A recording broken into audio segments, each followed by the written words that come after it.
Yo, Atlas speaking, and welcome to part 6 of What If a Ruthless Civilian Became Infected by the Nightmare Spell Obtaining the Omnitrix. Let the tale begin. Chapter 126, Creatures of Beast. Saishin had attended the Valor Ball party with two goals in mind. The first was to warn Changing Star about the consequences of joining Valor indirectly. This did not go very well, of course, as both she and her mother knew how stubborn that girl was. The second goal was their actual priority, which was getting the Paragon of Purity into Clan Song. He seemed to be aligned with the government for now, which wasn't necessarily a bad thing considering their neutrality. But Ki Song, Saishin's mother, wanted to make sure that boy joined them. They had learned about his relations to Revel at the last minute, and they had planned to use that for their own benefit. But unfortunately, Saishin was under the assumption that the Paragon of Purity was in love with Revel, which turned out to be completely wrong. In her private PTV, Saishin watched the passing streets of NQSC as she was transported towards one of the Song headquarters in the waking world. "You don't seem very well, Lady Saishin. Did our little shapeshifter friend scare you?" There was no one in the PTV with her, aside from the driver. And it wasn't their voice. Instead, it was something far worse, residing in the reflection of her eyes. Mordred, the Prince of Nothing. That fiend was aligned with Clan Song for now, which was only natural considering the war between Valor and Song was approaching. They wouldn't turn down a divine aspect wielder, even if he was merely an ascended right now. Saishin simply shrugged. "I didn't expect him to be a naive fool with a hero complex. But now that I look at it, it was my fault for expecting anything else. I should have guessed that from our interactions on the Forgotten Shore," she said, her expression remaining passive. "Indeed, what a hero that one is. In a way, he might be even crazier than Changing Star, and gods, we all know how much of a psychopath that one is." Saishin wanted to chuckle. Coming from Mordred himself, it was ironic. Look who's talking. Saishin did not understand those powerful people, Changing Star, Paragon of Purity, and the Prince of Nothing. They were all divine aspect wielders, no doubt. Mordred and Nephi's were confirmed to be, but Hugo, not so much. Though they were nearly certain that he was, considering the fact that he returned from the dead after surviving years of being in a death zone. Not only that, he did so by conquering the second nightmare and ascending. Everything from his powers to actions indicated that he was the third divine aspect wielder in history. Saishin noticed how all of them were not right in the head, one way or another they were all mad. Perhaps that's why they received the highest possible aspect rank from the spell.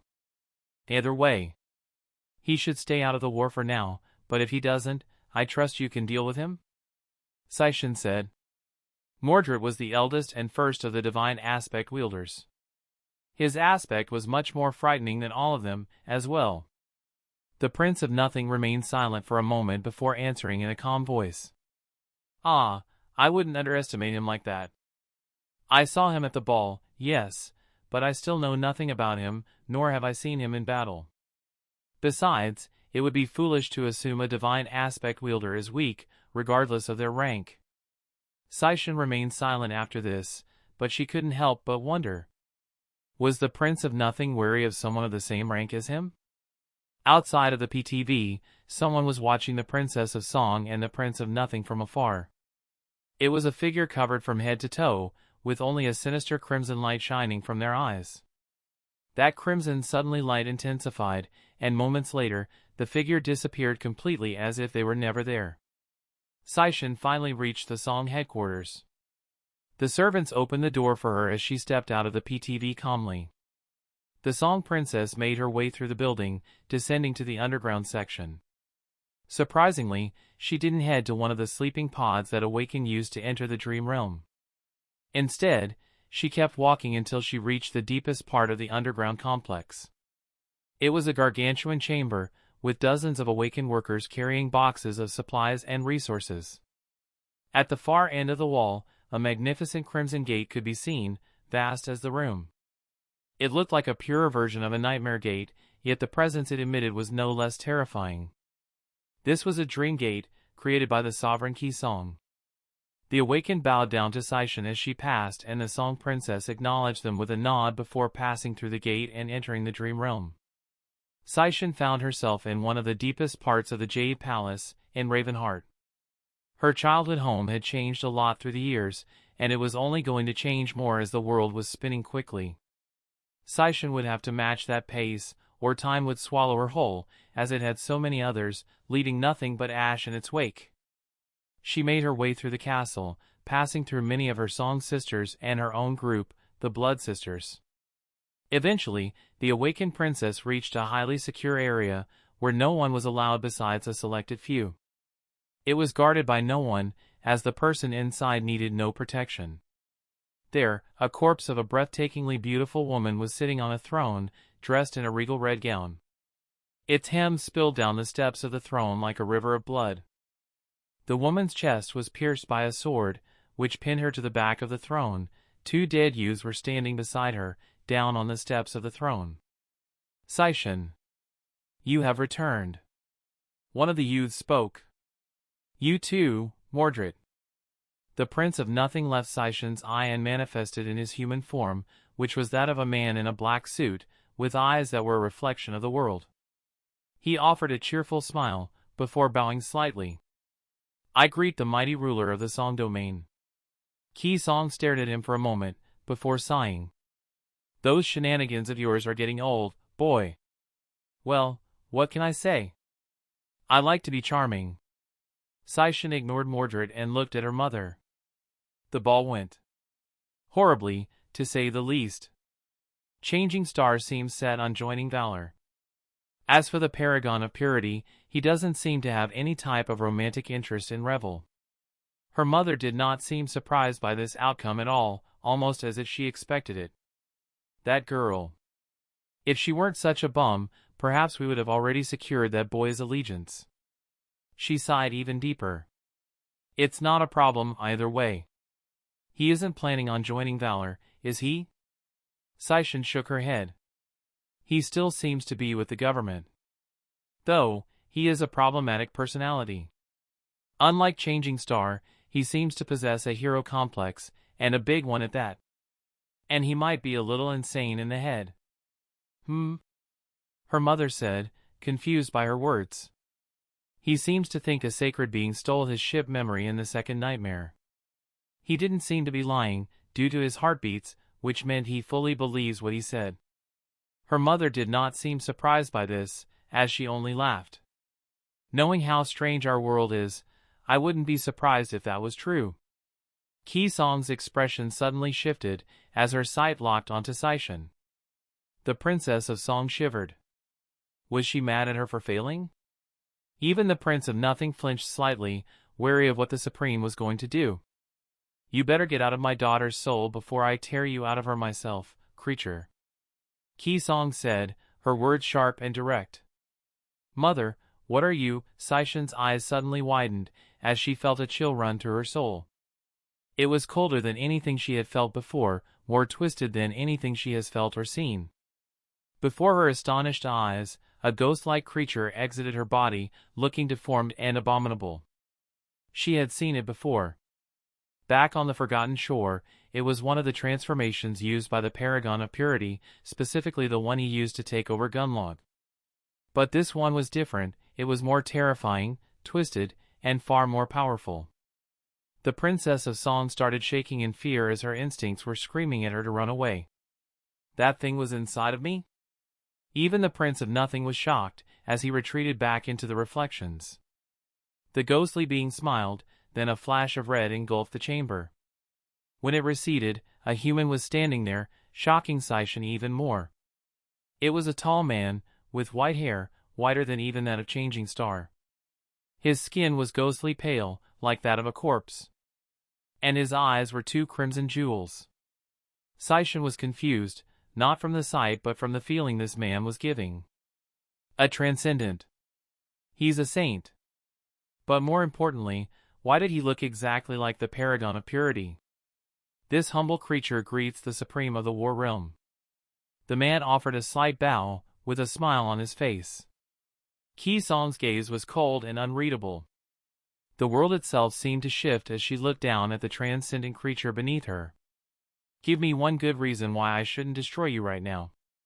The man's smile did not falter as he approached the throne, completely ignoring Seishin and Mordred. I'm Albedo, one of the few surviving children of Beast. Seishin's eyes widened. She had known about the existence of past realms, but none of those realms should have survived. All of them were consumed by the Dream Realm and their inhabitants should be long dead. And I'm here to offer you a deal, Arab blood goddess. A deal, you say? Ki-Song studied him with a cold expression. Offering a deal while not even revealing your true form is a bit rude, don't you think? The sovereign looked deep into him, as if gazing into his very soul. You are much like that boy, from what I see. But also very different. Albedo only smiled at this. I'm assuming you're referring to the wielder of the Omnitrix from this realm. I will admit, we are similar, but he is nowhere near my level. He is a human assuming the forms of other noble creatures, while I am a noble creature currently assuming a human form. It's merely a gesture of goodwill, really. I can see that. Well then, child of Beast, speak and don't even think about lying to me. I wouldn't dream of it. You're a mighty supreme, after all.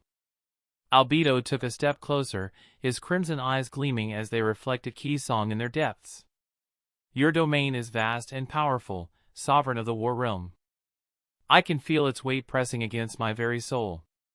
It is impressive. But even the mightiest domain can be expanded, made stronger and more absolute. Seishin couldn't believe what was happening right now. A mere saint was speaking to her mother like he was her equal. I come from the Beast Realm. A realm that once held countless noble creatures and countless souls. Some of them still survive to this day, trapped beyond the White Desert, beyond the reach of any other supreme. They have no ruler and no domain to call their own. With my help, all of them can become your subjects. Ki-Song's expression remained unreadable, but her eyes flickered with interest. Indeed.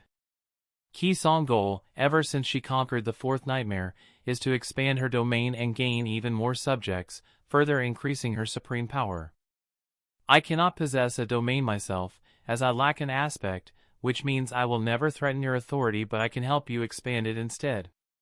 In return, I request that you aid me in my ascension, and in conquering the fourth nightmare using the power of your domain. For the first time since this conversation begun, Ki-Song seemed surprised. The spell can infect noble creatures as well? Albedo nodded. Indeed. All inhabitants of the divine realms are capable of being infected by the spell, that is the only requirement. Ki-Song looked at him calmly, her expression shifting to one of cold calculation. The information you've given me is indeed valuable. Bringing an entire civilization into my domain would empower me greatly. But you do realize that the information is all I needed, don't you? Why would I keep you, someone who is clearly pursuing ascension, after this? You wouldn't be satisfied even after becoming a supreme noble creature. The next step for you would be apotheosis. And at that point, nothing would stop you from destroying me and all of humanity. The air in the chamber grew heavy, thick with the weight of Ki-Song's will. Even Seishin took a step back, afraid of her mother's wrath. Albedo remained still, unshaken by her power. The solution is simple, he said softly. Just challenge the fifth nightmare and attempt apotheosis alongside me. The room went silent. Ki-Song's bestial will washed over Albedo, making him take a step back this time. Then she spoke. Her voice was calm, but there was a hint of wariness in her voice. The fifth nightmare is the most dangerous step in the path of ascension for supreme humans. Challenging it is a far greater gamble than conquering the previous four nightmares, as the chances of success are slim. My comrades and I all chose not to abandon the waking world or leave humanity without the guardianship of Supremes for that reason. There was no reason to risk our lives in the fifth nightmare when there were other paths. She leaned forward slightly, her eyes boring into his. No awakened from this cycle has ever challenged the fifth nightmare, so knowledge of it comes only from fragmented chronicles left in the ruins of past civilizations, like Godgrave, the realm of the sun. The fifth nightmare is where the abyss between supreme and sacred is at its greatest. It is not about gaining raw power or attaining deeper mastery of one's aspect, but is instead about shedding the remains of one's mortal self and being reborn as something greater. Albedo listened carefully. Even Mordred, who was hidden in reflections, and Seishan were focusing now. It was not every day that they got to receive such knowledge from a supreme. It is a uniquely cruel trial. Unlike the others, it involves 2 trials instead of 1, a personal trial tailored specifically to the challenger, and a collective trial. Both are unimaginably brutal. Failure in either results in death. Ki Song's voice hardened as she continued. Even if one succeeds, the spell facilitates apotheosis in record-breaking time, but the transformation carries severe risk. The changes to consciousness and sense of self cannot be controlled, as the nightmare spell does not care whether the challenger remains themselves afterward. It only cares about elevating its challenger to godhood. This is what destroyed the Sun Realm civilization. Their spirits, former supremes who attained godhood, ultimately devoured and destroyed their own world after losing themselves to that transformation. Her gaze was cold, absolute. Every weapon wielded and every power possessed becomes a burden in the fifth nightmare.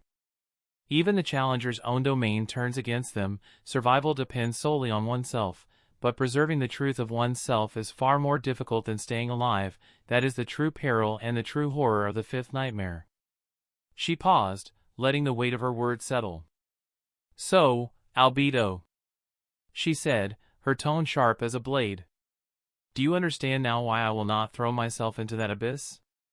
Why I chose to remain a supreme, to protect what I have built, rather than risk becoming something that would destroy it all? Albedo did not flinch. Instead, he only chuckled, his inhuman voice spreading across the chamber. Ki Song's eyes narrowed at this. Are you laughing at me, creature? No. Not at all. Albedo's smile widened. Your fear is only natural. But what if I told you that I can offer you apotheosis on a silver platter? Without the risk of losing yourself or your domain? That is not possible. Only the nightmare spell can do such a thing, and natural apotheosis is impossible, as well. Ki Song replied with a calm voice. Albedo shook his head, as he raised his wrist, revealing a crimson gauntlet with an hourglass symbol on it. Seishan noticed that it was similar to the thing the Paragon of Purity uses, but this one felt more violent. Weaver was the eldest of the demons and the most dreadful of them all. They created the nightmare spell, the only true god in this era. But even the nightmare spell pales in comparison to the ultimate creation of the Galvans. Children of War, meet the Ultimatrix. Ki Song was almost enthralled by the crimson gauntlet, as she sensed the power within it.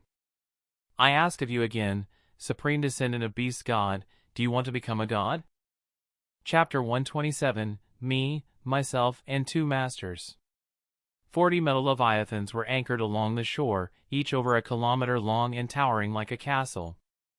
Their hulls bore thick, heavy armor, scarred and bent from countless battles, some plates deformed by titanic blows like he dealt by some terrifying abomination. Each ship bristled with armaments, heavy artillery, rapid-fire anti-air guns, mortars, rockets, missiles, and torpedoes hidden in nests. The main cannons, resembling oversized railguns, stretched the length of the vessels, making them much more imposing. On one of those ships, 2 masters of the House of Night were seated calmly on top of the mighty vessel, smoking together. One was a beautiful man in his late 20s with golden hair, and the other was a man with beautiful indigo eyes, his dark skin highlighting his features. I can't believe you, Neve. You waited until the last moment to tell me about Antarctica, and here I thought we were friends, the golden-haired man said. I'm sorry, Lugan. We weren't sure how many members of the House of Night would be needed for this operation, and the fact that you're not an official Nightwalker made things even messier. In fact, I convinced the elders to allow you to come, so you kind of owe me. Sure, I guess. Lugan, of course, had known about Antarctica 2 days ago before Neve told him, as his main body had already learned about it from Master Jet. In fact, his main body was down there, alongside Sunny. The 2 of them were meeting with Master Jet right now, making his perception a bit tiresome. Controlling two bodies was not easy, but he was managing. However, having two different conversations at the same time was still a pain. Lugan, despite being one of the most impressive new recruits of the House of Night, was still not an official Nightwalker. That title required years of experience and effort to achieve. Nightwalkers were the representatives of the House of Night who excelled at guiding ships through turbulent waters. These scions allowed naval convoys to reach their destinations, playing a pivotal role in sustaining human civilization. Since shipping cargo across the water had been the mainstay of transportation since the dawn of time, no civilization could exist without efficient navigation, and the Nightwalkers provided exactly that. This was exactly why the House of Night had joined this operation. They were the ones responsible for guiding the government into Antarctica and the ones responsible for the evacuation efforts. Lugan would play such a role alongside Neve, and perhaps the elders would finally recognize him as a Nightwalker. Out of boredom, Lugan pulled up his runes, specifically the ones relating to the spirit body. Spirit, spirit body. Spirit rank, ascended. Spirit class, terror. Spirit cores, 6/7. Spirit description, the spirit seed defied the laws of the nightmare spell.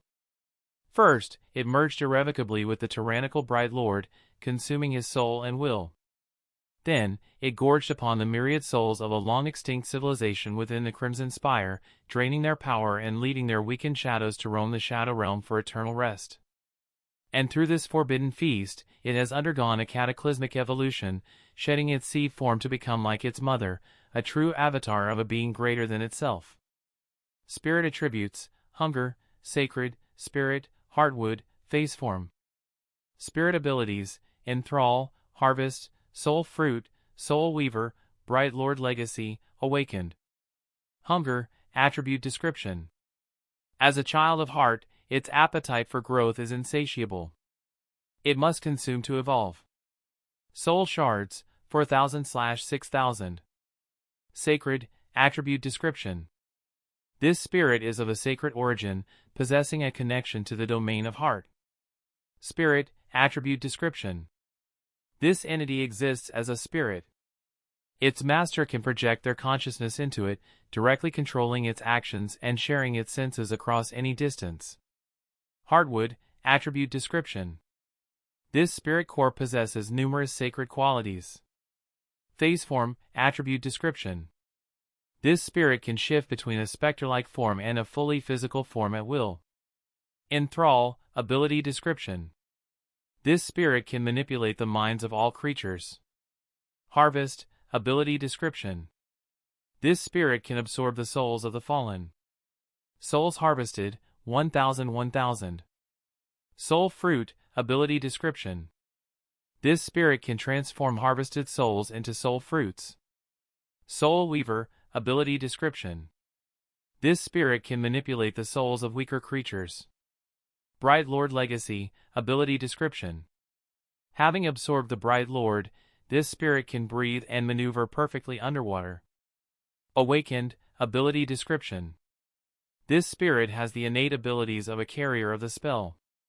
His spirit body had grown stronger in the dangerous waters of the Storm Sea, as Lugan was very close to forming his Titan core. Using those attributes and abilities, Lugan had gotten the title of the Wraith among the warriors of the House of Night thanks to his frequent usage of phase form during aquatic battles.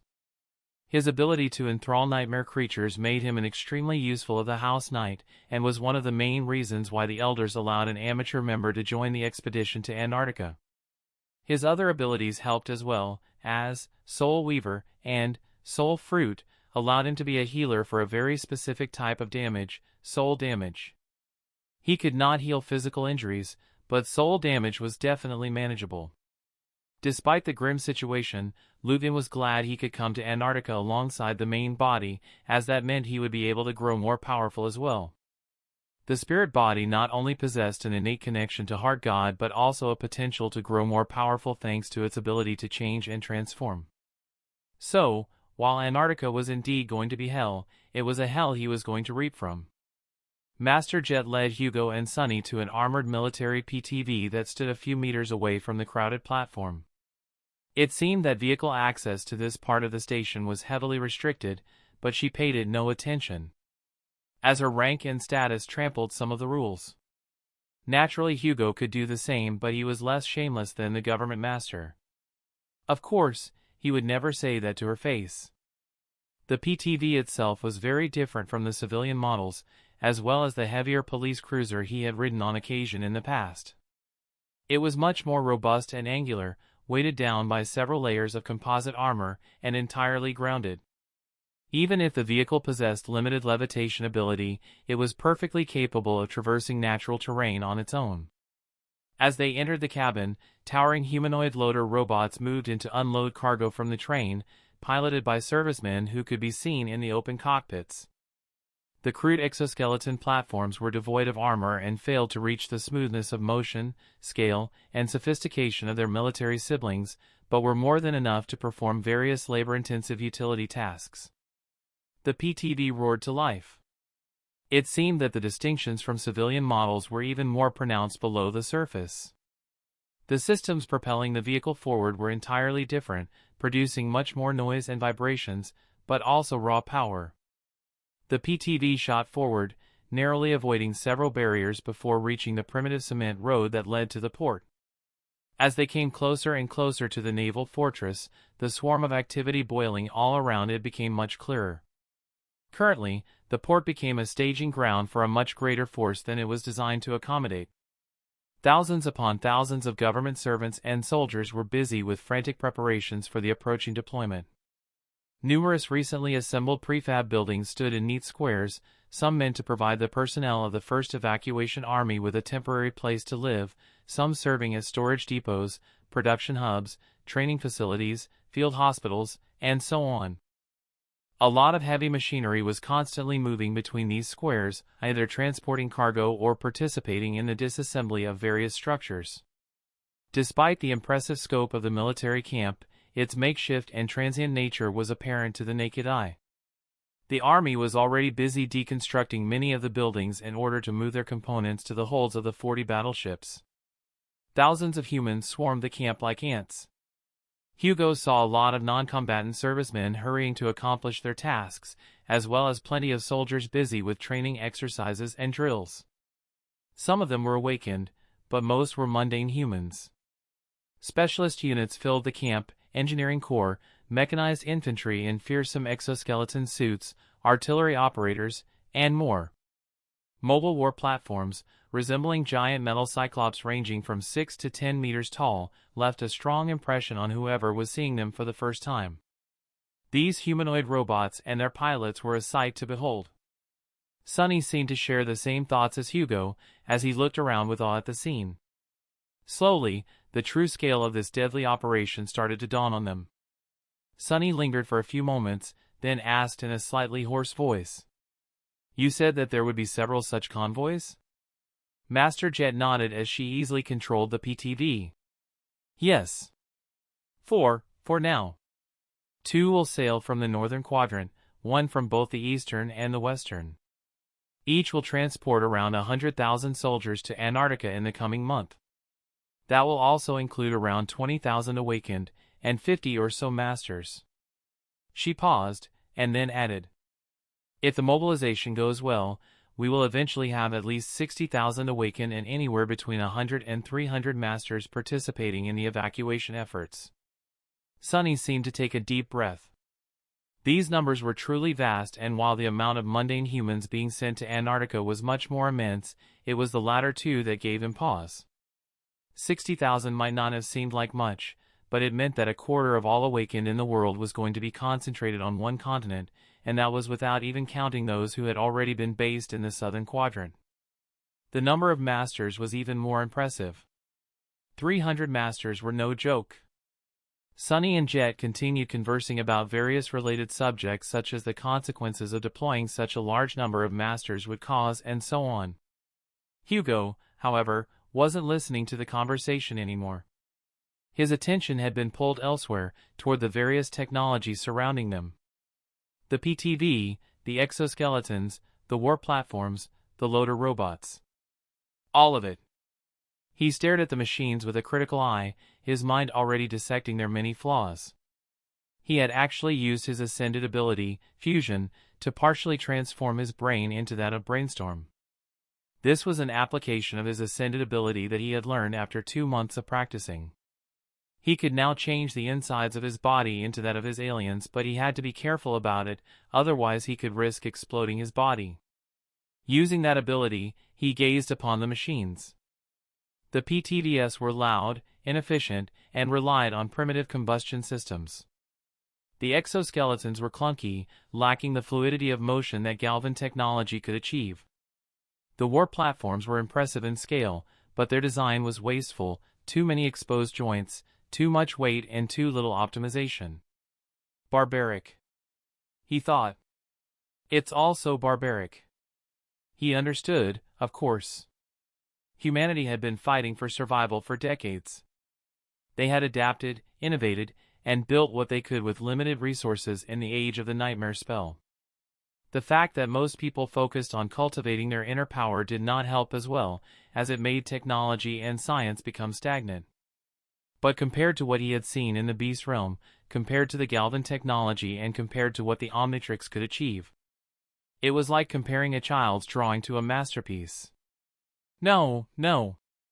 This is all wrong, Hugo said, startling the two masters. Sunny and Jet both turned to look at him. What is? Sunny asked. Hugo pointed at the technology around them, the PTV, the exoskeletons, the warp platforms. The tech. It's so primitive. Jet looked at him with a strange expression before shrugging. It's the best we have. Hugo shook his head as he activated his Omnitrix. Correction. It was the best you guys had before I came along. Now, tell the people here not to freak out because of what I'm about to do, something very big.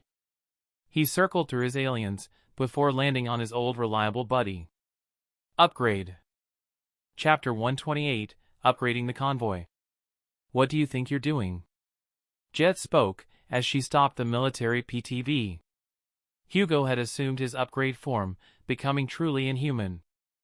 I'm upgrading this place. Ah, you might want to signal a command that I'm not a nightmare creature or something.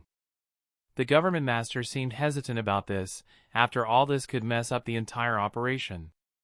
But she seemed to trust the UG master, after all his ideas in the past never failed.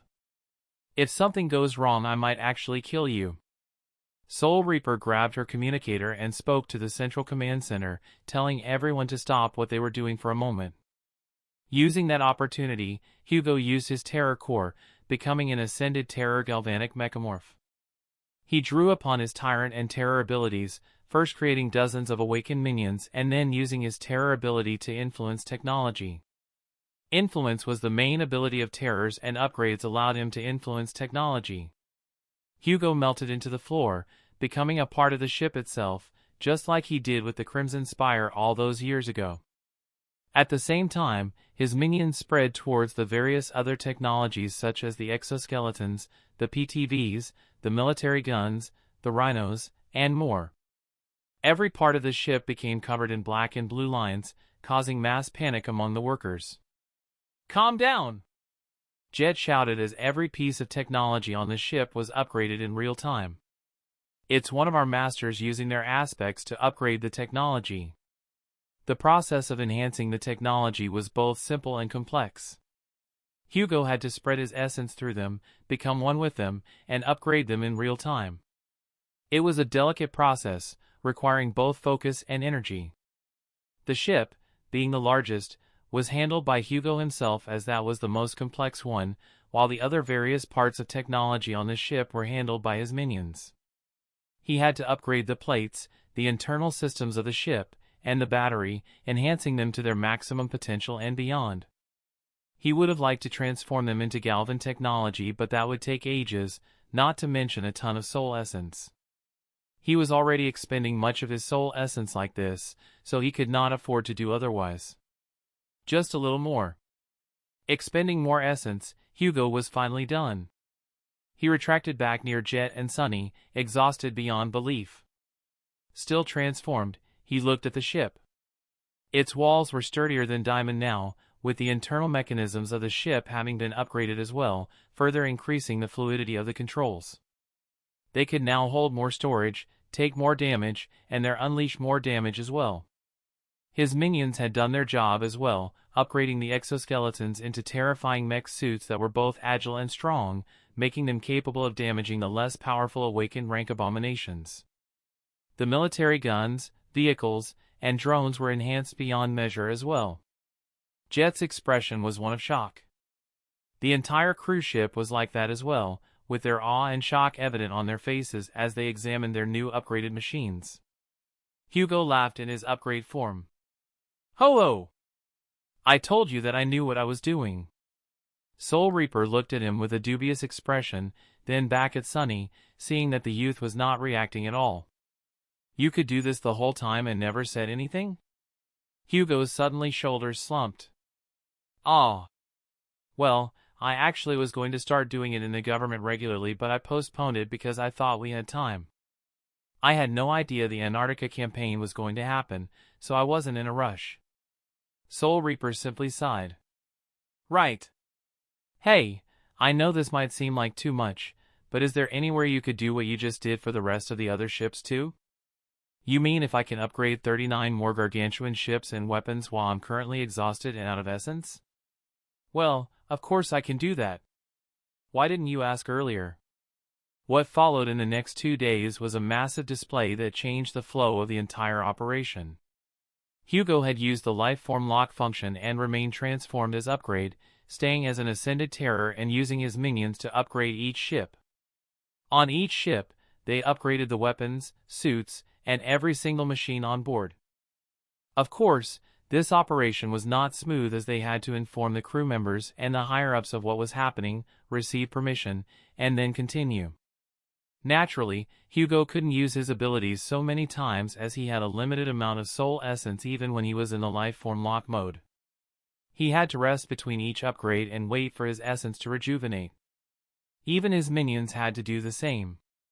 As a terror, his minions could generate a type of spirit essence that empowered Hugo and made his essence regeneration better, but that was not as powerful as it seemed. It was a good ability, but as an Ascended, Hugo couldn't harness its full power. He had no doubt that it would shine when he becomes a saint, but for now, it was only a minor increase. By the time he was done, all 40 of the colossal metallic vessels were improved and upgraded, with their previous scars and damages becoming a part of the past. It was as if they had been reborn, becoming more powerful, more durable, and infinitely more versatile.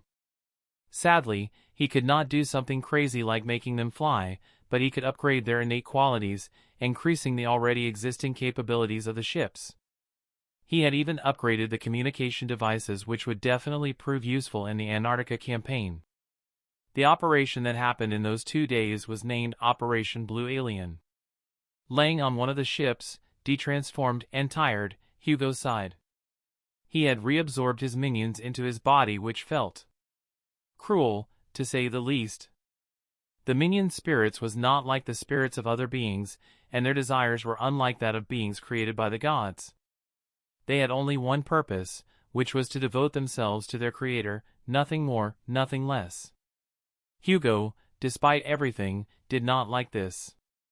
Still, thanks to them, hundreds, if not thousands, of people would live in the upcoming war against the nightmare creatures. Sprawled on the ground, Hugo simply kept looking at the sun with a distant expression. Suddenly, something blocked the sunlight. It was a gaunt man of imposing presence. "Took you long enough to show up, old man." Saint Cor looked at him with a judging expression, then sighed. "I don't recall us being close enough for you to call me that." Hugo rolled over, getting up and stretched. "Ah well, Soul Reaper does it, so I figured I'd hop on that boat as well. Get it? Because we're on a ship right now." The old saint ignored his terrible joke and looked around, gazing upon the new upgraded ships, then he stared back at Hugo, looking specifically at his Omnitrix. "You have done the government, and the entire world, a great favor today. You should be proud of yourself, young man." Hugo looked at the saint as if he had just grown a second head and backed away. "Did you get replaced by a nightmare creature? Credits and contribution points from the government have already been transferred to your account. Make sure that you survive the Antarctica campaign to use them." With that, the saint disappeared into a myriad of crows, leaving Hugo alone on the deck. He's like a grumpy grandpa. I wonder if he's actually a grandfather actually. Who knew, perhaps Jet was his actual daughter. Hugo's attention shifted as he felt the titanic vessel he was in finally move, its upgraded speed already making them cross a considerable distance. Looking at the sight, he looked back at NQSC for a moment and smiled. Goodbye, NQSC. Don't change too much when I come back. That is, of course, if he comes back. The next course of actions that occurred after the ship set sail to Antarctica was simple. It was an introduction to the irregulars and the company captains leading them. There was Master Winter, Master Randall, Master Dale, Master Davis, Master Jess. All of them were skilled awakened who had risen to the rank of ascended, holding a well of experience and knowledge. They, alongside Sunny, were the captains of the first irregulars company. Soul Reaper Jet was a general, rather than a captain. Naturally, Hugo and Sunny stuck out like sore thumbs as they themselves were the youngest masters there. Hugo has drawn more eyes due to the bizarre history behind him.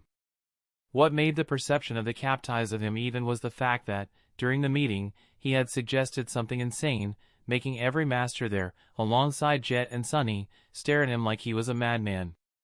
What? Master Randall was the first to speak. Boy, are you insane? You want to march into Antarctica alone with no cohort?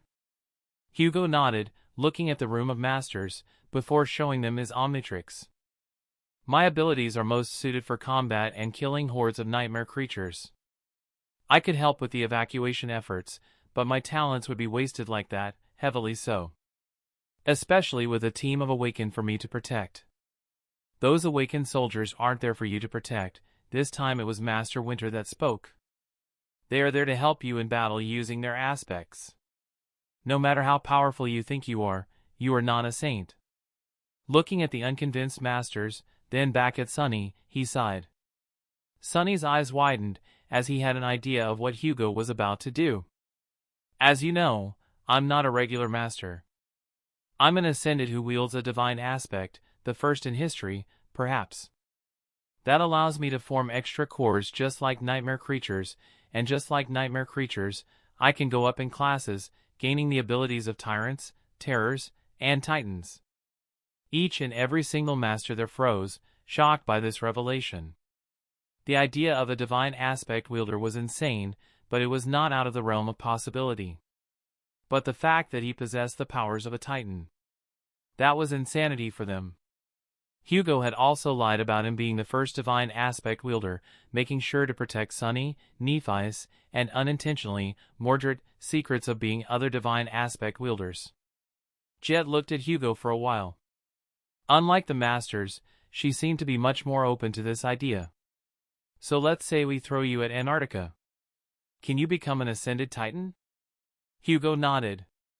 Yes, I would be equal in power to a fallen titan, which means no corrupted creatures below the tyrant class can stand up to me.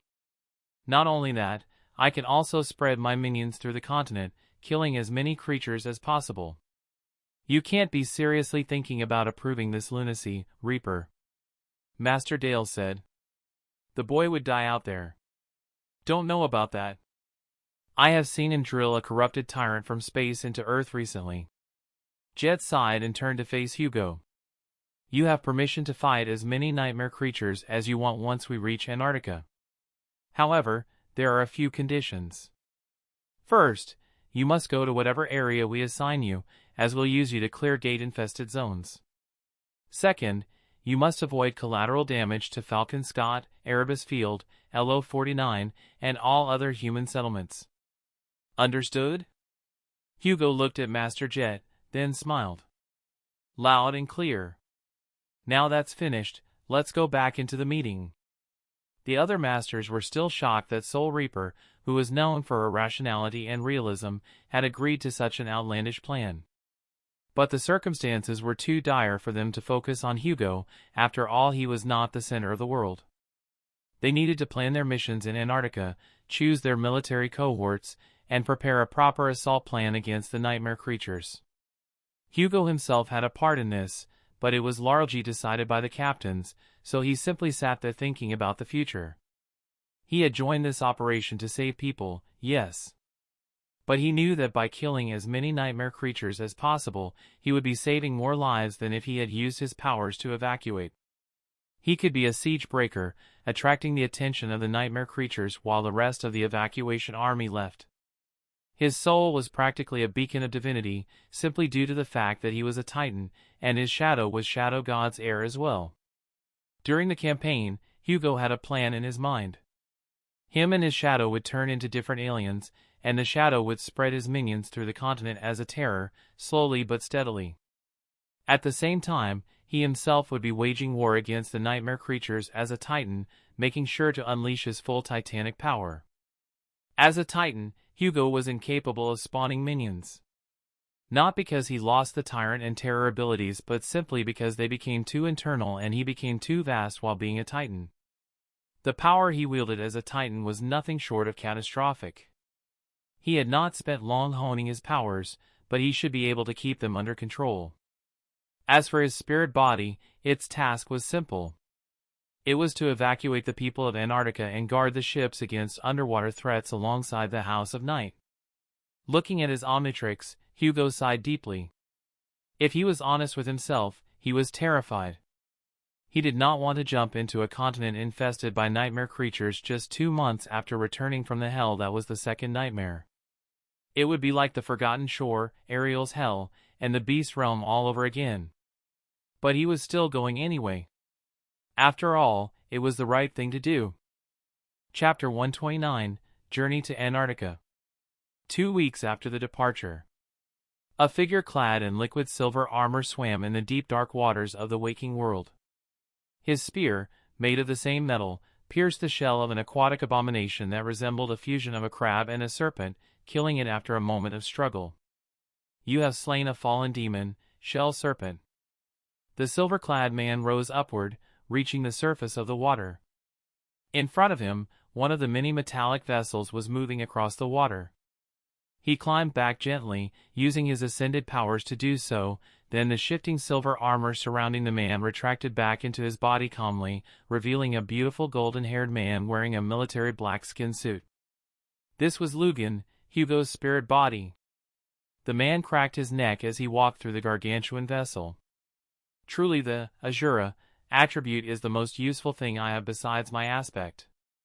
Azura was an attribute much similar to Sunny's marble shell. Sunny's attribute had been received after the young man defeated enough creatures to satisfy its soul-bound enchantment, which caused the relic to fuse with his body and granting it properties of stone. Hugo, on the other hand, had it much easier as Azura was something he had taken from the lab of the seat holder of the nightmare. He shivered, remembering the twisted bastard. In any case, the two attributes shared similar traits such as mantle, shell, and bound. However, Sunny's marble shell possessed a few helpful enchantments that made him capable of changing his weight, feather of truth, accommodate a charm in his armor to make it stronger, underworld armament, and a trait that can repair damage done to his skin, living stone, which was not true regeneration but a close alternative. Lastly, there was Stalwart, which granted him protection against physical, elemental, soul, and mind attacks to various degrees. Hugo's Azura, on the other hand, had a different set of enchantments. Shell, mantle, and bound were the same as marble shell, with the sole exception of shell, making Hugo's body more like metal instead of Sunny's shell, which made his body like stone. Last light trait was a failsafe in case the suit of armor he was wearing was about to be destroyed entirely. In that case, the attribute would shut down and charge Hugo's omnicores with its last reserves of essence. Unassailable bulwark trait was a defensive trait that made it so the armor could absorb lesser blows and convert them into essence. Of course, this was not as powerful as it sounded, as the soul essence it gained from normal hits was pitiful when compared to his own reserves of soul essence. Essence Conduit trait allowed him to release essence blasts from the emitters. This was useful for propulsion but not very effective in combat as it drained too much essence. Morphic Frame trait allowed the liquid silver to be altered by its master, changing the shape and size. As Hugo, he made the armor more futuristic and dashing, while as Lugan, he made it more grotesque and symbiotic looking. Lugan's silver armor was a direct copy from Gunlog's Golden Echo, with only the colors switched from golden to gray, serving as a design that didn't connect him back to Hugo or Gunlog. This trait was also used to form spears or similar weapons connected to the armor, making it one of the most useful traits in his arsenal. The spirit body itself was powerful, but its main physical powers were pitiful in comparison to the main body despite being an ascended terror. So it used a fusion of Azura, the mind and soul abilities from the spirit seed, and the power inherited from Gunlog to even the playing fields. Lugan moved across the titanic vessel, passing through many awakened and mundane workers alike, until he saw two figures standing near each other, staring at the vast ocean. They were, of course, Neve, a master of the House of Night, and Bloodwave, one of the few and eldest saints of humanity. He was a saint of the House of Night that was no inferior to the elders of the clan. He was a powerful saint when it came to aquatic battle, as he too seemed to hold the storm lineage, much like his nephew, Neve. The legendary Nightwalker was much like Saint Cor in personality, although far less grumpier. Master Lugan, the old saint addressed his presence calmly. Lugan bowed his head slightly. Saint Bloodwave, it's good that you managed to join us. It's only natural. The Nightwalkers would need a saint to guide them against the most powerful nightmare creatures in the sea. I only hope we don't encounter such creatures, but alas, foolish T. Neve gave his uncle a hesitant smile. Would it kill you to be a little cheerful, uncle? Neve was not expecting an answer, so he turned to Lugan. Did you find anything in your dive? It was just a fallen demon, though it was alone. A creature like that shouldn't be able to survive alone this far into the ocean. Which means there's a chance the tyrant that spawned it is not far from us, alongside its legion. Bloodwave and Neve nodded, both of them looking grim at this revelation, however they were accustomed to such circumstances. Noted. I'll inform the others about it and make sure they're on high alert. Neve excused himself. The two remained alone, which made Lugan slightly uncomfortable. Being around saints was not comfortable when you didn't have a divine relic on your wrist. Has there been any problems in the storm sea? Lugan inquired, attempting to make the mood less awkward. The Night Garden is doing fine, though we have a problem regarding the citadels of the storm sea. They lack saints to tether to them, which makes them unable to use their rather useful components. The House of Night was not as powerful as the two other great clans, both in numbers and the quality of their members. It did not have many saints, currently it only had 3 saints. Saint Bloodwave, Saint Typhaon, and Saint Gnosis. So far, Lugan did not interact with the 2 saints much, as they were constantly busy waging war against the abominations of the Storm Sea. There were currently 2 separate cohorts challenging the third nightmare, but the chances of them succeeding is unknown. After all, anything can happen in a nightmare. This lack of saints was becoming more problematic every day, especially as valor and song grew in size, and more of their champions began conquering the third nightmare. The House of Night needed to recruit and cultivate as many masters as possible to make them ready to challenge the third nightmare. That is the plan they are following to save their house. So far, one such member was Neve. And possibly Lugan, if he proved himself worthy in the Antarctica operation. Of course, Lugan was not intending to challenge the third nightmare alongside Neve, as that would likely pull Hugo inside as well, or worse, Hugo and the spirit connection would break, forever changing their existence. The third nightmare was a sensitive subject to Hugo. He knew he had to challenge it to survive the infestation of corruption his soul was suffering from. But he was still deeply afraid of its horrors. After all, the spell did not seem to like Hugo, or specifically, it seemed to have a deep hatred for the Omnitrix itself, making sure that its wielder must die no matter what. He was not sure if this theory was true, but he knew one thing for certain. The Omnitrix brought calamity with it wherever it went. Eventually, Lugan only sighed. The future does not look bright at all. But I suppose Clan Knight has gone through worse, right? Bloodwave turned around and looked at the far ocean, as if remembering someone. Indeed it has. The saint looked at Lugan and then at Neve, who was talking with the other members of the House of Night. Thank you for doing your best in our clan, Master Asterion. Lugan offered him a smile. No problem. He kept looking at the saint for a moment, before suddenly frowning. Wait. What did you say? I said thank you for doing your best, Master Lugan. Is your hearing all right? The old saint inquired. Yeah. I think I might be a little confused, don't worry.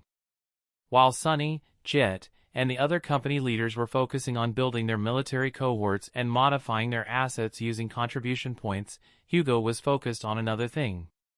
Himself. Or to be specific, his shadow.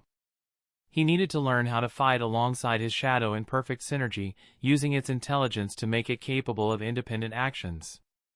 And most importantly, he needed to teach his shadow how to fight using the shadow tricks. In the private training area of the ship, Hugo stood opposite to his shadow avatar. He could not see through or control the avatar, as it was its own being. Alright, come at me. Use only your powers as a devil for now, alright? His shadow nodded, activating his shadow tricks and circling through its forms. In return, Hugo activated his own Omnitrix and decided on which alien to choose. He didn't want to damage the room, so he picked a less destructive, but infinitely more ferocious alien.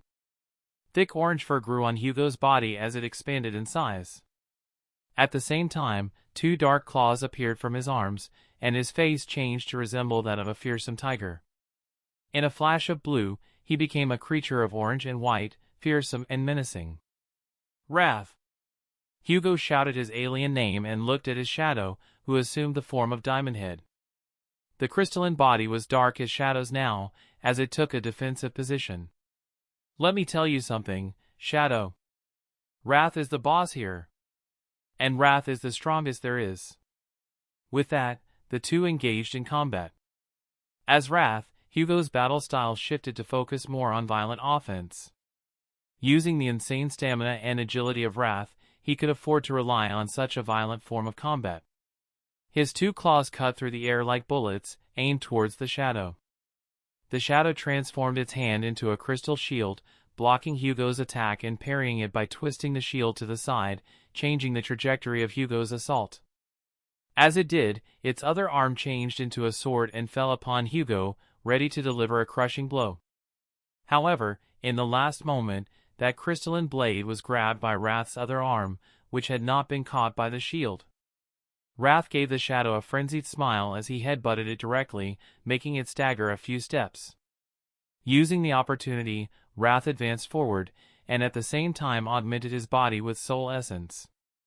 In the blink of an eye, he appeared in front of the shadow, kicking it directly in the chest with a devastating kick. The shadow was sent flying, colliding into a wall, cracks already forming on its crystalline body, but it was not done yet.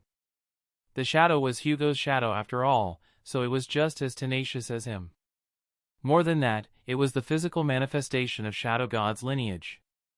Dozens, if not hundreds, of shadow crystalline shards shot forward in Wrath's direction, making the tiger-like alien rush to the side, racing to escape the fury of the rain of crystals. His shadow was relentless, not stopping the barrage at all. More than that, it used its control over crystals to guide the crystal shards it shot, making them chase after Hugo. Clever bastard. Hugo slammed his Omnitrix, changing forms. Wildvine! As the plant-like alien, Hugo used his own roots to propel himself forward, weaving through the assaults of crystal shards. He created a fruit from his body made from toxic and explosive materials and shot it towards the shadow. The shadow, seeing this, shot a crystal spear towards it, exploding in midair. But what it didn't anticipate was the fact that Hugo appeared from the smoke, diving directly towards it. Hugo grabbed the shadow using his roots and threw it around through the room, slamming it into the ground.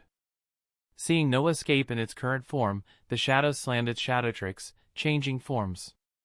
Dark flames rose from it, burning Hugo's roots entirely. The shadow's dark rocks gave its onyx flames a menacing look, making it seem like a true devil. The shadow had assumed the form of Heat Blast, and as soon as it did, it unleashed a terrifying barrage of dark flames towards Hugo's platform. He smiled at this. It already knows how to counter the source elements of other creatures. Good. The fact that the shadow could choose the aliens it wanted to morph between depending on the situation means it has developed a type of critical thinking, making it able to develop not only regular intelligence, but also battle intelligence, which was more valuable in the age of the nightmare spell. Hugo jumped to the roof using Wildvine's vines, dodging each of the flames, reacting to them in the moment. Of course he still got hit by some, but he quickly severed the burning part before it spread to his body. As an ascended creature, his control over soul essence allowed him to saturate any part of his body precisely. So, he did just that, making sure to augment only the necessary and damaged parts to conserve soul essence. As Hugo leaped once again, he slammed the Omnitrix again, his form shifting and becoming more metallic. Water hazard!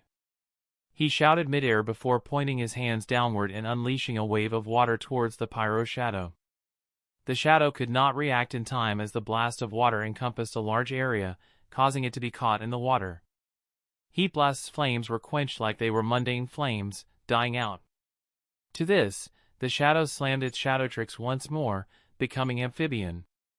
Water and electricity did not mix well, causing Hugo's body to convulse in pain as a wave of electricity rushed through his metallic form, deeply wounding him.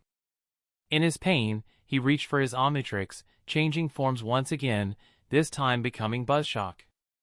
Using the powers of the small but mischievous alien, Hugo became pure electricity and rushed towards his shadow. The two of them entered a ferocious battle midair, exchanging dozens of attacks and lightning blasts at the same time, with both of them trying to take control over the other's source element. The terrifying clash encompassed the entire room, engulfing it in light. How troublesome! Both creatures were absorbing the electricity of the other and redirecting it in combat, making both of their efforts useless. It was a battle of endurance, as the first to run out of essence or the first to change aliens would be the loser. Not all aliens are immune to electricity. But I can think of a few. Smiling, he slammed the Omnitrix and became a mass of strange liquid, rushing towards his shadow. Goop! Using Goop's bizarre nature, he used it to strangle his shadow, containing the electricity of the shadow inside and rendering it hopeless. After all, Goop's body was not organic in the regular sense, so it could not transfer electricity through it.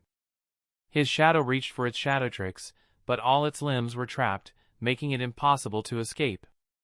Bingo! I win! Hugo smiled. He had won. After all, there was nothing his shadow could do now. Their Omnitrices beeped as they both detransformed, landing them on the ground. At the same time, Hugo stretched his hands towards his shadow, helping it get up. You did great.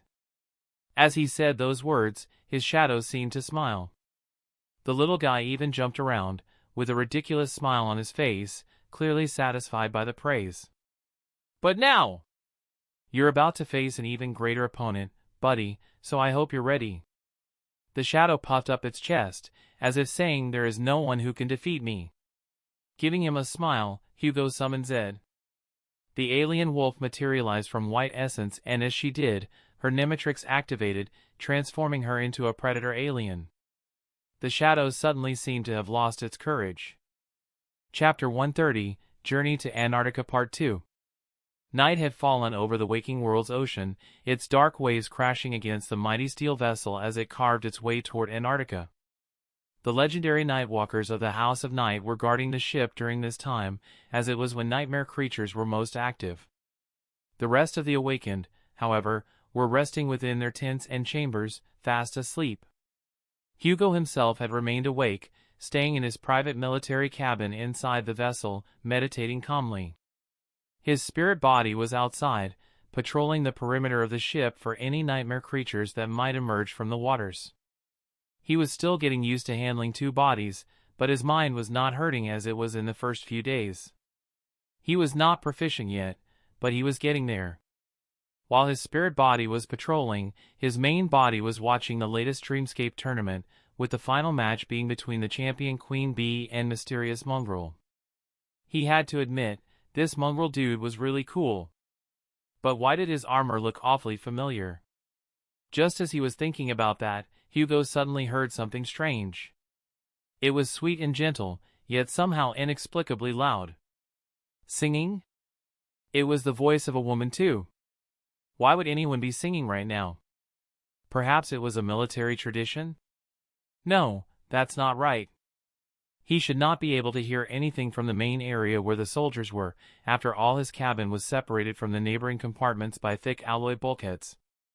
The entrance hatch was securely fastened, isolating him from the rest of the battleship. No sound should have been able to penetrate so easily. Hugo frowned. What was stranger was that he could faintly hear the same thing from his spirit body. A similar frown was plastered all over Lugan's face as he looked at the sea. The singing was coming from somewhere beneath the waves. It was beautiful, haunting, even, but something about it felt wrong. His instincts, honed by the spirit body, were screaming at him, telling him that something was extremely wrong. He felt something attacking his mind at that moment, both in his main body and his spirit body. His main body was protected by the Omni-Mind trait. His spirit body, on the other hand, despite having an affinity to mind hexes, did not share that protection. He activated phase form, shifting into his spectre-like state, and descended toward the water's surface. The singing grew louder and more chaotic. Below, the dark water churned unnaturally, as if it were infested with a cancerous sickness. Lugan saw shapes moving beneath the surface, hundreds of them, circling the ship like sharks. But they weren't sharks. After all, that species of sea creatures had gone extinct after the descent of the nightmare spell. Instead, they were humanoid figures, pale and slick, their eyes glowing faintly in the darkness. Deep among them, there was a gigantic figure resembling that of a giant. It was pale and skinny, with its hair flowing gently. It took on the form of a woman.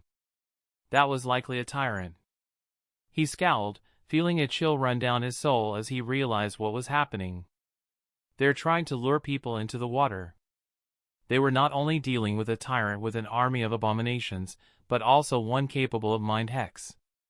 Usually a tyrant and its minions would be of no threat to him, but there were just so many of them and their abilities targeted the mind, making combating them something only his main body could do. But more importantly, there were people on the ship here. One wrong move could end up getting the entire ship killed. Despite everything, Hugo was not yet in Antarctica, so he could not move on his own. At least, they can't see me when I'm like this. He rose upward towards the ship and released his phase form. Keeping his calm, Lugan was about to send a warning to activate Code Red, all-out battle, but suddenly, his communicator buzzed as another code appeared. Code Black. In the next moment, the lights in the passageway blinked in a specific pattern and simultaneously went out, submerging it in utter darkness. The battleship vibrated intensely for a split second, and then went still as its reactors were shut down. Absolute silence enveloped the mighty vessel. Condition Black had gone into effect. Condition Black meant that the fleet was on the cusp of dire danger. After the alert was issued, every member of the First Army aboard the 40 ships had to cease all activity. They weren't supposed to make any noises or movements. They were not even allowed to agitate their essence in any way either. What the hell? Why would such a code be active now? Before he could do anything, Lugan turned around and noticed something pass from his side. It was not a horrible abomination or anything, but instead it was a tall man with a slight, friendly smile illuminating his captivating face. He did not look older than 30. His tan skin was smooth and flawless, and his disheveled black hair fell to his shoulders, as if it had absorbed the heat of the sun. His eyes were a beautiful amber shade, almost golden, or perhaps truly golden, glistening strikingly as they reflected the darkness of the sea. The man was looking at the sea, directly where the abominations were, with a calm, friendly expression. Is he an officer? Confused, Lugan moved towards him. He did not care about the identity of the stranger or his rank. What mattered now was the fact that he was in danger. Sir, it's dangerous. I don't think that you should be out here. Lugan moved to the man. Why not? young man." The beautiful man turned to him with a charming smile. "I'm right where I want to be. Now, if I were you, I'd watch out for that thing behind you." Lugan turned around, only to see a gray humanoid-like abomination jump at him, its maw open to devour him whole. In a moment, he activated phase form, letting the thing pass through him. Then he summoned nothing in the form of a spear and drove it through its neck. "You have slain a fallen demon, Grey Child." Shivering from the creepy interaction, Lugan turned his head towards the man and assumed the physical form once again. "Thanks, mister." He frowned deeply. Suddenly, there was no one there anymore. Hugo leapt from his bed, opening the cabin directly and going to wake Sunny, whose cabin was directly next to him, but there was no one in Sunny's room. Seeing this, he transformed into Fast Track and rushed through the ship, reaching the upper level in an instant. As he did, he saw a terrible scene. Sunny was standing beside something. It was an abomination in gray skin, wearing the clothes of an officer, just like the one his spirit body had killed moments ago. Sunny was talking to it as if it were a regular person. Having seen too many situations like this, Hugo realized exactly what was going on. He's enthralled. Rushing at subsonic speed, Hugo dodged Sunny and slammed directly into the abomination like a train. The creature didn't even have time to scream, it simply exploded, its gray flesh tearing apart in a wet spray of viscera and black ichor. Shreds of uniform and bone scattered across the deck like confetti. "You have slain a fallen demon, Grey Child." Sunny looked at him with wide eyes, splattered in gore. From his perspective, Hugo had just turned an officer into a fine red mist. "What dash? Wake up, you fool. You're affected by a mind hex. This singing is messing with your mind." Sunny's eyes widened, then he summoned a strange metallic armor, likely one that gave him resistance to mind attacks, and slapped himself in the face, slobbering up slightly. "What do we do?" "I don't know. Maybe check on your cohort. I'll go see what I can do." Sunny nodded, grabbing his communicator while Hugo rushed forward, moving through the entire vessel and locating each Grey Child. To avoid confrontation, he simply allowed himself to slam into them, evaporating their bodies before they could react. That left the crew members in shock and horror, but he could offer an explanation later. As he was moving through the ship, the night sky was suddenly obliterated by hundreds of bright flashes as hundreds of cannons roared, discharging an endless rain of steel and tungsten rounds into the ocean. A large section of it had changed color at some point, becoming absolutely black. Although the force of the wind had not increased, the black waves seemed taller and more violent than those rolling far away. They reached toward the ships like fingers of an unknown monster. In an especially blinding flash, the main cannon of the flagship of the naval convoy fired, causing countless tons of the black water to be displaced and rise high into the sky like a colossal pillar. A second later, the thunderous roar of its discharge reached Hugo and made him grimace. The scope of the heavy bombardment was truly mind-boggling. However, it did not seem to do much except for slowing down the churning black water a little. "Lugan!" Neve's voice rang out, as a dozen members of the House of Night raced towards the water. "We're in battle. Come with us." Lugan looked at the scene for a moment, still dazed from the strange interaction. Was that man he had just seen one of the Grey Children? No, he couldn't be.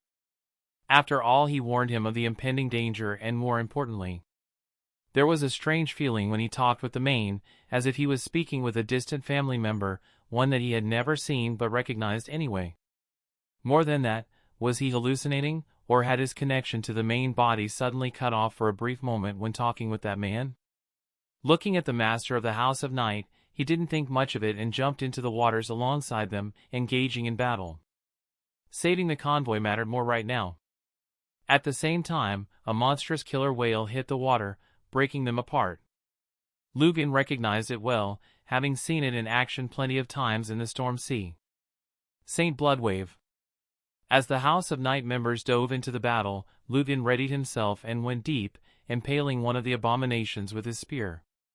At the same time, he activated his spirit body abilities and wrapped the souls of the creatures weaker than him, dealing soul damage to a large portion of them. Hugo jumped over the water. As he did, he slammed his Omnitrix, shifting from fast track to a certain aquatic abomination he hadn't used in a while. Ripjaws!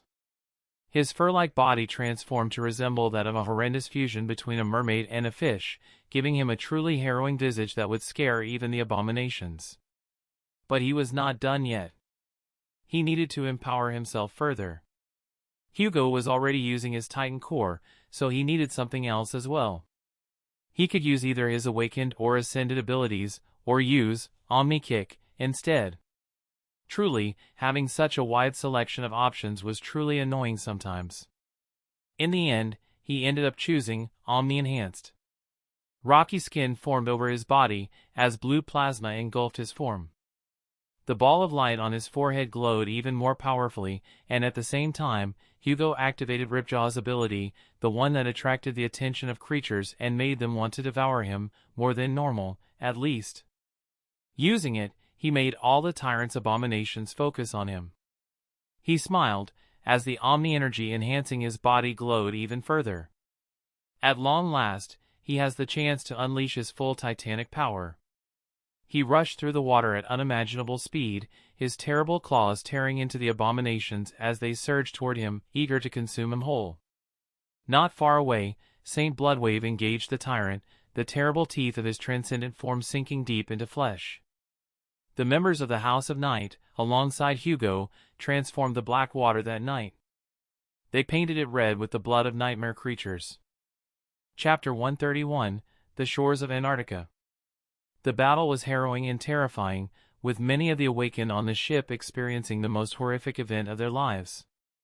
The House of Night, alongside the most famous master of humanity, the Azure Star, had managed to eradicate the abominations after a long drawn-out fight. Thanks to this, Hugo had gotten quite the reputation among the people and the army, with some already treating him as if he was a veteran. He himself didn't do much in the battle, as it was Bloodwave who killed the tyrant. Hugo himself had helped in killing the minions, which were many.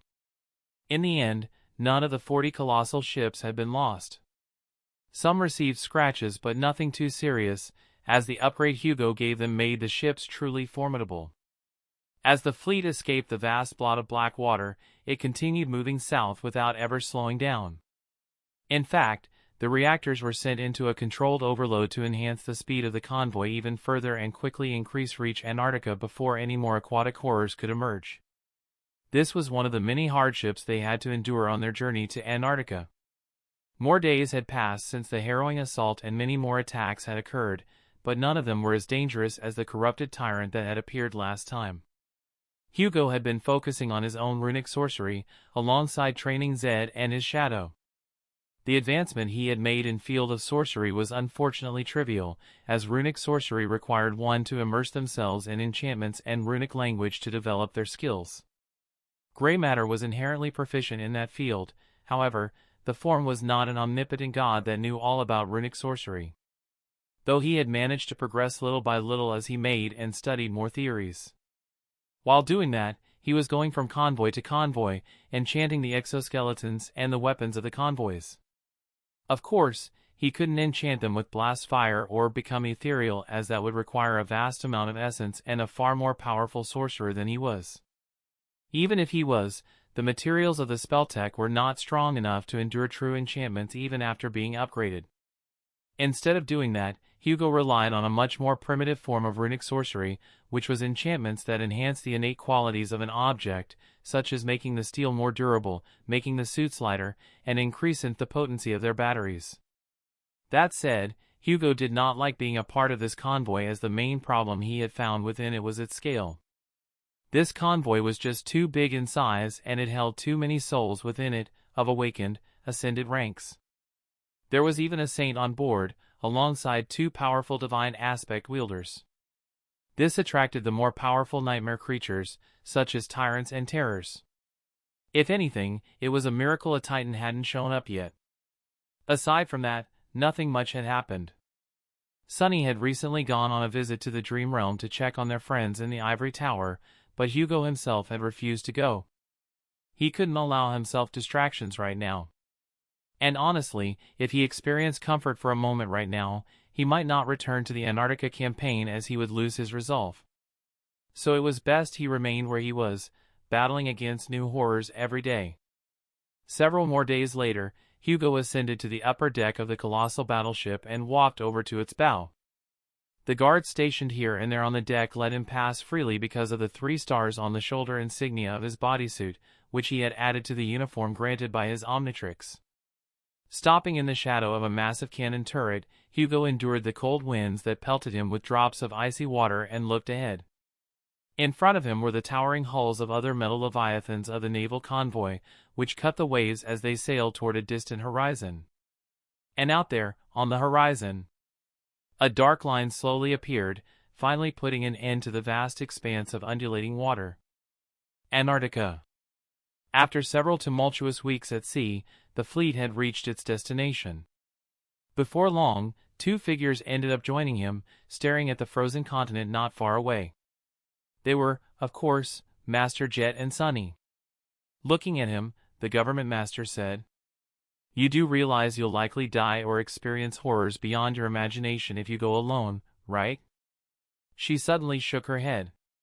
"No, it's likely that you'll experience horrors beyond your imagination and then die." Hugo only gave a smile. "General, have you ever nuked a region to escape from a great terror, transform into a divine titan and kill an unholy terror?" Jet looked at him with a confused expression, while Sunny seemed to be thinking about something else. "No. Exactly. I've already seen horrors beyond my imagination, so it can't get any worse than that." Sunny suddenly snapped out of his daze and looked at him sharply. "You fool! You never say it can't get any worse because it can, and in fact, it definitely will get a lot worse." Hugo shrugged. "It was bound to get worse anyway. Besides, getting a funny reaction out of you is worth it." Jet only looked in confusion between the two of them. She quickly began debating if bringing those 2 on this operation was a good idea or not. Fighting an unholy terror? Nuking a region to escape a great terror? Becoming a divine titan? What a nut job. He couldn't expect her to seriously believe such outlandish and cartoonish feats. What's next? Is he going to claim that he has a divine memory? Jet sighed. "Well, either way, remember what we agreed on. You'll be sent to the locations I tell you of. And luckily for you, there's a certain Category 3 gate that's going to open in a couple of hours. We need the abominations that are going to emerge from it killed or distracted while some of our caravans go through. Can you do it?" Hugo nodded. "The tyrant will give me a little trouble, but yes."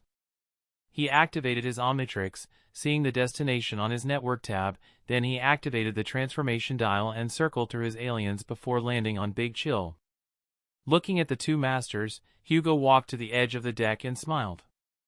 "I'll see you in a few months, probably. Or in hell, if we end up dying." Sunny scowled. "Don't include me, you bastard. I'm not planning on dying anytime soon, for your information." Jet was about to agree with Sunny, but she stopped herself from doing so for obvious reasons. Hugo sighed. "You guys are no fun." With that, he let himself fall from the top of the ship while looking at them. A flash of cyan blue exploded and then a streak of blue flashed through the sky as Hugo flew towards the destination. The 2 masters stared at him with a calm expression before muttering at the same time, "Show off."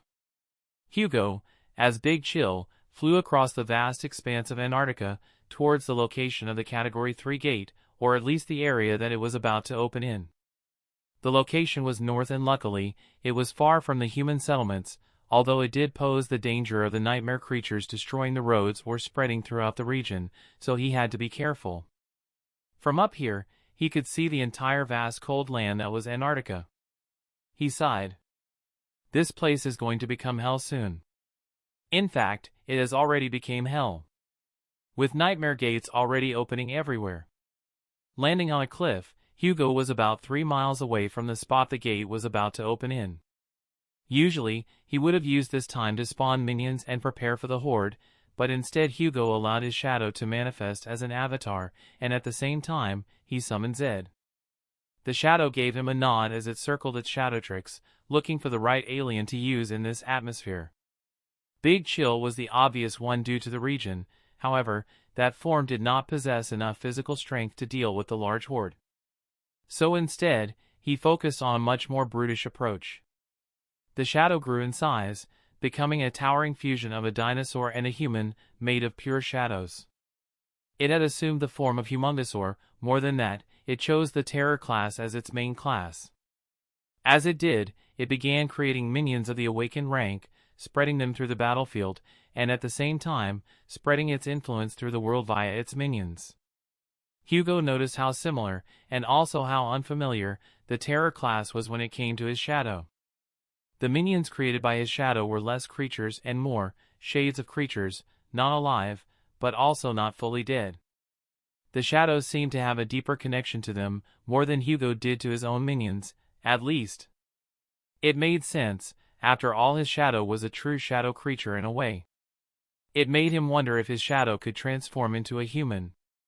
Ignoring the thought, Hugo slammed his Omnitrix and changed forms. Crystal grew over his body as he became much bulkier and much more powerful. Diamond Head! He shouted his alien name out of habit. Then, Hugo twisted his Omnitrix, activating the Omni-Kick armor. The armor spread from his watch, encasing his body in gray, yellow, and white metallic armor. Hugo had stopped himself from using Fusion or Omni-Enhanced due to the fact that both abilities were too essence draining.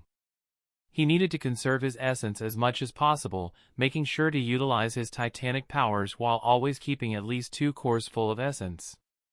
As a Titan, Hugo could not summon his minions, not because he lost his Tyrant and Terror abilities, but because he had become too broad to cut a piece of himself and make it a minion. In this form, his Titan consciousness was always active, becoming his regular perception of the world. It was eerie and alien, making him afraid of the changes that it would do to him. It was ironic, he was one of the most adaptable creatures in existence and yet, he was still afraid of change. Hugo had followed his plan, making his shadow a terror, and himself a Titan for the upcoming battle. He turned to Zed, looking at the alien blue wolf. "Give them hell, girl." The wolf nodded at his words, then the world suddenly darkened, becoming much more foul. A crack in reality began emerging, making Hugo feel the sickly feeling of corruption. The nightmare seed had bloomed, becoming a gate and creating a passage for the terrifying abominations to pour into this world. Chapter 132, Winged Giants.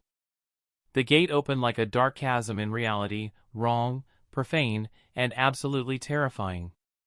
The hundreds of Humongosaur minions moved first, forming a defensive line of 3 rows. They were adorned in beautiful crystal armor and wielded terrifying crystal weapons, courtesy of Hugo, of course. Hugo stood beside his shadow and Zed, his arms crossed as he waited to see what kind of abominations they were dealing with. Knowing the race, nature, and affinities of the nightmare creatures he was fighting against helps with deciding how to kill them in the fastest and simplest way. Their world was not one built on systems, not really. Any creature could exist in this world and Hugo himself was a testament to that. The creatures that emerged were troublesome, to say the least. What came out of that gate was a horde of gargantuan abominations, with thick white fur covering their strong frames. They were big and humanoid, with the smallest of them being easily the size of a house.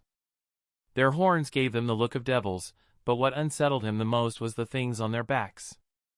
Every single one of them possessed terrifying wings, each capable of granting them the ability to soar through the sky. The numbers of wings differed between each creature, with the stronger abominations having more wings than the weaker ones. From what he could see, beasts had 2 wings, monsters had 4, and demons had 6. There were no devils, thankfully, but Hugo assumed that they would have 8. The size of their bodies, on the other hand, seemed largely dependent on their rank. From what I can sense, they're mostly fallen, with a few awakened mixed in. That was not a good thing, but it was to be expected with a Category Gate 3. He would have been alright if that was the end of the first wave, but unfortunately, it was not. Two towering colossals stepped out of the gate. They were far larger than the other giants, dwarfing them in size completely. The most terrifying feature, however, was their face. Instead of horns and a terrifying visage, they had an eerily human-like face. Their beauty was present and terrifying. They exuded a cold and expressionless look, as if they were in a trance. Each of the giants had 6 large wings, each one as black as night, 2 from the shoulder, 2 from the hip, and 2 from the middle ribs. The 6th pair of wings were folded across their stomach, clearly protecting it. It no longer had skin and flesh like the others, instead it had terrifying and clean black feathers covering it. A strangely long tail could be seen at the end, giving them a devilish look. Hugo frowned deeply. 2 corrupted demons. He sighed, regaining his composure. He should be able to deal with them with some difficulty, as long as he didn't get overconfident. Looking down below, he gazed upon the shadow army of Vaxasaurians, each and every one of them clad in beautiful crystal armor and ready for battle. The first wave was imposing and horrifying, enough to wipe out an entire siege capital without the protection of a strong saint. At first glance, the Vaxasaurian army didn't seem to stand any chance of victory. But that was not the case, not at all. The Vaxasaurian army had 3 important things the abominations didn't have. Firstly, they were free of the madness of corruption, making them able to think, move, and act rationally in combat. Secondly, they had the authority of their terror on their side, who could channel its power and influence through them. In this case, his shadow could influence the physical strength of the giants and the Vaxasaurians, making the powerful wings of the enemy fail to raise them to the skies, while empowering the Vaxasaurians. Thirdly, and most importantly, the army had a titan, a terror, and a powerful devil on their side. Each of those 3 creatures were capable of changing forms whenever they wanted, being supremely adaptable. So, despite the fact they were outnumbered, the Vaxasaurians were still superior. Raising his hands, Hugo shot a mass of crystals to the side, not to blast the enemy, but instead to create a myriad of siege engines. He created 7 of them, each varying in shape, from catapults, trebuchets, and ballistas. Before the enemy could even advance, Hugo loaded the weapons with crystals and used his control over said crystals to shoot them, unleashing a rain of projectiles over the horde of nightmare creatures right after they came out of the gate. Many of the crystalline projectiles hit their marks, impaling the terrifying giants and easily taking out the awakened among them. You have slain an awakened monster, allured warrior. You have slain an awakened monster, allured warrior. You have slain an awakened monster, allured warrior. You have slain an awakened monster, allured warrior. You have slain an awakened monster, allured warrior. You have slain an awakened monster, allured warrior. You have slain an awakened monster, allured warrior. You have slain an awakened monster, allured warrior.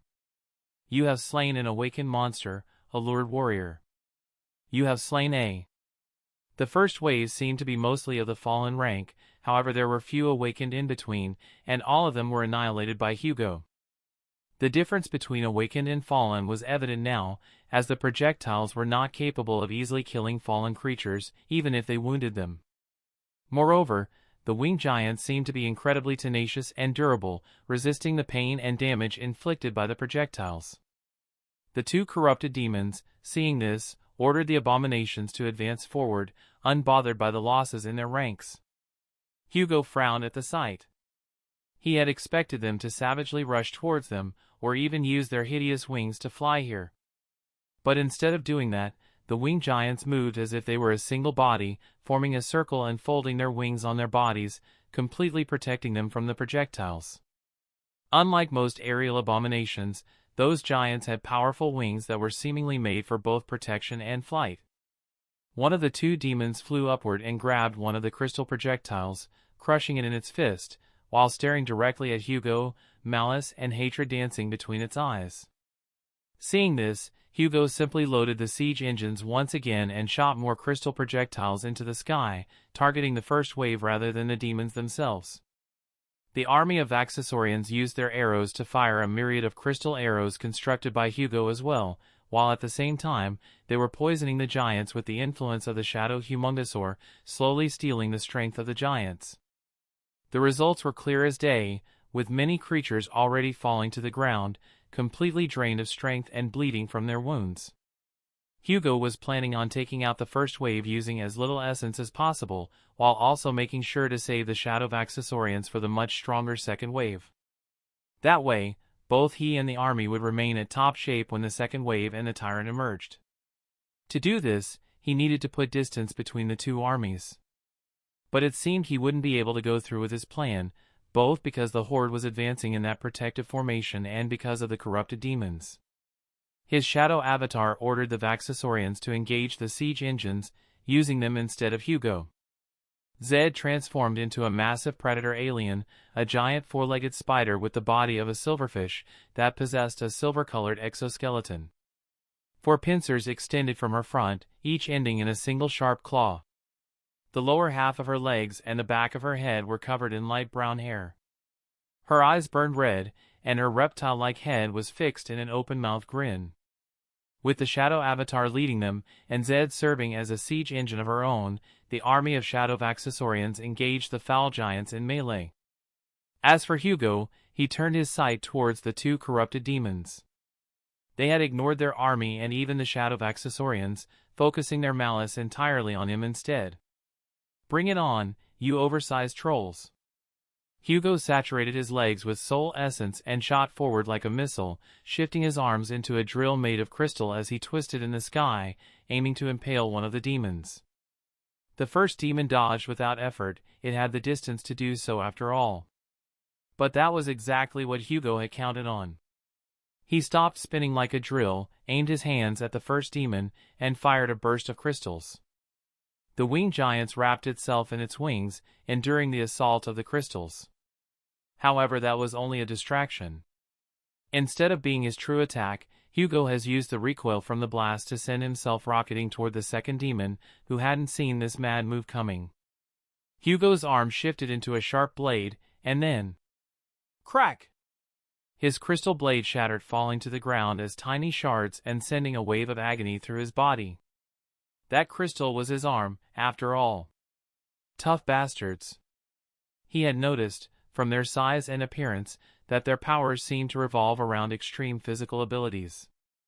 But perhaps that wasn't entirely true, maybe their main strength lays mainly in durability and endurance. Before he could test that theory, the giant's fist came down like a mountain upon him, slamming into Hugo with enough force to shatter steel. His body folded around the impact, with his crystal body shattering, before he was launched downward like a meteor. He hit the earth with a loud crack, as the shockwaves spread through his body. Before he could even recover, the first giant came down like a meteor, slamming its legs into Hugo's shattered frame with enough force to drive him deeper into the crater. The impact caved his chest in, his crystal body splintering as he was crushed into the frozen earth. His crystal body shattered, but it wasn't enough to completely crumble as, Omnikick, armor granted him a large protection against physical attacks. His crystals, on the other hand, could regenerate as long as he possessed enough soul essence. However, he currently didn't have the time to regenerate. Groaning, Hugo raised his arm and shot a crystal shard directly into the eye of the first giant. The shard reached its mark in a moment, piercing its eye and making the giant take a step backward in pain. As it did, Hugo forced himself to get up and slipped between the giant's legs. Just then, he touched both legs and created a gargantuan shackle out of his crystals, chaining the giant's legs together. Not only that, he made sure to shackle its wings alongside them. The big bastard finally took the shard out of its eye and attempted to walk, but couldn't, and ended up falling directly on the ground, deepening the crater even further. Seeing this, the second giant angrily roared and descended upon Hugo, aiming to crush him entirely. In response, Hugo positioned himself right on top of the chained first giant, who was desperately trying to break his chains. Just as the giant was inches away from him, Hugo slammed his Omnitrix and transformed into Ghost Freak, becoming fully intangible. The giant crashed into its twin demon ferociously, its immense weight snapping the creature's spine like a twig. The demon's body convulsed in pain and its limbs twitching as a wet gasp escaped its throat. For a moment, it tried to rise, then, just as it did, the demon collapsed entirely. The giant's life drained away as it suffocated and shocked on its own blood. Its body thrashed weakly before finally going still. Just like that, the demon was dead. The second giant immediately realized something was wrong. It had just killed one of its own kin, and from the looks of it, that giant seemed to hold a form of twisted affection for its twin. Even nightmare creatures have feelings. It made sense. After all, once upon a time, those two giants were likely either noble creatures following the path of ascension or humans. That realization made Hugo feel profound sadness for the two creatures, for all nightmare creatures in existence. The only thing he could do for them now was offer them the mercy of death. He slammed his Omnitrix, changing his form into that of Heat Blast. Before the abomination could even turn to smash him, Hugo gathered as much fire as he could in his palms. He gathered even more fire, creating more and more of it and condensing further. His flames grew like pyres, reaching unseen heights. His flame of divinity empowered the terrifying flames, and his authority as a titan made them even more formidable. Then, boom! An explosion spread from his arms, directed entirely towards the giant. Hugo could briefly see the visage of the demon engulfed in flames. Its skin held strong at first, however. The flames spread through every part of its body, entering its eyes, ears, and nose, melting its insides and causing it to explode inwardly. You have slain a corrupted demon, the Unfurled Giant. A unique name. How intriguing. Stopping the flame and reabsorbing it, Hugo looked at the two scorched corpses briefly before glancing away at the battlefield. The weakened army of giants had clashed with shadow warriors. And currently, the land was covered by the corpses of the giants, impaled by crystals and drained of strength. The minions had suffered some losses, unfortunately, but the other legion was completely wiped out. His Shadow and Zed had taken care of the stronger champions and were currently retreating, preparing for the second wave. Hugo quickly summoned Nothing and used it to pierce the cooked flesh of the corrupted demons, taking their transcendent soul shards for himself. He used the flames of Heat Blast to propel himself into the sky, reaching the area where the siege engines were. Sighing deeply, Hugo de-transformed and stood near his shadow, waiting for the second wave. Great job, you two. He tapped the large frame of the shadow Humongousaur and the spider-like body of Zed with a smile. At least he had those two while fighting hellish monsters. Soon enough, the second wave began entering the waking world, leaving him no time to enjoy the moment. Chapter 133, Stone Saint. The Nightmare Gate rippled once more as more terrifying shapes began emerging from its depths. The giants of the second wave were much more frightening than the first, clearly showcasing the difference in strength and powers between the two. From what Hugo could see, each and every single one of them was of the fallen rank. However, that did not mean they were all equal. Hugo had learned that not all creatures of the same rank were truly equal in power. At least, this was true for noble creatures and nightmare creatures. There's more devils and demons.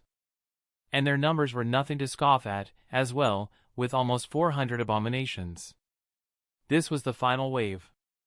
To his side, his shadow had changed forms, assuming the form of amphibian and creating more minions. It was a good idea, as it added diversity to their wounded army. Not only did they have raw strength, but now they also possessed electrical powers as well. Far in the distance, a new shape emerged from the gate.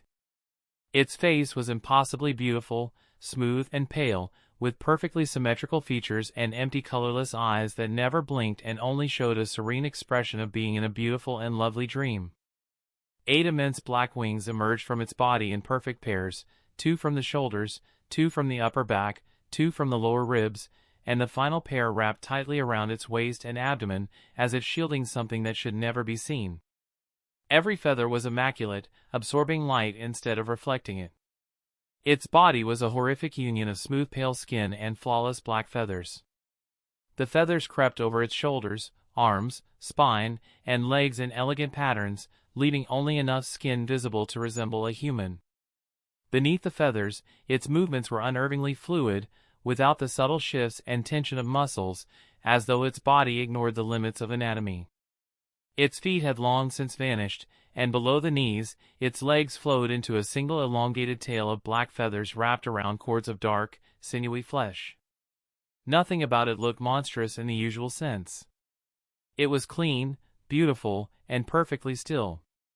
Its chest and most of the upper body were completely kept secret, yet movement was still seen below, as if worms squirmed beneath every feather. Hugo's expression became more dire as he recognized the rank of that giant. A corrupted devil. Turning his head towards his Omnitrix, he quickly debated which alien he should use. This time, Hugo was going to engage in battle with the army of abominations, using different tactics and more. He needed to unleash his full titanic strength to prepare for the arrival of the Gate Guardian. There were 2 aliens who were proficient at war in his playlists, so naturally Hugo had an idea on which alien he was going to use. Hugo raised the dial and slammed it. As he did, rocks spread over his body, his skin shifted into gray before it were encased by a terrifying rocky mantle. Crimson light appeared in his eyes, turning them into 2 flawless rubies. As a tenaciousness that had never been there instilled itself into his heart. Hugo exhaled, looking at the world from a new perspective. From the perspective of a stone saint, and not any stone saint, but a stone saint of the Titan class, a true child of Nether. Imprint, Stone Saint. Imprint rank, Ascended. Imprint class, Titan. Imprint description: deep in the cavernous halls of his dark domain, the demon of destiny had created the stone saints from stone to quell the fire burning in his resentful heart. However, that fire only grew hotter. Designed to bring peace, they were instead born into an endless war. Imprint attributes: Battle Master, Stalwart, Weapon Master, Heart of Darkness. Imprint abilities: Mantle of Darkness, Blade of Darkness, Creature of Darkness, Master of Darkness, Titan of Darkness. Battle Master attribute description: born on the battlefield, the Stone Saints are proficient in all forms of combat. Stalwart attribute description: the Stone Saints are highly resistant to all forms of damage, as well as being fully immune to mind and soul attacks. Weapon Master attribute description: the Stone Saints are masters of all weapons. Heart of Darkness attribute description: a pyre of ancient darkness dwells within the hearts of all Stone Saints, granting them tenebrous powers. Mantle of Darkness ability description: darkness embraces all of Nether's children. When surrounded by darkness, the Stone Saints grow stronger. In true darkness, more so. Blade of Darkness ability description: the true darkness dwelling in the Stone Saint's heart can be summoned in the form of a fearsome weapon. Creature of Darkness ability description: the darkness within the Stone Saints can be shaped into living creatures under their command. Master of Darkness ability description: you can influence true darkness. Titan of Darkness ability description: you can imbue your darkness within the world. The Stone Saints were peculiar creatures, indeed. They were not truly noble creatures, as they were not created by the gods, but by a demon instead. Nether had crafted the Stone Saints himself, granting them many wondrous powers. However, true darkness was not the innate element of all Stone Saints. Indeed, after much experimentation and knowledge from the Omnitrix database, Hugo concluded that Stone Saints could cultivate an imitation of an aspect through their hearts. They did so by adopting an element and mastering their powers within that element as they climbed the path of ascension. True darkness was granted to his Stone Saint imprint because of the Omnitrix, as it was the element that the Stone Saint had the most affinity to, even if it was not their innate element. His Stone Saint imprint was strange, to say the least, as it was not like other Stone Saints. It was more noble creature than them, and thus it had evolved to adapt to the class system, gaining powers from it. Though Hugo had a feeling he could change that if he gained more control over the Omnitrix inner system and make himself a true Stone Saint, though that wouldn't bring him any good as he was technically at the peak state of all Stone Saints right now. After all, he could, in theory, become anything. His array of transformations were not limited to noble creatures. There were many bizarre existences in this world, from creatures that followed neither the path of ascension or corruption, to creatures who were ideas and concepts. The description of his aspect stated that he had the potential to become anything. Maybe even creatures of corruption. He shivered, deciding not to dwell about it. Hugo summoned nothing and shaped it into a long deadly spear, before creating a shield out of the true darkness in his heart. He jumped down from the cliff and landed near the army of his shadow, moving between them calmly. The army of Vaxasaurians and Empress parted at his presence, allowing him passage. Wherever he walked, the world suddenly became much darker, despite the fact that it was daytime. That was because he was finally using his Titan ability, changing the world around him as he used it. Titan abilities were much like will, bending the world to them.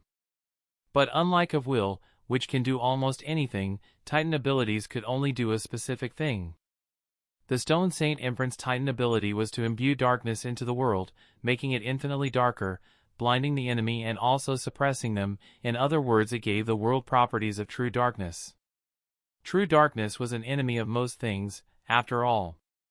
Chilling darkness spread across the battlefield, seeping directly from Hugo's heart. It surrounded everything within a 5-mile radius, encompassing both the army of shadows and the army of abominations.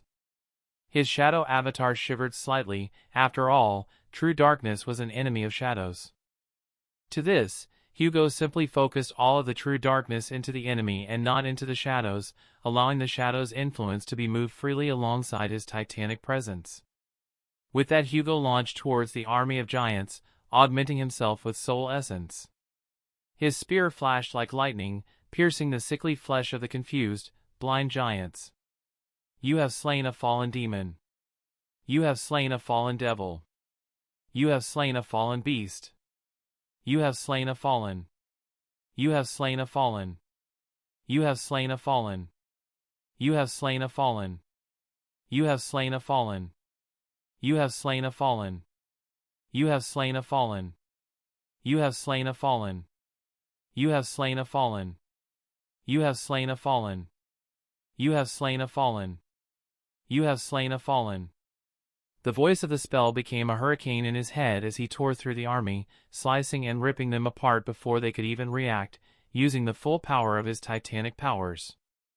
Every single part of his body was like a weapon, made for war and murder.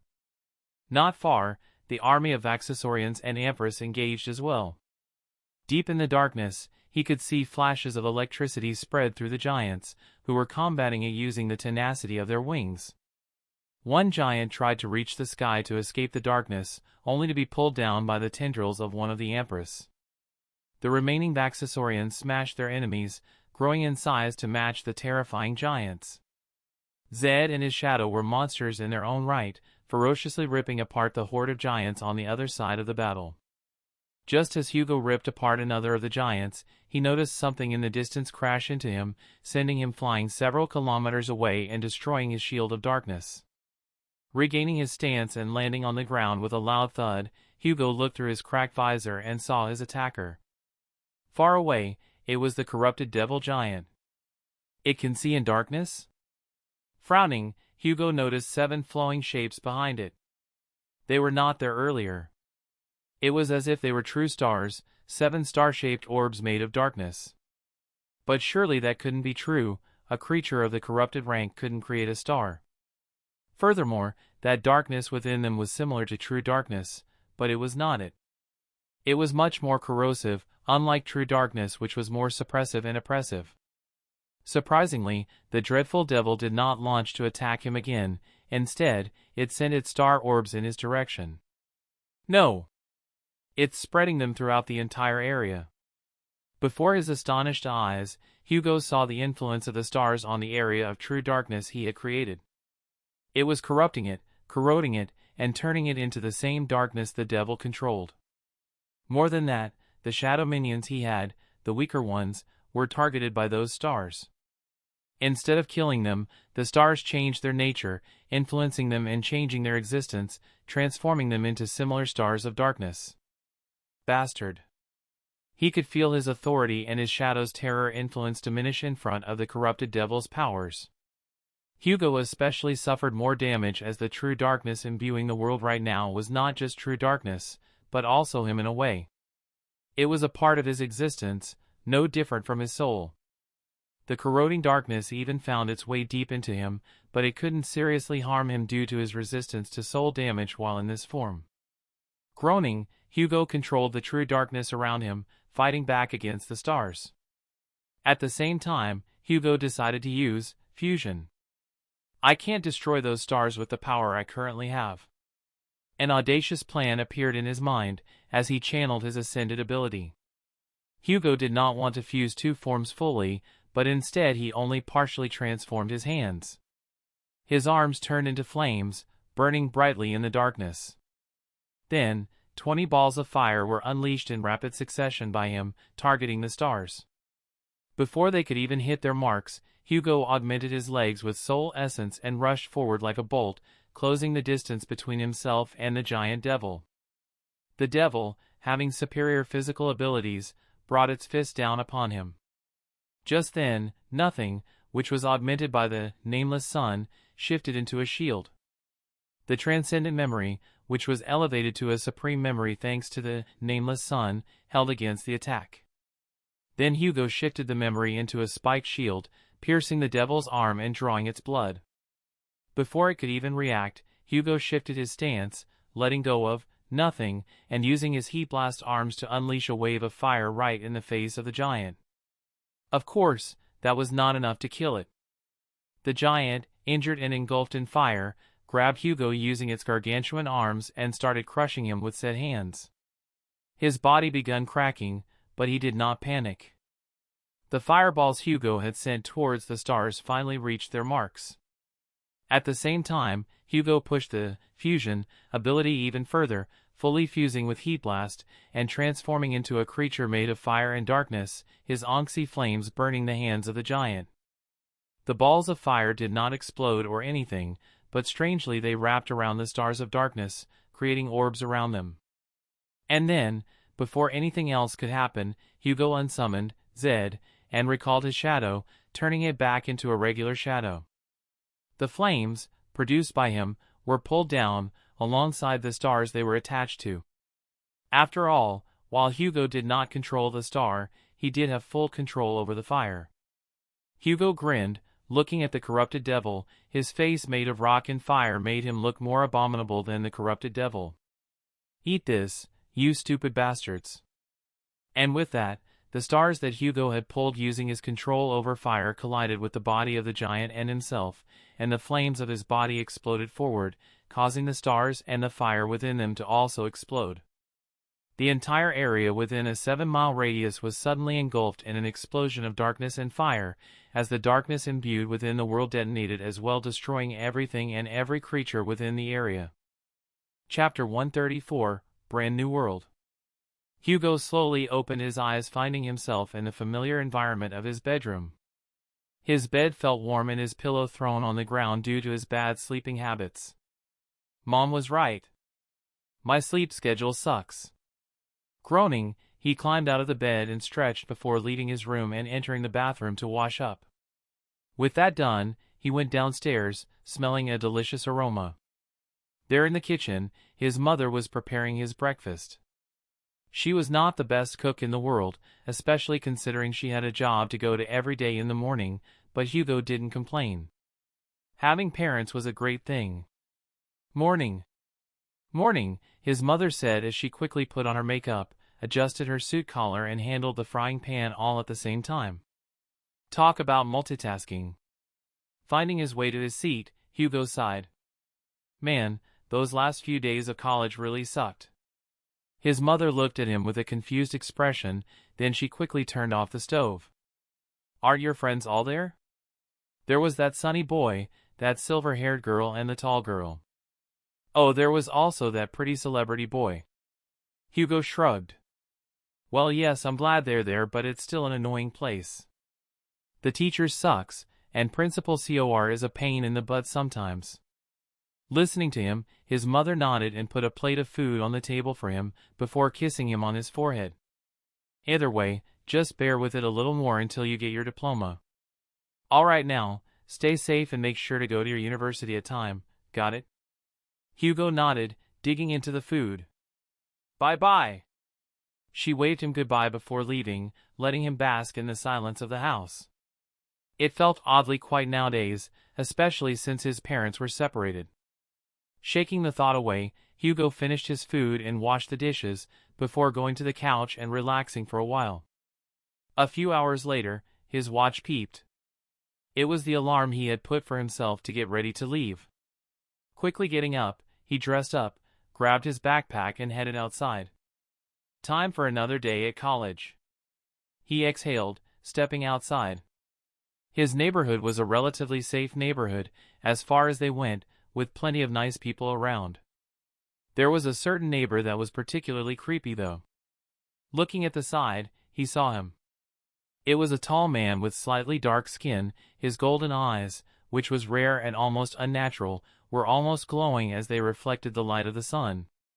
His neighbor, Asterion, was a strange man indeed. Always watching, always observing people and always studying them. It was as if he was stalking them. Of course, the man himself meant only good. He was a rather pleasant person to be around, but his habits were just slightly problematic. What was even scarier, the man was always eating for some reason. Ignoring the thought, he took a taxi cab to university and relaxed. His university was noticeably bigger than other colleges, easily dwarfing most institutions in the country, with its tall dark walls rising to meet the sky. The place strangely looked like a fortress and was called the Awakened Academy. Almost as if they were preparing for war. What even was an awakened? He saw a familiar face among the hundreds of people entering. It was a beautiful short man with pale skin, dark hair, and onyx eyes. "Sonny! Good to see you!" Hugo's face was plastered with a beautiful smile as he saw his friend. As he approached him, Sonny only scowled. "Must you always embarrass me with your obnoxiousness? Geez, you're worse than Kai." Hugo's smile grew wider. "Why are you so scared of being embarrassed?" "Oh, let me guess. It's because you don't want to look like an idiot in front of a certain somebody?" Hee. Sonny turned his head away, a faint blush appearing on his pale cheeks. "And no. I don't know what you're talking about." Really? So you don't know that I was talking about a certain silver-haired girl that happens to be a little autistic?" Sonny's face became even redder. So much so that one would assume he was a tomato. Before he could tease him further, he heard a voice from the side. "Hey you guys." The voice was loud and boisterous, causing both of them to turn their heads towards it. It belonged to none other than Effie, who was walking alongside Cassie and Kai. "Sup, shorties?" Hugo looked at her with an annoyed expression. "I'm not even that short." "Meh, you're shorter than Kai, Neff, and obviously me. Just because you're taller than Cassie and Sonny doesn't mean much. You know, big fish in a small pond." "Effie, that's not how the saying works." Cassie spoke with a hesitant smile. "It isn't?" the boisterous woman responded. Sonny simply looked at her with a frown. "How could you possibly be in college and not know that?" The tall girl shrugged. "I don't know, how can you know Nephi since high school but you still haven't asked her out?" "Ask me what?" A new voice appeared, belonging to none other than Nephi, who was carrying a bunch of books in her hands, with a pair of headphones slinged over her neck. "Aw. Not you. But like Dash." Sonny stammered with his words, not knowing how to answer. He was not ready for this. "I think he meant asking you to practice fencing together later. He's been talking about how good you are at it with me for a while now." Kai came to rescue, making Sonny look at him as if he had just saved his life. Nephi brushed a strand of her hair and looked at Sonny intently. "Sure, I can make time. For you." The odd group walked into the college campus together, drawing multiple gazes wherever they went. After all, they had like 3 idols in their group. Their different fields of studies required them to split up for the day, giving Hugo some alone time in his classes. He studied under Instructor Rock, biology, Miss Jasmine, language, Professor Jet, politics, and lastly, Teacher Julius, history. After his classes were over, he spent some time alongside Sonny, as they were the only ones who finished early. Looking at him, his short friend said, "So, You're not going to ask out that senior? Who? Don't feign ignorance, you fool. I'm talking about Senior Revel. Like I told you, the relationship between me and Senior Revel is purely platonic. We simply have similar hobbies. Nothing more. Sure, just like the platonic crush you had on Professor Jet a while ago. It was a stupid thing teenage me had. I blame puberty, now forget about that, will you? I don't think I will. Weren't you the ones eyeing Effie when you first met her, you pervert? Respectfully, I eye everyone I see equally, and not just women. That's worse, you degenerate. The two had continued their conversation before splitting up at the bus station. Hugo decided to go back home on foot this time, getting some much-needed fresh air. On his way, he came across a peculiar scene, with a young man standing before a tree, one that a beautiful black cat stuck on top of it. The young man had long brown hair, emerald green eyes, and around Hugo's age. Of course, he knew him well. That was his cousin, Benjamin. His cat seemed to be stuck on a tree. Yo! Hugo waved at him. Oh, hi, Cows. Ah, I have a little situation going on right now. Yeah, I can see that. Hugo responded, looking up at the long tree. I should help. He raised his arm and touched the faceplate of his watch. And suddenly, nothing happened. After all, it was a regular watch. Why did I do that? Frowning, Hugo shook his head and took of his backpack and jacket, deciding to climb the tree. Hold out my jacket, Hugo said, climbing up and reaching towards the cat. Right as he touched it, the cat panicked and jumped off the tree. Ben, to avoid hurting it, grabbed the cat using Hugo's jacket, giving it a safe landing. All safe. Hugo gave him a thumbs up as he carefully climbed back down, bending down to grab his backpack and jacket. The two of them ended up walking together, before sitting on a bench, chatting calmly. Man, life has been strange those last few days. Sometimes I get dreams that I'm a blonde man fighting monsters in the sea atop a warship. It's wild. Ben chuckled. Tell me about it. I sometimes dream I have a watch that can turn me into aliens. Hugo's eyes widened at his words. You too? I thought I was the only one. Didn't you say you were a blonde sailor? Well, not exactly. Sometimes it's a sailor and other times it's a guy that looks like me transforming into monsters. It's weird, but strangely the sailor part feels more real. Yeah, maybe we lost our marbles. The two of them laughed for a while, before suddenly falling quiet. They ended up staring at the distance, looking at the empty street. Hugo's eyes seemed to become clearer all of a sudden, as if he had just woken up from a deep slumber. This isn't real, isn't it? Hugo asked with a somber expression. Ben only sighed. Took you long enough to figure it out. So what's your deal? Nightmare creature parasite? And how are you doing this? I thought I was resistance to mind attacks. Ben, or whatever was taking his form, shook their head. I'm not a nightmare creature. Quite the opposite, actually. I'm the manifestation of your Omnitrix given this form by your mind to keep your company in this illusionary world while the internal defense system of the Omnitrix handles a powerful intruder. Intruder? The corrupted devil? If the Omnitrix had to shut down and knock him out, then that means the intruder was truly powerful. It couldn't merely be a corrupted devil. No. It turned out that the tyrant leading the horde parasitizing its own minions, using the devil as a vessel. Right after you killed its vessel, it latched onto you and entered your soul after you detransformed, but don't worry, the Omnitrix is dealing with it. I see. Hugo stared somberly at the world around him. He was glad he got to experience this, even if it was all a brief dream. Seeing his mother again. It was a blessing. But he still had his duties in the waking world, and he couldn't allow himself to fall asleep through the entire campaign. How do I wake up? You only need to kill yourself here to shock your mind briefly, forcing it to wake you up. Listening to the Omnitrix, Hugo smiled despite the eerie words. I don't know if I'll ever get to say something like this again. But thank you, Omnitrix. For everything you've done for me and for all the times you saved me from impossible situations. Truly, I could not ask for a better aspect, or companion for that matter. But next time, at least take my form. Taking the form of Ben Tennyson really makes you look like a toxic ex. The Omnitrix looked at him with a smile. Noted. With that, it began disappearing into blue light.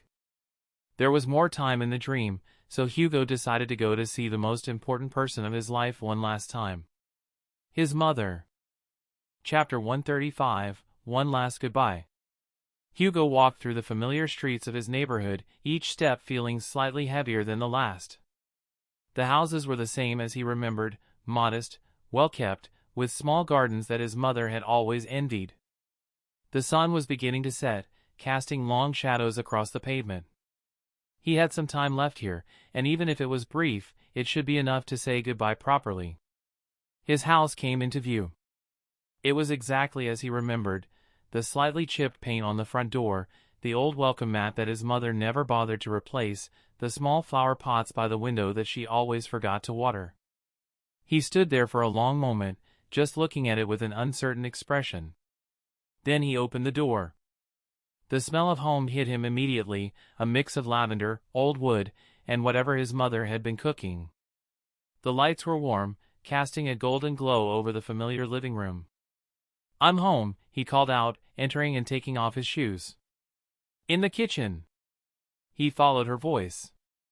The kitchen was small and cluttered, the way it had always been. His mother stood by the stove, stirring a pot, while at the same time, reading something on her phone. Her apron slightly askew. She turned when she heard him, and her face lit up with a calm smile. "Perfect timing. I was just about to call you. Dinner's almost ready." She bustled around the kitchen, checking the pot, adjusting the flame, while also texting her work colleagues, completely unaware that she was not real. Despite that, she was lively and good at multitasking. Even in the real world, his mother had never been the housekeeper type. She was strong, educated, brilliant, and a hard worker, both in her job and daily life. She was not inferior to the tenacious awakened of humanity, not in the slightest. Hugo leaned against the doorway, watching her. He knew he should sit down and eat with her to savor this moment, but his heart was already breaking apart. "Hey Mom, can we talk for a minute?" She paused, looking at him calmly. "Of course, is something wrong?" He shook his head with a smile. "No. Let's just eat," Hugo said with a smile, as he helped set the table. After the two of them finished their meal, Hugo stood up from the chair, looking at his mother.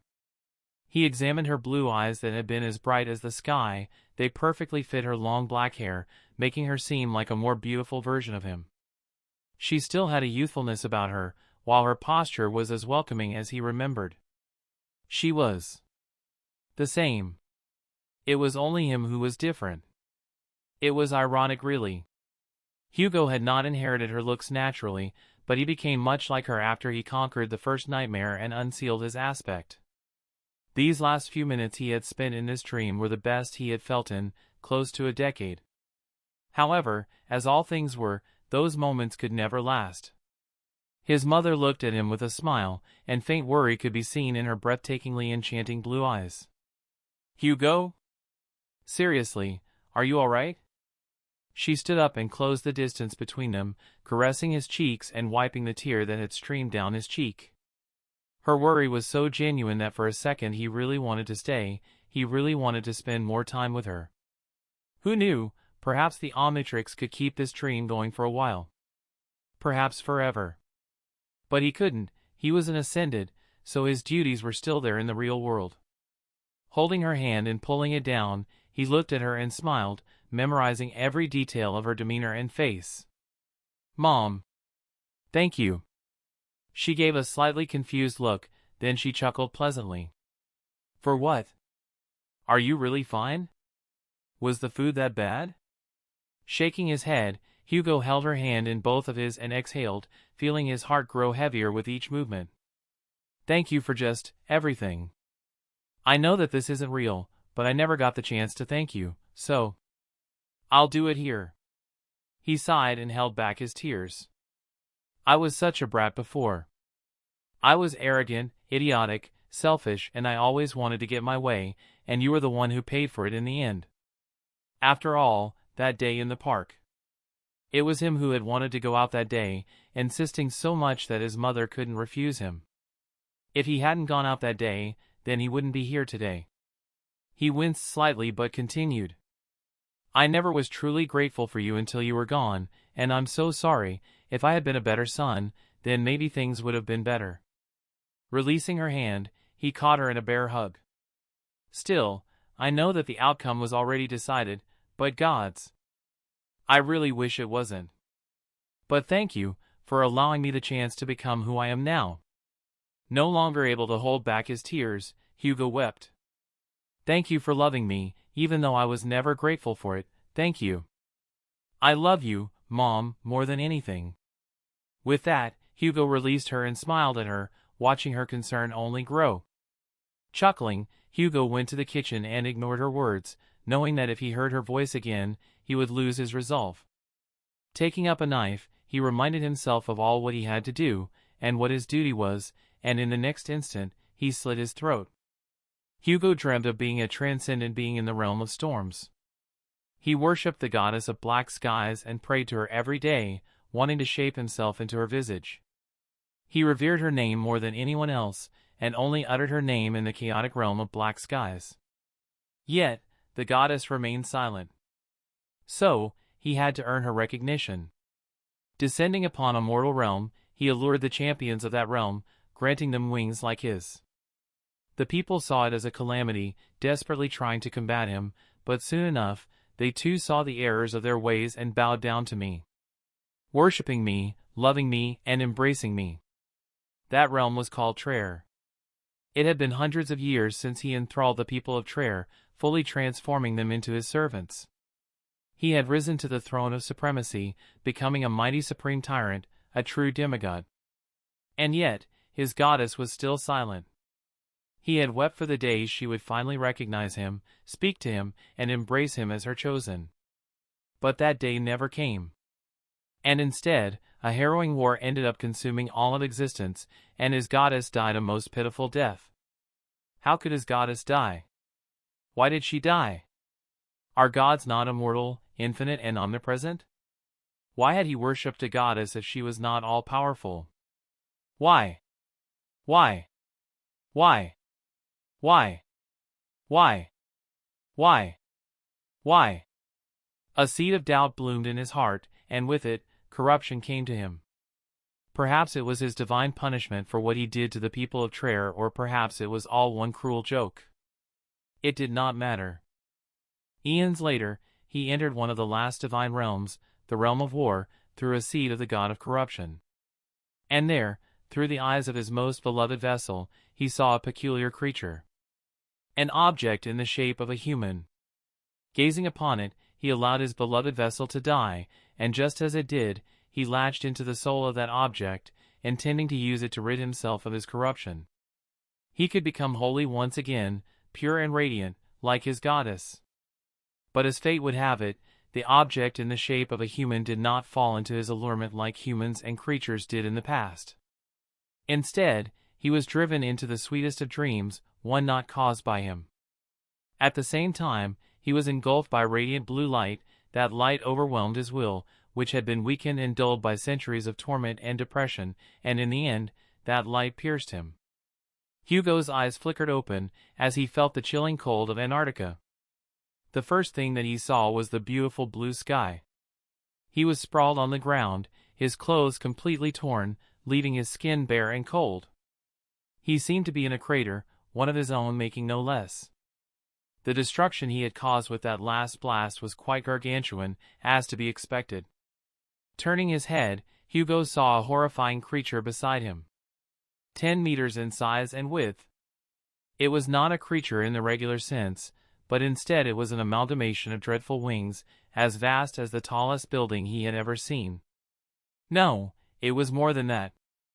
Its size was roughly a quarter of NQSC. And it was dead, or at least it was on the verge of death. A great tyrant. Hugo shivered, feeling the last wisp of its will. It was dying and exhausted now, but it could still crush him if it flipped over. This thing had entered his soul, attempting to parasitize it. But thankfully, the Omnitrix, a divine relic, had managed to stop it. Not without a great cost, though. Pulling up his runes, he frowned. Name, Hugo. True name, Demon of Change. Rank, Ascended. Class, Terror. Omnicores, 6/7. Soul Fragments, 0/6000. Shit. He was no longer a Titan. Which felt strange. His titanic powers were gone, which meant he would need to rebuild it all over again. It's a fair price for my life, I suppose. Despite that, he felt naked, both in the regular sense and the mystical sense, as his powers were not only cut in half but drastically changed. He was much limited as a terror, but still he would manage. It's what he was best at after all. Getting up, he summoned Nothing and augmented it with Nameless Sun. Then, using fusion, he sprouted wings from Big Chill and reached the top of the amalgamation of wings. This creature. He had briefly seen it in his dream, not to be more specific, he was it. He had seen what it was, who it was, and what it had done in the ancient past. Those giants weren't creatures it had created or altered after its corruption.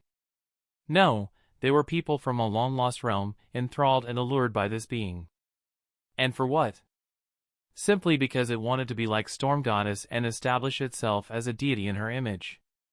Also it could get recognition. Hugo could not understand its feeling, as he was not a religious person himself, but still. There was no justification for this madness. Gripping the spear of Nothing, he plunged it deep within the center of the abomination, where its soul cores were, dealing the final blow to its already damaged body.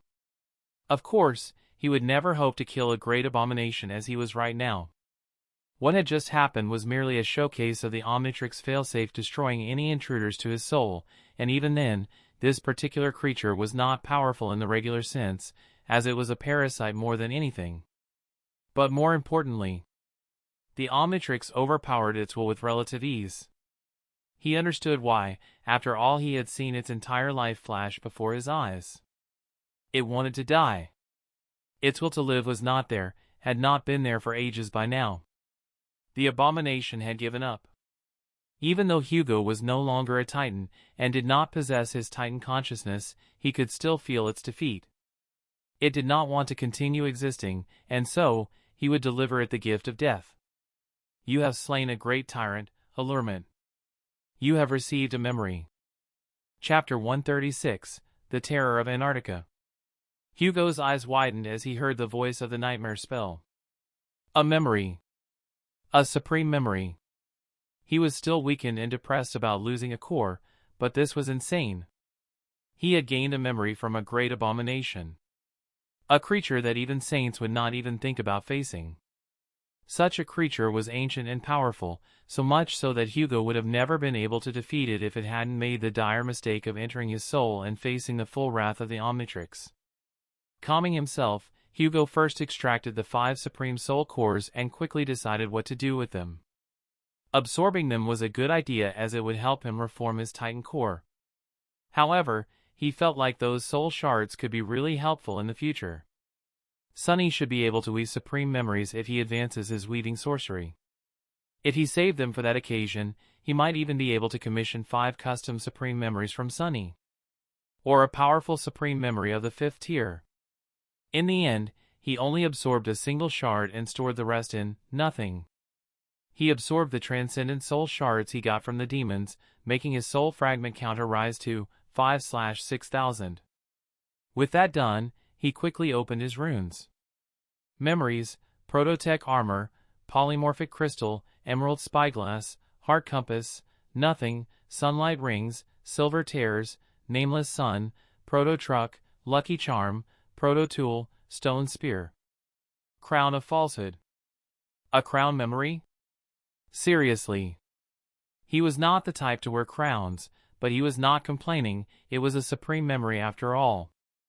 Opening its runes, Hugo suddenly held his breath. Memory, crown of falsehood. Memory rank, supreme. Memory tier, 4. Memory type, tool. Memory description: countless days and nights had come and gone after the people of Traer were allured, and in that time, the promise of love and compassion promised by their warden were soon forgotten, as they were put in a dream, one that bestowed upon them a kinder world. Under its rule they swept countless kingdoms and cities, all in the hopes and dreams that one day they would regain their humanity.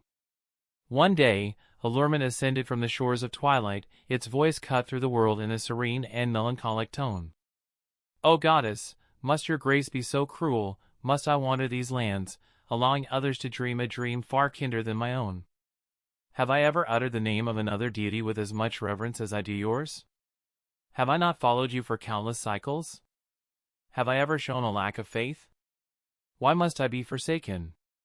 Its desperation grew more evident as the waters grew more erratic, and disaster began to befall the turbulent waters. "Why? Why? Why? Why, have I ever uttered words of praise to any but you? Must I not be allowed your mercy? Please respond to me, O magnificent deity. O the guide of my soul and the wind below my wings, allow me to be cleansed of this corruption. Allow me to sing praises of your glory with my previous blessing. Grant me your grace once more so that I may go through the realms, so that I may spread your love to others that need it. Please, please, O magnificent one that stands above the sky, grant me liberation." The black skies passed without stopping, and so the previous blessed of the storms wept. What a horrifying tale!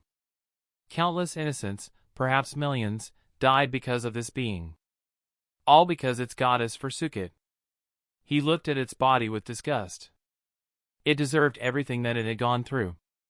But still, this story was simply cruel, far too cruel, much like that of the Forgotten Shore. Such stories were not that uncommon in this world. No matter what, such tragedy must never happen again. It cannot be allowed to happen. His conviction to grow stronger became even more dire now. Hugo focused his attention on the enchantments.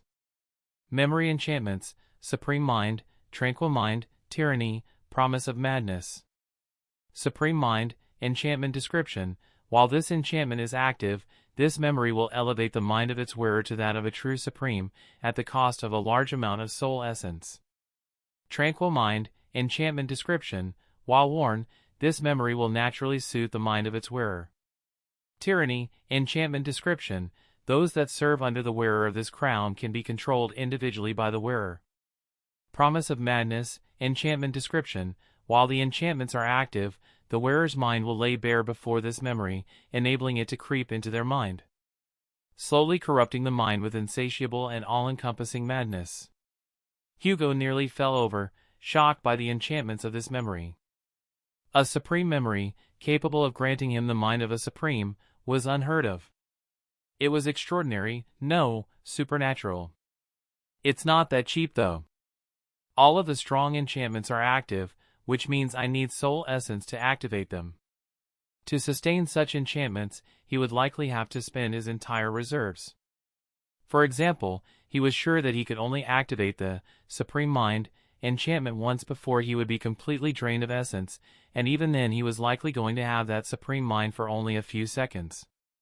As for Tyranny, that seemed to be an enchantment that would have less essence drain, but undoubtedly too expensive for him to use. Still, those two enchantments paired up incredibly well with the abilities he had. For example, he could use the crown to control his minions individually, which was a terrifying ability, but also one much needed in the Antarctica campaign. Lastly, there was Tranquil Mind and Promise of Madness. Those two enchantments seemed to be passive, and more than that, they were polar opposites. One made his mind calmer and the other made him mad. It made it so the supreme memory cannot be abused. Not a problem if I use it correctly. He had to be careful though. After all, the spell made the memory in the image of the great tyrant, allurement, so the madness he would feel when activating the enchantments might be similar. Still, the enchantment specified active, which is a very important thing. That meant as long as he only wore it to benefit from the tranquil mind enchantment, he would have nothing to worry about. Exhaling, he summoned it to take a look. A graceful crown materialized in his hands. It was created entirely from many small, metal wings arranged in a continuous circle. Each wing was crafted from steel, shaped with fine feather-like segments and layered tightly with others so their tips overlap and interlock. The wings curved inward, creating a band that fit around the head. How beautiful! And also terrifying. The crown looked both angelic and creepy, giving it a mystical appearance. It did hold the power of control after all. If I'm not wrong, supreme humans could use this crown to control their domain subjects individually. The monarchs ruling humanity would kill to have such a memory. The spell seemed to have fashioned tyranny for Supreme specifically, as it likely didn't account that a tyrant would be among its carriers. At least in this realm. He had no idea if the spell could actually infect noble creatures, so he couldn't be sure. Cracking his neck, Hugo activated his uniform mode once again and entered the Omnitrix tab, calling Master Jet. From the explosion, I assume you're done with the gate? Her voice was surprisingly serious, after all the Antarctica operation had officially started, and there was no time for banter or jokes. Yes, there's the body of a great tyrant I just killed. You should send someone to take it. It can probably be used in a lot of things. He couldn't take the body for himself, but the government probably could. You killed a what? Day 2 of the Antarctica campaign. A taciturn legion of steadfast warriors made of stone advanced across the vast expanse of Antarctica, armed with weapons made of darkness and dark crystals. Such a legion of awakened warriors would not have been as mighty as they were without the silent, yet insidious, presence of their lord.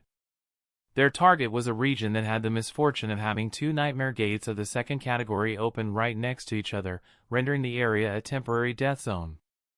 All the awakened and ascended were busy dealing with the main horde of abominations alongside the main evacuation army, so no one had bothered to deal with those 2 gates. The leader of this steadfast group, one that possessed a strange form of intelligence, unlike that of his comrades, commanded them to stop. The Stone Saint looked at the sea of monsters near the 2 gates, and looked at the army of Stone Saints, as if communicating with them telepathically.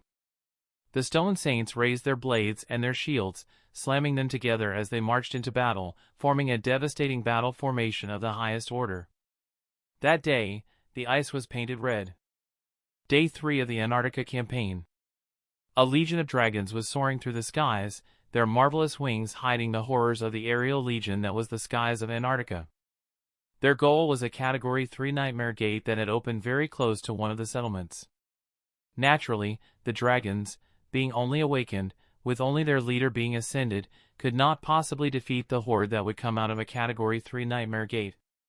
However, they, being as gargantuan and destructive as they were, could break the formation of the abominations, serving as a siege engine. After all, their main intention in this operation was simple. It was to distract the abominations from the pure mundane souls that lurked within the nearby human settlements, and stopping them from descending upon the humans. Fire, ice, and a multitude of breaths were unleashed by the dragons, as they ravaged through the sky of monsters. Day 7 of the Antarctica campaign. Far in the sky, where the true horrors of Antarctica, the aerial kind, laid. A circle of 5 Category 2 gates had opened in the sky, threatening to descend upon Antarctica and consume it whole. Humans no longer trusted the skies as safe transportation networks after the descent of the nightmare spell, as gates could easily sprout there, not to mention, many dreadful beings made the skies their hunting grounds. But there were no hunters within the skies as ferocious as the Necrophrygians. Those moth-like aliens lurked in the sky, lacking the majesty and menace of the dragons, yet they were no less terrifying. Their leader, a certain Necrophrygian that was of the ascended rank, commanded the legion to split into 3 parts, surrounding the nightmare gates. Right as the gates opened, the abominations that came out of them were met with a dreadful surprise. Instead of being the hunters, they became the prey, and instead of drowning in the blood of humans, they drowned in ice. Day 12 of the Antarctica campaign. An army of Vaxasaurians marched through the plains of Antarctica, their gigantic bodies covered by dark crystal armors. Those boisterous humanoid dinosaurs were the first to be seen by humans. Naturally, none of them attacked the humans. But instead, they marched into battlegrounds alongside them, going from place to place and jumping into the battle between humans and nightmare creatures without invitation, massacring the nightmare creatures and leaving the brave awakened of humanity utterly and completely confused. The champions of humanity, seeing that their mysterious saviors had not attacked them, did not do any harm to them. After all, they could not afford it. The silent legion of gentle giants continued on their way, led by their ascended leader, silent and imposing, as if their life's purpose was to destroy the corrupted. A horde of monsters had spread through Antarctica 2 weeks after the start of the campaign. They were not nightmare creatures, and they did not kill humans. Instead, they targeted the abominations, going after nightmare gates and even protecting the humans at certain times. The humans, astonished by this, could not believe what they were seeing. They saw creatures made of stone and darkness cut down abominations with their onyx blades. They saw humanoid moth creatures freeze dreadful beings before they could descend on settlements. They even saw dragons soar through the sky, dealing with the dreadful aerial abominations that threatened settlements. There seemed to be 2 kinds of those abominations, ones made of shadow and others made of flesh and bones. Some reports claimed that they had seen the leaders of this mystical group of creatures, which were 2 creatures, a shapeshifter who could assume a variety of forms, and their shadow, who followed them wherever they went. The humans did not know who this mysterious creature was. In fact, they started making some wild theories, such as it being one of the few good nightmare creatures, a powerful supreme who emerged in Antarctica out of the 4th nightmare, and many more absurd theories. Of course, they couldn't be further from the truth. But no matter, that was how the story of the terror of Antarctica was born. On top of a magnificent hill, a man in a white skin suit, battered and torn, was sitting cross-legged, looking at the world with a distant expression. His gaze, it was not empty, but as if he was not here. There was a graceful crown on top of his head, giving him a mystical sense of royalty. Beside him, his shadow, who assumed a physical form, remained idle above the cliff, staring calmly at the expanse alongside him. Hugo had been very busy in the last 2 weeks as he had to change his plans completely. His original plan was to march into Antarctica as a Titan and use his shadow as a terror to spread minions and influence. Unfortunately, that did not go as planned, due to a harrowing great tyrant invading his soul and causing the Omnitrix failsafe to waste an entire core to protect him. But no matter, he had to adapt fast now that he was back to being a terror. Using his tyrant abilities, Hugo had created 4 legions of minions, alongside his shadow. Hugo, as ascended, was only capable of maintaining a few hundred minions, mainly 400. To make the legions as versatile as possible, he and his shadow chose different aliens to spawn. For example, he had spawned 100 stone saints, 100 dragons, 100 necrophradians, and 100 vaxasaurians. The 4 groups were all meant for combat, different types, yes, but combat nonetheless. The Stone Saints were the most organized force and the most skilled ones, using their battle arts and perfect synergy to combat nightmare creatures that humans could not deal with, saving many lives in the process. Out of those hundreds of Stone Saints, Hugo was only controlling one of them, and guiding them through that one, whenever there was a dire battle, that is. He was doing that using the Tyranny enchantment, which allowed him to take control of his minions. To make the best use of this enchantment, he only controlled one individual out of each legion, making them generals. They were of the ascended rank as well. The dragons were siege engines, simply put. They were used to distract the more powerful abominations from the human settlements, mainly meant for Category 3 gates, which were more often too perilous to endure for humans. Thankfully, the Great Tyrant, Allurement, was a special case, and not something every Category 3 gate spawned, or else humanity would have gone extinct by now. The dragons were led by one dragon that Hugo controlled, but they were much more spread around than the Stone Saints, who moved in groups. The army of dragons were each assigned to a different settlement, helping humanity in different ways. Some even helped with cargo transportation. Of course, the dragons were always close to the ascended General Dragon, as they were not sentient enough to do anything on their own. The Necrophrygians made for great aerial fighters, with them dealing with most of the abominations in the sky. They used simple tricks, attacking the enemy while translucent, making the enemy chase them and playing cat and mouse until the enemy was exhausted. In that case, they would freeze the abominations to death. They too were led by one minion of the ascended rank that was controlled by Hugo. The army of Accessorians did not need any elaboration on their role, as they were the ones responsible for being siege engines on the ground, meant to deal with the lesser powerful abominations and most importantly, hordes of nightmare creatures, making sure that they never spread across Antarctica. In other words, they made sure to contain abominations, even if they could not kill them. They too were led by one minion controlled by Hugo. Now, this process was not as smooth as it sounded. Firstly, Hugo cannot control his general minions all the time using the crown, as he did not have infinite soul essence, and more importantly, he was risking madness every time he used it. That meant he could only guide his minions to certain battles. The tactic was simple: take his minions to battle and then command them to kill creatures. Then, he would take control once again and guide them to the next battle. Secondly, all 4 legions were merely awakened. He only placed ascended minions as the leaders of each army, making them generals. That was done to make sure they had more quantity minions. He did not like it, but in Antarctica, thanks to the nature of the awakened and ascended ranks, quantity was far more important than quality. But even then, with each battle, at least one minion would fall. That meant that Hugo had to spend more essence to create new ones, which was extremely painful spiritually and mentally and also sometimes impossible. At certain times, he would exhaust too much of himself when making minions, which made Hugo incapable of making more minions for long periods of time. Thirdly, he was merely an ascended terror. Sure, his influence spread far and wide, but he was a mere ascended terror. Not only could he not handle this pressure, but he also didn't have the soul essence necessary for it. He was capable of barely scraping by thanks to the spirit essence he receives as a terror and the Omnitrix recharge feature. Hugo found himself low on essence nearly every day, taking time to recharge before going to battle again.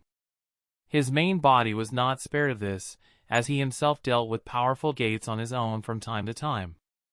He did not help with the evacuation directly, but he still did his best to aid humans by killing nightmare creatures. His shadow was in a predicament. It could not let its minions wander far away from it, as it did not have the crown of falsehood. Only one of them could use a memory at a time. So, its minions were far less useful than Hugo's.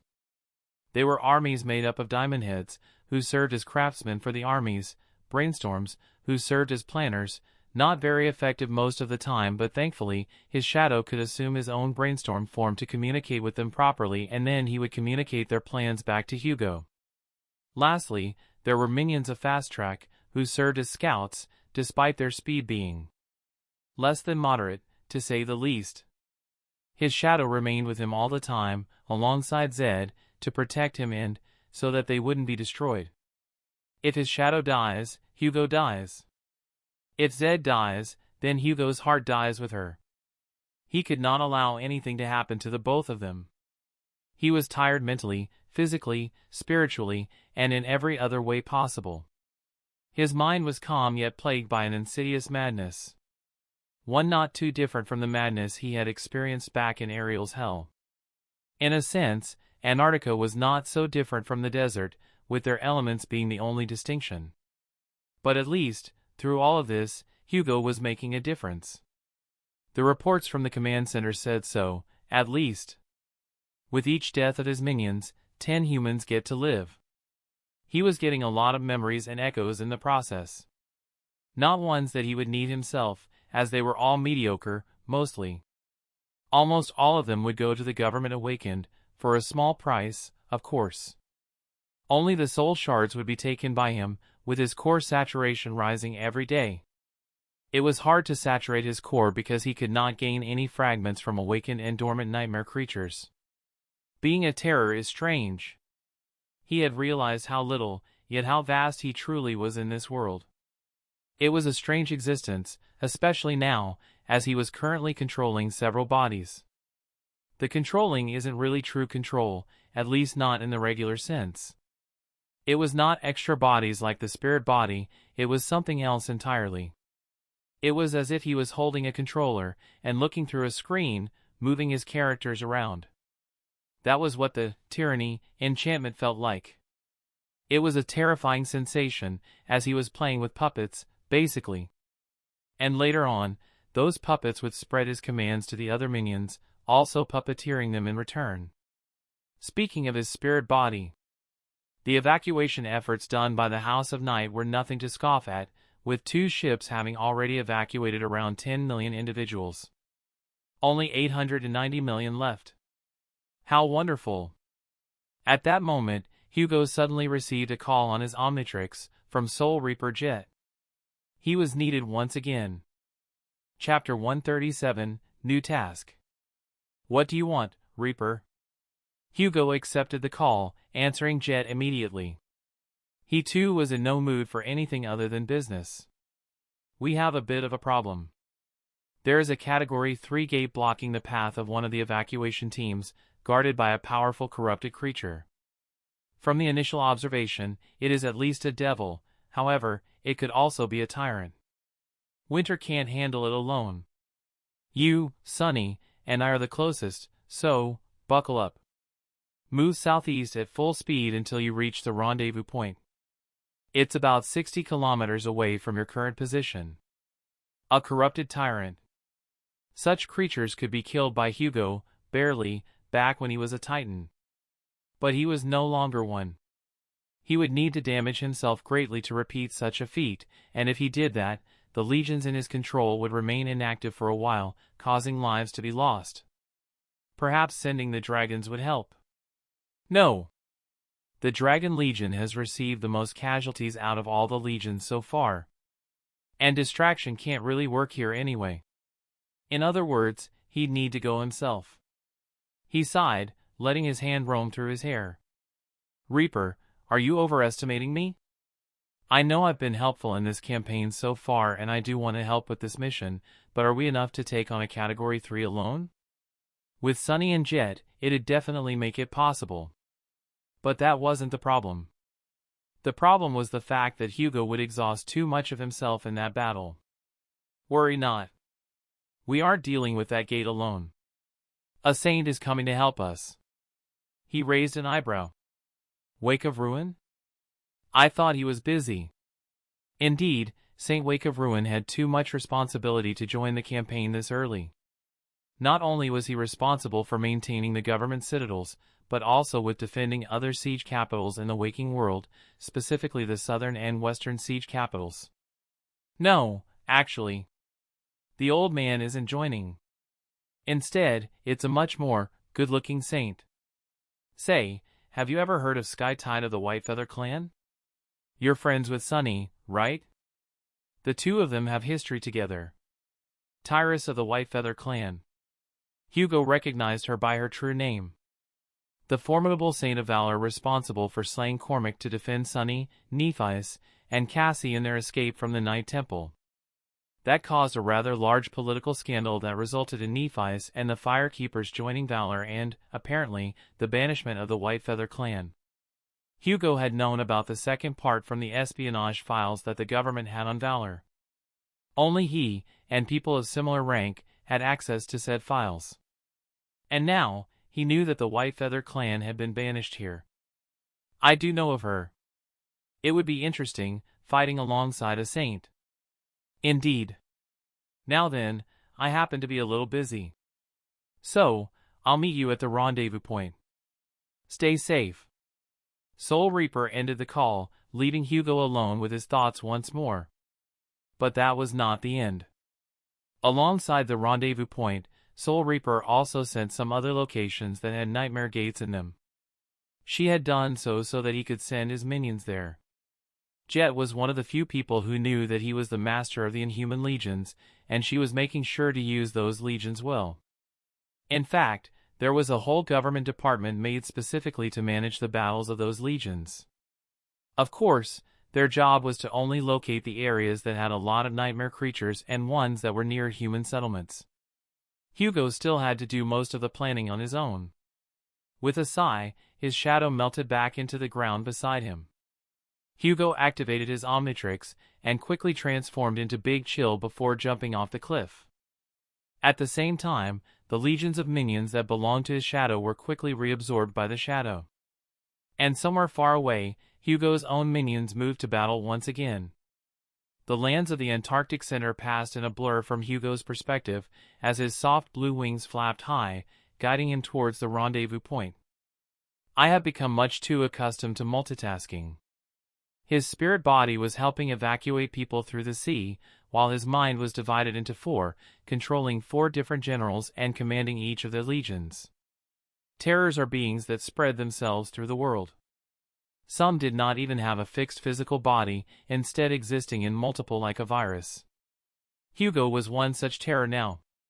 Granted, he was not doing so thanks to his internal powers, as both the spirit body and the crown of falsehood had been granted to him by the nightmare spell, and they were the ones allowing him to perform such feats. Yet it was exactly what his existence as a terror needed, making him much more familiar with his existence as one. The class Hugo was most proficient at using was Devil, as he had spent the most time as one. He was decent at being a tyrant, but not so much. Titan was the class he had the least experience with, as he did not know how to control his powers at that class. Terror, on the other hand, he was becoming very proficient at being one. That aside, most of the journey was uneventful. He only had to kill a few stray abominations, which was not too hard considering he could drop down, grab them, fly into the sky, and drop them, allowing them to fall to their deaths.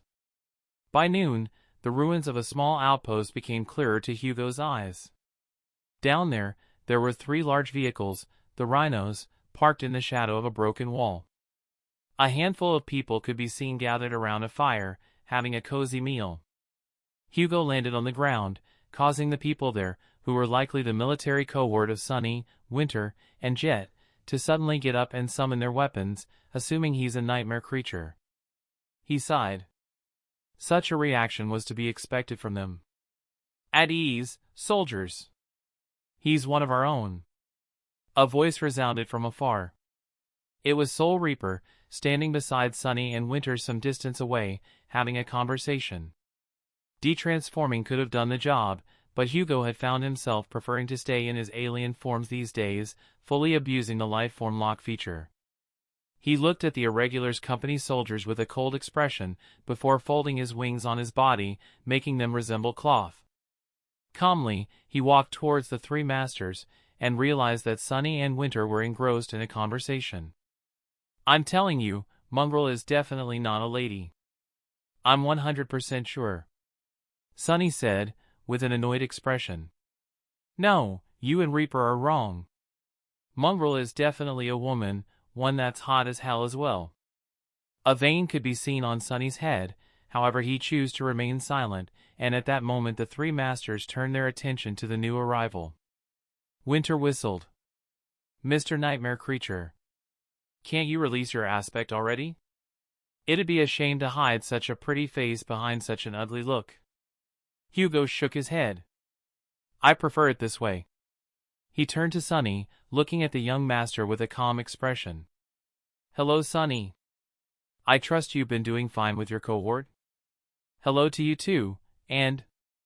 I wouldn't call it doing fine, but no one has died yet, so I guess that's something. Sunny could undoubtedly survive this camp gain, as his strength was already evident before the gate crisis, and now, thanks to this calamity, he has the chance to grow even more powerful. His original 5 shadows, Saint, Serpent, Shadow Symbiote, Shadow Carapace, and Nightmare, were already powerful on their own, with most of them being transcendent already, besides Nightmare. But now they had the opportunity to grow even further, perhaps even reaching the supreme rank. The shadows granted by the sacred treasure were perhaps the most to benefit out of the Antarctica campaign, as some of them must have already reached the ascended rank, granting Sunny a variety of abilities to fuse with and use. Granted, those shadows are weaker than his original 5, but they were still useful in the sense that Sunny could wield a fraction of their powers by fusing with them. Sunny still had other wells of power within him, such as his battle art, shadow dance, and the sorcery of weaving, which must have progressed a lot. He undoubtedly altered the memories of his cohort. His friend was growing powerful as well, which was a good thing. Hugo only hoped that Nephi's and the others were also growing in power. "Good to hear," Hugo said, turning his sight to the gate. It was placed right on top of a menacing mountain that loomed above them, directly situated on its peak. "Any plans?" he asked. Jet nodded. "Yep. The irregulars and us will deal with the minions, and Sky Tide will deal with the tyrant." Just as she said those words, Hugo tilted his head, and as he did, he heard the rustle of 1,000 wings. At the same time, a large shadow covered the massive outpost. Sky Tide of the White Feather clan had arrived. Chapter 138, Human Monster. Sky Tide assumed her human form as she landed, giving Hugo a good look at the fearsome warrior. The woman standing in front of them was tall and slender, with long hair that fell down in a gentle cascade of pale gold. Her posture was perfectly straight, and her cold face was dazzlingly beautiful. Sky Tide was wearing a suit of light steel armor, with pauldrons and greaves decorated with stylized feathers. The gaze of her stern amber eyes was piercing and heavy, while her strange vertical pupils resembled that of a bird of prey. Snowflakes swirled and danced in the air, as if trying to get closer to her. Hugo noted that was her presence granted to her by her transcendence. Seeing such a sight made him crave that rank even more. On the other hand, Sunny looked at the woman with a confused expression. "Saint Tyrus? What are you doing here?" Hugo was startled by this, and looked at Jet. She really didn't tell him? Turns out Soul Reaper was not always so professional. Sky Tide glanced at the Master. "Master Sunless, it is good to see you again. I am glad to find you in good health. As for why I am here, isn't it obvious? I have come to hunt the beast." "No, I meant why are you here, in Antarctica?" She stared at him expressionlessly. She's like a blonde Nephis, Hugo thought. The White Feather clan has been tasked with supporting the evacuation effort in the southern quadrant. Hugo had already known this, but Sunny didn't. But he was a smart person, naturally, so it did not take him long to understand that the White Feather clan was actually banished here by valor, and not sent. Master Jet, meanwhile, looked at them for a while and said, "In any case, we are grateful for your assistance, Saint Tyrus." Sky Tide simply nodded. Soon, the gaze of her striking amber eyes drifted to the tall mountain looming above the ruined outpost. "What do we know about the enemy?" Soul Reaper shook her head slightly. "Not much." Then, she smiled and looked at the second youngest member of the group. "Yet, Sunny, do your thing." Sunny gave her an odd look, before sighing and sending his shadows up the mountain. To this, Hugo was about to offer his assistance, by either assuming the form of the Shadow Serpent or Ghost Freak to study the scene better, however he refrained from doing so in order to not make Sunny feel useless. It was barely noticeable, but Sunny was quite insecure about his role among people and friends. That had been the case since the Forgotten Shore, and there was likely some traces of that left, so Hugo did not want to make him feel useless. Sunny's eyes grew distant as he looked through the eyes of his shadows. His shadow control was definitely impressive, something even the Shadow God lineage couldn't grant Hugo. I wonder if his transcendent transformation would involve his shadows. Hugo thought, but just then, the young master spoke. "It's a tyrant, all right. Large, thick armor. Resembles an insect. There are around 500 abominations under its command, many of them fallen. I've noticed at least 24 corrupted lieutenants, as well." He lingered for a moment, and then called out, "Kimmy!" A meek-looking young woman with mousy hair and an unassuming face sat up from the group of irregulars, and walked over to Sunny. She passed the three masters and Tyrus, but seemed to shiver when she saw Hugo. So she wasn't scared of a transcendent being but was scared of an inhuman? Humans were truly a strange species. They were afraid of anything that didn't look like them. In fact, from history, they were afraid of other humans who did not look like them, which is why racism was so common before the Dark Ages. That was the case in the beast realm as well, with a large part of the population being outwardly prejudiced against noble creatures. It made Hugo wonder if humans of this realm could truly live with noble creatures in peace. Anyhow, the girl seemed to possess an aspect related to scouting or analysis. One of her abilities seemed to be the fact that she could share that gift with others. So she did exactly that, pairing her ability with Sunny's shadow control. Studying the abominations more, Sunny slowly listed a few vulnerable points, sharing what little information he had been able to gather, and glanced at the other officers with a calm expression. "So, what do we do now?" Saint Tyrus remained silent, but Master Jet smiled. Her smile was dark and vicious. "What else?" "We kill it." Sunny blinked. "How?" Soul Reaper waited for a few moments, then looked at Sky Tide. The Transcendent crossed her arms. "I will handle the tyrant. As long as it's bound to the ground, I can attack the creature with impunity. If one attack doesn't crack its shell, 10 will. If 10 attacks fail, 100 will do the job." She looked at the irregulars and frowned. "However, you will have to deal with its retinue. That task is not going to be easy." Winter snorted, and then suddenly laughed. "Easy? What's that? You sure you won't need help with the tyrant?" This time, it was Hugo who had spoken, causing them to look at him. Tyrus shook her head. "No matter how powerful you are, an Ascendant cannot do much in this battle."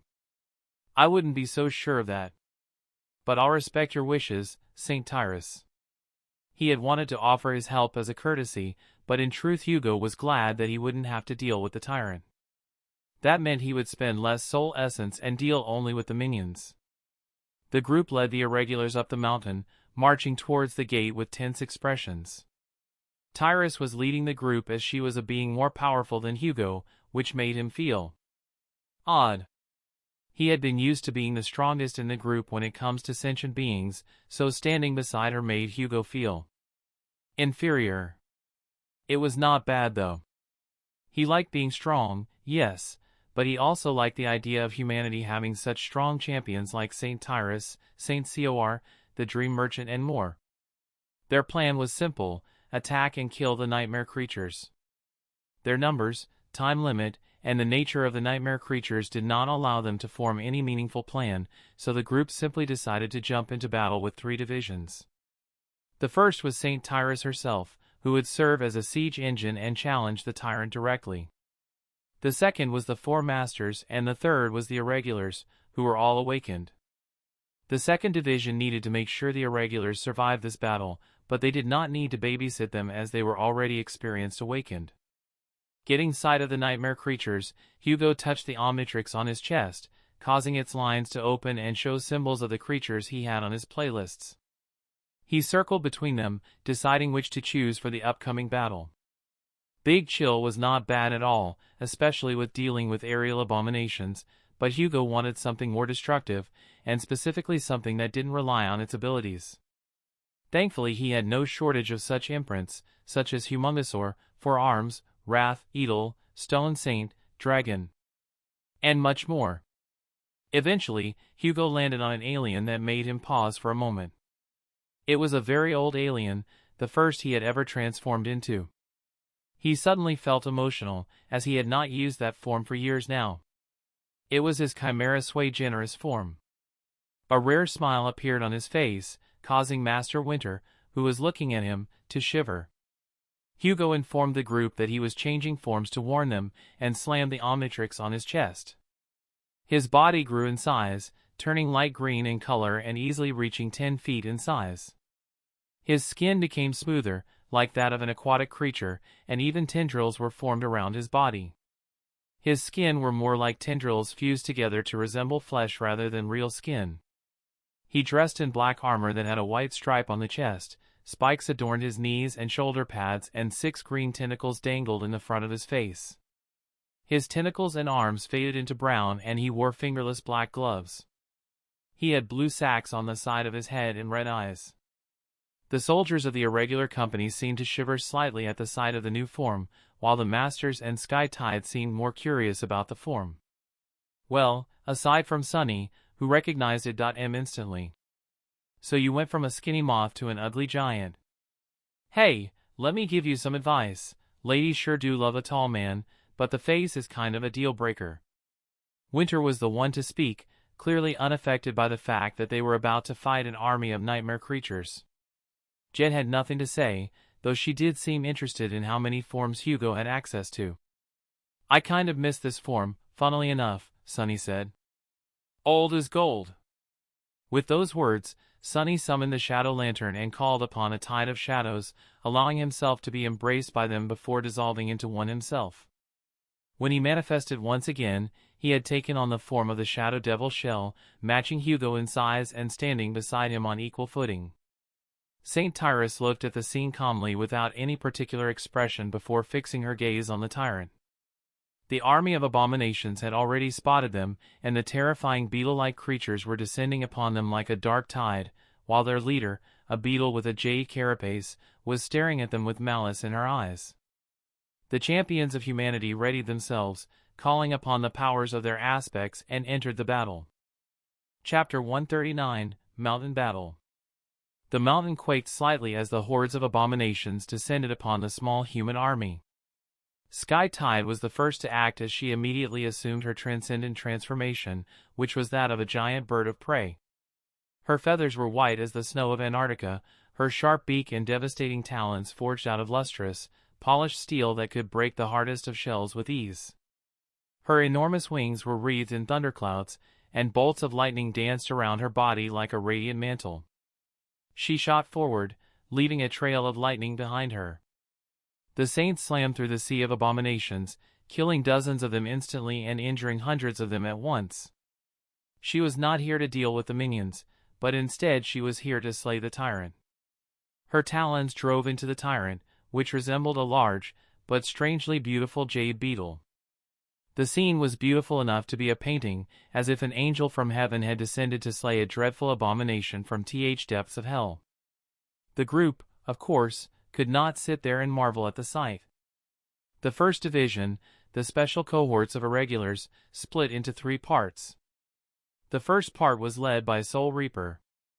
They moved like wraiths, moving in synergy with their leader and using their lustrous weapons to cut down the abominations. Soul Reaper's glaive was terrifying and deadly, decapitating nightmare creature after another. Her combat art was savage, yes, yet it was undoubtedly skillful, making sure every strike mattered and focusing on efficiency. The second division, the cohort of Winter, was less brutish in their approach, as they all summoned a form of long-range memories, ranging from bows, slingshots, or throwing daggers. Winter specifically had summoned a beautiful gray bow and begun raining down arrows with unparalleled aim. Her ascended strength made her formidable, and her arsenal of arrows seemed to be enchanted memories, each having a different effect on their targets. Her arrows never missed, not even once. The third part, which was Sunny's cohort, was nothing short of astounding. They combined the best parts of Winter and Jet's cohorts, having both melee fighters and long-range combatants.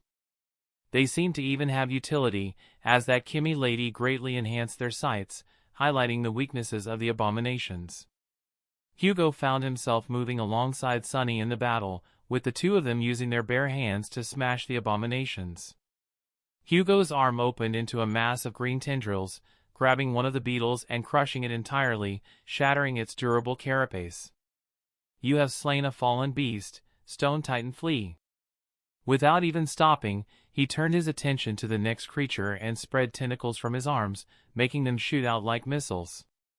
Indeed, the Chimera Sui Generis possessed many strange abilities at the Devil class. The imprint's arsenal of abilities included transforming parts of their bodies into tendrils, or to be precise, open them up as the body itself is simply one giant mass of tendrils. Their second ability was simple yet strange. It was laser vision, funnily enough. It was more complicated than simply eyes shoots laser, as his eyes held a strange bodily fluid capable of shooting red plasma. But either way, Hugo used his brutish strength in battle, fighting more like a creature than a human. This, too, was a transformation of his battle art. He had missed this feeling. Fighting like a savage beast. It reminded him of his days on the shore. He suddenly frowned, grabbing two of the beetles and crushing their skulls.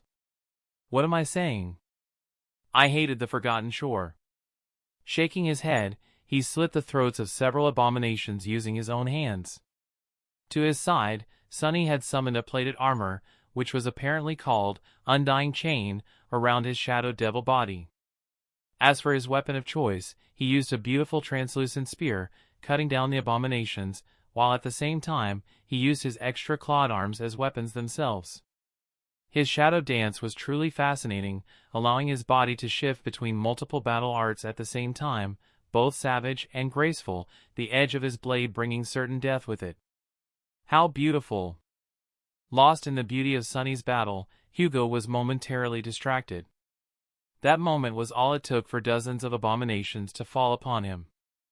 The beetle-like nightmare creatures leaped on top of him, using their mass to overwhelm him and cause him to fall onto the ground, buried beneath their weight. Struggling to breathe, Hugo gritted his teeth as his eyes flashed crimson. In the next moment, a flash of crimson light engulfed the world as a pillar of red beams pierced the skies. The mountain of abominations that had fallen on top of Hugo was pierced by the plasma, completely evaporating the monsters. You have slain a fallen monster, Stone Titan Flea. You have slain A. You have slain A. He suddenly fell into savagery, engulfed by the effects of his flaw and the promise of madness, enchantment, using his laser eyes to target hundreds of abominations, scorching the cold plains of Antarctica. Some of the irregulars had to retreat away, afraid that they would be consumed by the terrifying beams. When the beams stopped, he leaped into the sky and fell down hard into the horde like a comet, his body spreading into dozens of tendrils, each reaching deep within the bodies of the beetles, ripping them apart from the inside. This feeling. He accidentally tasted the blood of one of the abominations, swallowing it whole. It's so! His tendrils grabbed one of the beetles and formed a slingshot, destroying multiple beetles using it. Mesmerizing. A corrupted beast was overpowered and grabbed by Hugo. He lifted the abomination into the sky and savagely ripped it in two. You have slain a corrupted beast. It was so easy to fall into blinding madness, to allow his deepest, most violent desires to come out and control his body, clouding his mind. After all, was desire not the principle this world was built on? Even the mighty gods had desired and acted upon those desires, so why shouldn't Hugo do the same? Ah! But those are not my desires. A clear thought suddenly appeared in his mind. His desires were being perverted and twisted by his flaw and crown of falsehood. His desires, in their truest form, was to help people and use his powers for good. One could argue that slaying abominations like this was good, and in a sense it was, but Hugo did not want to become a monster while doing so. The monster meant in this case was not the physical description of his appearance or his abilities, but instead of his spirit.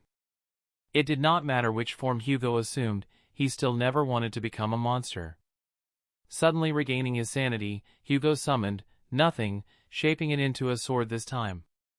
Augmented by the nameless sun, the blade of mist cut down 3 abominations in half, before turning to impale 2 others. Hugo made sure to not allow any of the abominations to get past him, as he was directly in front of Winter's cohort, who likely wouldn't be able to defend themselves if the sea of abominations reached them. Of course, they could handle the nightmare creatures, they were veterans after all, however, Hugo would be glad to ease the pressure on them. And to do so, he had to become an impregnable fortress, protecting the long-range warriors, who in turn shot down dozens of abominations per second, their attacks precise and deadly. Not too far away from him, another warrior was utilizing a set of dark tentacles of his own. That was Sunny, using Shadow Symbiote, wrapping it around his transcendent armor to tear apart the abominations. Sunny used it in a much more deliberate battle style, choosing to place the shadow on his back and allow it to tear down abominations, at the same time he himself, who was enjoying the boons of its augmentation and the augmentation of his shadows, was using his spear and hands to cleave through the beetles. It was impressive how well he was doing, without even calling upon his other shadows. Soul Reaper, on the other hand, was doing just as much work as Sunny and Hugo, despite being more humanoid compared to the two of them, taking out much of the corrupted abominations. No. She's just as monstrous. If he had to describe Soul Reaper Jet in words, then they would be a creature in the form of a human. If Sunny's spear was a promise of death, then Jet's glaive was death itself. The ferocious warrior cut down a fallen abomination with a single strike, while at the same time turning around and using the shaft of her blade to impale the head of an awakened demon. She moved towards another abomination with speed that should not have been possible for normal ascendants, and reached for her next victim, which was a corrupted creature. Her battle style was brutal and domineering, honed and perfectly sharpened to achieve a single purpose: deliver swift death and utter devastation to her enemies. Though it seemed to lack flair and refinement, contrary to Sunny's and Nephi's battle arts. How peculiar. But I suppose it makes sense.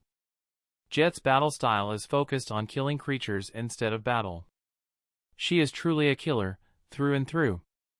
A thunderclap spread through the skies, and snapped Hugo out of his thoughts, causing him to swiftly gaze upward as he ripped apart another beetle. Sky Tide was engaged in a ferocious battle with the corrupted tyrant, with both of them soaring through the skies like missiles. The abomination outclassed Saint Tyrus M by 4 classes, yet that did not stop the terrifying saint from delivering the corrupted tyrant the beating of a lifetime. And yet, despite all of those terrifying attacks, the Jade Beetle refused to die, as she too unleashed devastating attacks of her own, injuring the saint. For now, their battle remained in a fragile equilibrium. The Jade Beetle and Saint Tyrus were clashing in the sky, neither of them capable of striking down the adversary yet.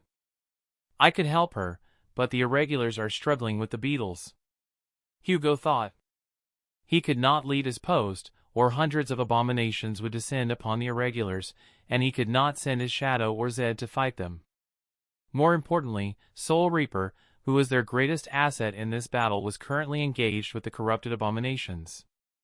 She seemed to be struggling, as well. So, Hugo decided to summon Zed, but only so she could help him take down the minions of the Jade Beetle. Both of them were needed right now.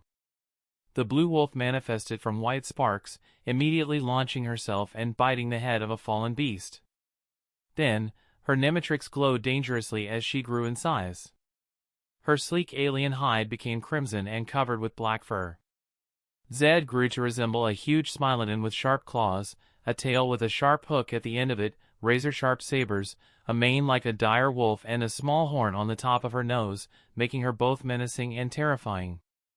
She leaped through the battlefield, tearing down the abominations in rapid succession alongside Hugo, using her predatory powers to destroy the beetles. With her, the tide of the battle, which had been slightly on the side of the humans, changed, giving the humans another massive advantage and even a chance to breathe. Using this opportunity, Hugo moved to support Soul Reaper, intending to help her deal with the corrupted minions while Zed held his previous spot. Those minions were not as powerful as the giants he had fought, being noticeably weaker and lower in class.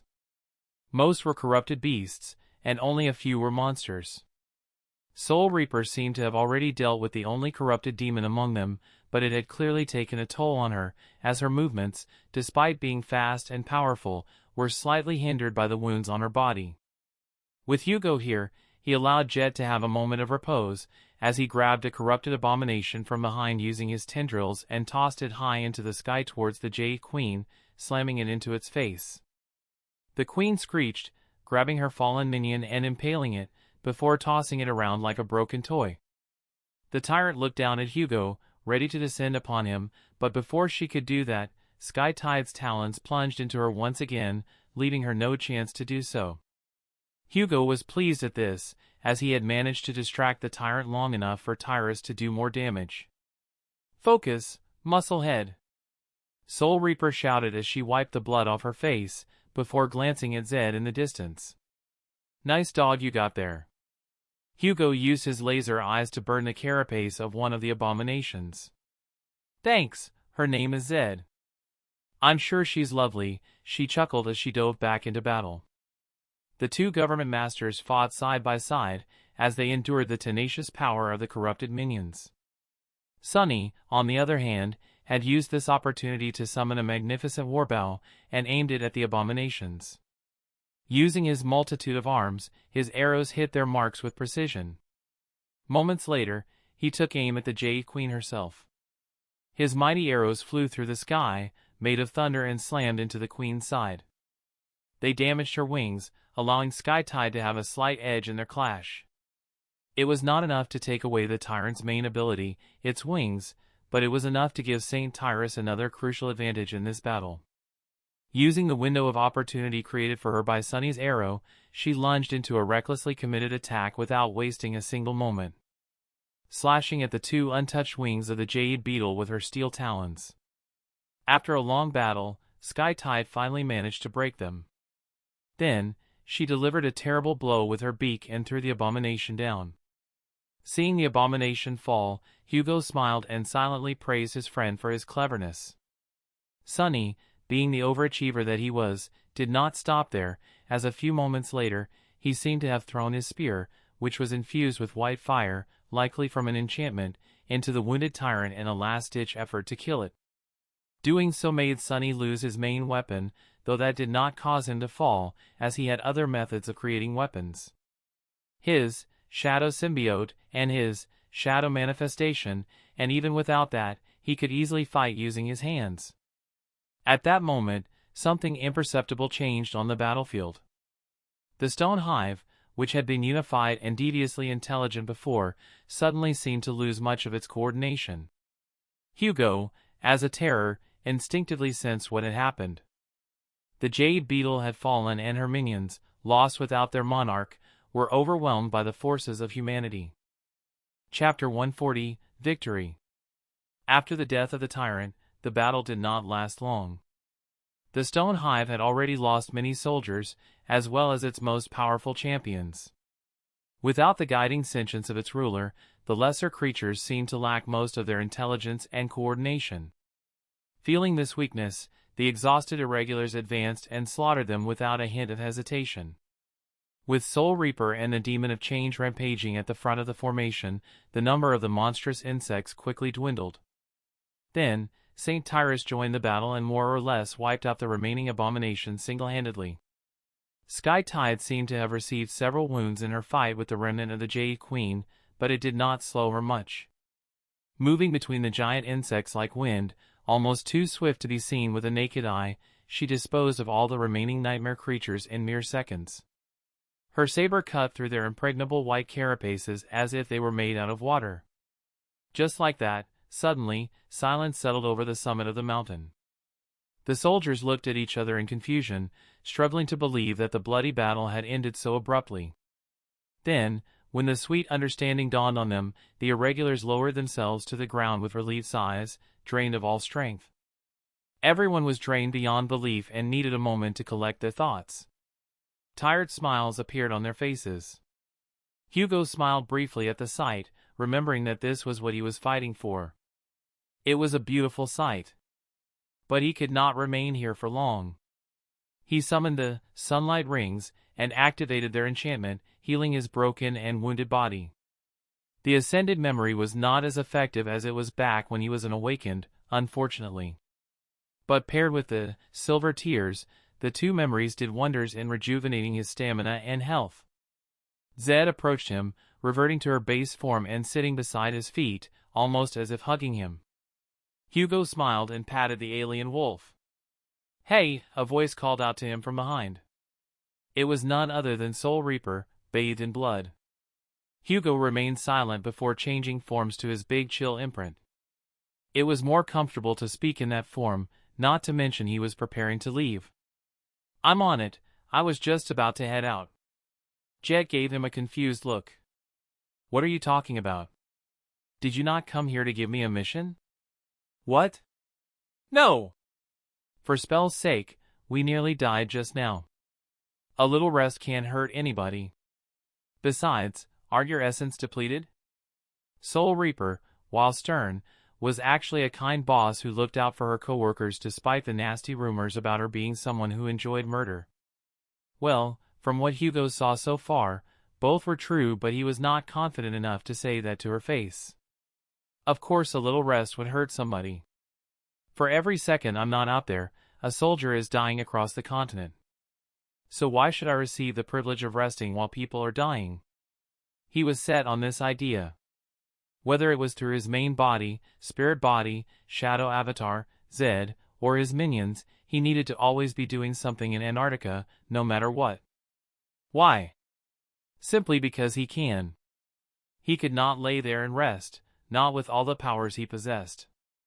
He knew he was taking on too much responsibility, but he was the only one in this realm who possessed the powers of the Omnitrix, so it was naturally his fate to bear the greatest of burdens. Jet gave him an unamused look inside. Listen, I'm not going to sit here and blow your ears out about the fact that you can't do this, or that you're hurting yourself or any of that crap. In truth, it's beneficial for all of us if you go out here and rampage across Antarctica like a mad beast. But deep down, you are hurting yourself. Your selflessness could, and will, lead you down a path of regret and misery. Sooner or later, you will break under the weight you are putting on yourself, so, for everyone's sake, take it easy, will you?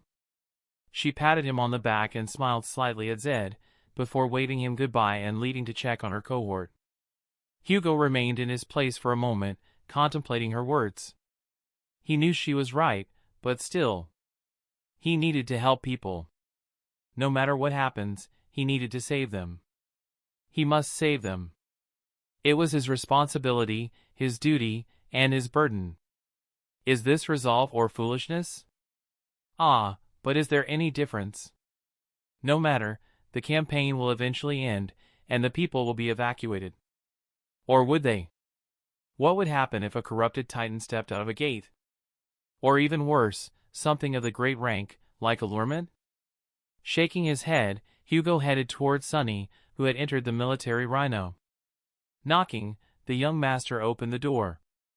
Hey Sunny, I need a favor, Hugo said, before summoning a memory from his soul sea.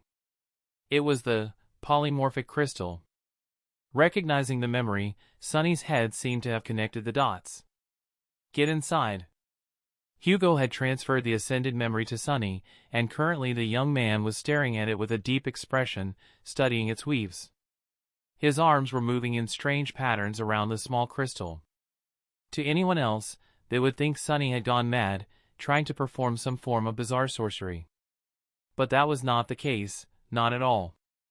The young master was performing a unique form of sorcery, weaving, and altering the ascended memory. Hugo had asked Sunny to elevate the rank of his memory to the transcendent rank, intending to harness the powers of the polymorphic crystal enchantments, which was perhaps his best memory after Omnitrix and the dearly missed Aznatha's ship. Thinking about the Devib relic, Hugo's mood became even more solemn. He could have already evacuated all of Antarctica using the divine ship. Yet that opportunity was stolen from him by that cursed, or to be specific, sacred, bastard. Curse it all. Changing his chain of thoughts, Hugo kept studying Sunny's weaving. The sorcerer had definitely improved in the last few weeks, no doubt thanks to his dedication in mastering this form of sorcery and the ever-helpful Omnibook. Within an hour, which Hugo spent controlling his minions through the crown of falsehood, the process was finally finished. And the memory shattered into white sparks, causing Hugo's eyes to widen in shock and panic, before moments later, it reformed into a new crystal, the same in size and shape, but one that felt infinitely more powerful. Sunny relaxed and leaned against the walls of the rhino. There you go. I had to spend a transcendent shard out of my own pockets, but whatever. He touched Hugo's arm, and the memory was transferred. You have received a memory. Nodding at his words, Hugo summoned, nothing. Thank you for your services, but I'm planning to pay you, generously. Sunny raised an eyebrow as he saw Hugo put his hand in the midst of nothing, looking for something. Hey look, I know I usually price you for everything you get from me. But maybe this one could be on the house. We are in a doomed continent and might die at any. Sunny's words were suddenly cut off as his onyx eyes reflected a beautiful white light. There, in Hugo's arm, sat 4 powerful crystals brimming with latent soul essence. They did not have any presence, but Sunny clearly recognized the quality of the shards. As supreme shards. How did you get them? Hugo shrugged. I killed a depressed great tyrant by dreaming about you as a pervert. What? Never mind. So, back to business. I'm willing to give you all 4 shards if you upgrade all my ascended memories to the transcendent rank. And if you can't do that right now thanks to a shortage of transcendent shards, then that's fine. Make it so next time we meet, you'll owe me multiple free upgrades. Sunny listened intently to the offer. In truth, he would agree to this deal no matter the terms. After all, those 4 supreme shards were valuable to him beyond measure. Any human would seek supreme shards, whether it was to enhance their soul core or for their collection. But for Sunny, whose sorcery was based around weaving soul shards into memories, this opened the door for him to upgrade his sorcery and even create supreme memories. Supreme memories were a powerful thing, so much so that even sovereigns would find them valuable. Without contemplation, Sunny nodded. Agreed. Pleasure doing business with you. In the end, Hugo had ended up traveling with Sunny and his cohort for a day, resting and rejuvenating his essence while Sunny elevated the following memories: Proto-Truck, Proto-Tool, and Sunlight Rings. In the meantime, Hugo was actively controlling his minions through the Crown of Falsehood, making sure his main body could rest for a little while also being helpful across Antarctica. He ended up parting ways with the group of irregulars after the memories were upgraded, though. Reaching a cliff, Hugo stared at the distance somberly, then summoned Zed once again, stroking the blue wolf.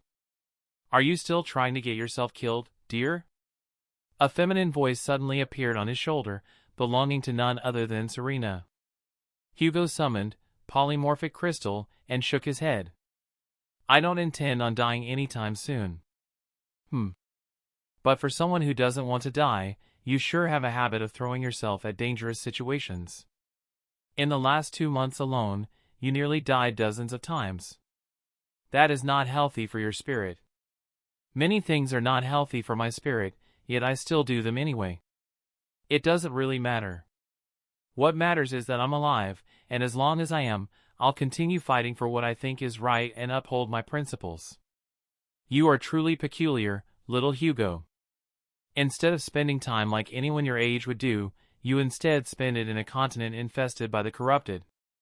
How mischievous. Caressing Zed, he turned his head towards Serena and spoke. And what do you suggest that I should do instead? Well, I don't know, maybe continue texting that pretty girl with the true darkness. Affinity. Perhaps a beautiful romance would bloom between the two of you one day. He only scowled at her words, shivering about the idea of being romantically involved with the daughter of a supreme. But didn't say anything. Anyway, what are you doing? Serena asked, now looking at him with intrigue. Giving a gift to the best girl in my life. Hugo said, summoning the polymorphic crystal. He had recently gotten a very bold idea. The polymorphic crystal possessed an enchantment that allowed it to upgrade memories to the next rank as long as it were bonded with them. That even worked for mundane objects. Of course, it only worked for artifacts of the same rank as the crystal. It wasn't capable of upgrading living beings, or echoes, for that matter. However, Hugo had told Sunny to not only increase the rank of the memory, but to also alter the upgrade enchantment in order to upgrade echoes. Indeed, Zed, despite wielding a sacred relic, was incredibly weak compared to him and his spirit body and shadow avatar. The Omnitrix was incapable of upgrading her ranks, as all of her transformation were of the same rank as she was. Not to mention, she could not grow in rank and class due to her being an echo. So, Hugo wanted to see if this memory could help her transcend. He activated the upgrade enchantment and embedded it in Zed's forehead. Bright red energy wrapped around the ascended devil. Zed grew in size, and her crimson eyes became even brighter ash seed to slightly increase in size. She seemed to hold a mastery over the Omnitrix more now, with the sacred relic becoming even more beautiful. Good girl. This was a good power-up, however it was incomparable to true transcendence. Or to be specific, it only was possible while the polymorphic crystal was embedded into her like a charm. This also granted Zed the ability to absorb some energies and allow her to unleash them as kinetic energy. Overall, despite it not being a true increase in rank, this was a great upgrade. Boha! That baby looks wonderful! Serena moved her floating head towards Zed, playing with the wolf, who, surprisingly enough, was able to see her. Indeed. I was worried that two memories fused into her was problematic, but it seemed to be of no problem due to the fact that Zed is bonded with the Omnitrix thanks to her own devil ability, while the polymorphic crystal is embedded in her thanks to the innate enchantments of the memory. With this done, Hugo had decided to keep the polymorphic crystal bonded to her for an indefinite amount of time. As days went by, the chain of nightmares grew even more rampant. New gates manifested with increased frequency, disgorging more and more abominations into the waking world. Luckily, the burden pressing down on the First Army also grew lighter, since more and more divisions reached their destinations and entrenched themselves inside the cities that would become humanity's strongholds in the coming months. And yet, Hugo could not allow himself to rest. He needed to make sure they had not only an edge above the nightmare creatures, but also completely overtake them, destroying every nightmare creature on Antarctica. The gates would remain, sure, but perhaps one day, Antarctica could be weaponized by humanity as a place where Awakened could go to challenge the gates, allowing more masters to rise and, more importantly, more saints. It was a foolish dream, and borderline impossible to achieve, but it was still better than fighting at all. And so, his daily routine, bloody and tiresome, had resumed once again. Kill, help humans, kill, create minions, recharge, kill. It was a truly hellish cycle, making hours feel like days and days feel like weeks. The war between nightmare creatures and the First Evacuation Army kept raging on in Antarctica. Battle after battle was waged with the terrifying forces of nightmare creatures growing every day, spilling new horrors into the world. The situation only seemed to get worse in terms of gates, with no hope of improvement. But at least, humanity, thanks to Hugo's minions and the tenacity of the human warriors, was able to hold the line against the endless chain of nightmares. To combat the increase, Hugo had to get even more creative on how to use his abilities. One such creative method included his beloved Echo, Zed. Chapter 141, Dark Story. The cold winds of Antarctica were especially more haunting during the night, as countless predators stalked the darkness of the continent. One of the dreadful horrors of Antarctica, a powerful corrupted devil, was on the ground bleeding and crawling away as if trying to run from someone. Something. Bloodied and utterly exhausted, the nightmare creature suddenly felt its madness recede for a moment and transform into something else. Fear! In front of it loomed a massive, segmented body of black and gray, its red head resembling a nightmarish fusion of a Carnotaurus and a Tyrannosaurus rex, with a single horn jutting from its forehead. The creature, belonging to the Tyrannopede species, had 4 powerful legs and 6 smaller arms, each ending in 2 clawed fingers. Yet the predator was covered in an unnatural, pulsating mass of darkness, wrapped so tightly around its body that it resembled a second skin. Before the nightmare creature could do anything, onyx tendrils erupted from the back of the monster, latching into the corrupted devil and bringing it towards the T-Rex mouth. The maw of the monster opened as the body of the devil was swallowed whole by the monster. You have slain a corrupted devil, Jade Prince. Hugo heard the voice of the spell. At the same time he sent a mental message to Zed, telling her to change forms once again. Zed shrunk down in size, returning to her base wolfish form. Hugo himself had finally assumed the form of Clintar, a symbiotic-type imprint. It was one of his eldest aliens, one that he had never used, mainly because he was deeply uncomfortable with parasitic beings. But now, he couldn't afford to care about his own feelings. What mattered now was the mission, and nothing else. And the Clintar imprint just happened to be extremely helpful in his current situation. He had bonded with Zed, who was already empowered by the polymorphic crystal, increasing her powers even further. Existing as a symbiote, he both controlled Zed and was also her partner, having an equal, yet bizarre symbiotic relationship with the alien wolf. Being a symbiote was not that strange surprisingly enough. After all, Hugo had experienced being all types of creatures. He even became a god at one point. It seems I finally got accustomed to changing forms, Hugo thought as Zed rushed through the plains of Antarctica. Either way, this symbiotic bond has proven to be extremely beneficial, as Hugo was not only as efficient as a transcendent being right now, but he also still commanded his minions from afar using the crown of falsehood. Sometimes, he focused entirely on controlling the minions and allowed Zed to engage in battle on her own, allowing her to shift between a myriad of her predator aliens while retaining the boons of his augmentation. Those deadly imprints of the Omnitrix were much more savage and brutal than the aliens of the Omnitrix, making the entirety of Antarctica a perfect hunting ground for her. This strategy not only allowed him to conserve essence, but it also allowed him to be even more useful and efficient in battle. So far, Zed and Hugo had managed to kill around 7 corrupted abominations ranging between the beast and devil classes. All of them were lone, yet powerful nightmare creatures. When they fought against nightmare gates, Hugo would summon his shadow avatar to help, allowing it to spread its influence through the battle. Having a transcendent body, or to be specific, being bonded with one, was a peculiar thing. It made Hugo wonder if he could possibly clear a pseudo-trial of a transcendent imprint using his Clintar form, bonded with Zed, while being aided by his spirit body and his shadow avatar all at the same time.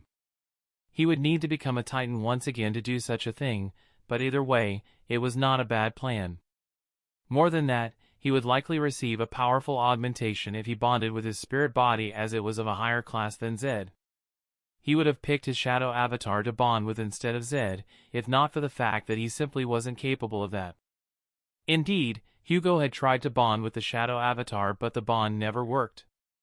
In fact, he felt that if he tried to do it one more time, he might just die. It was only natural. After all, shadows were not alive, so a symbiote, who is considered a living being, trying to bond with a shadow was not possible.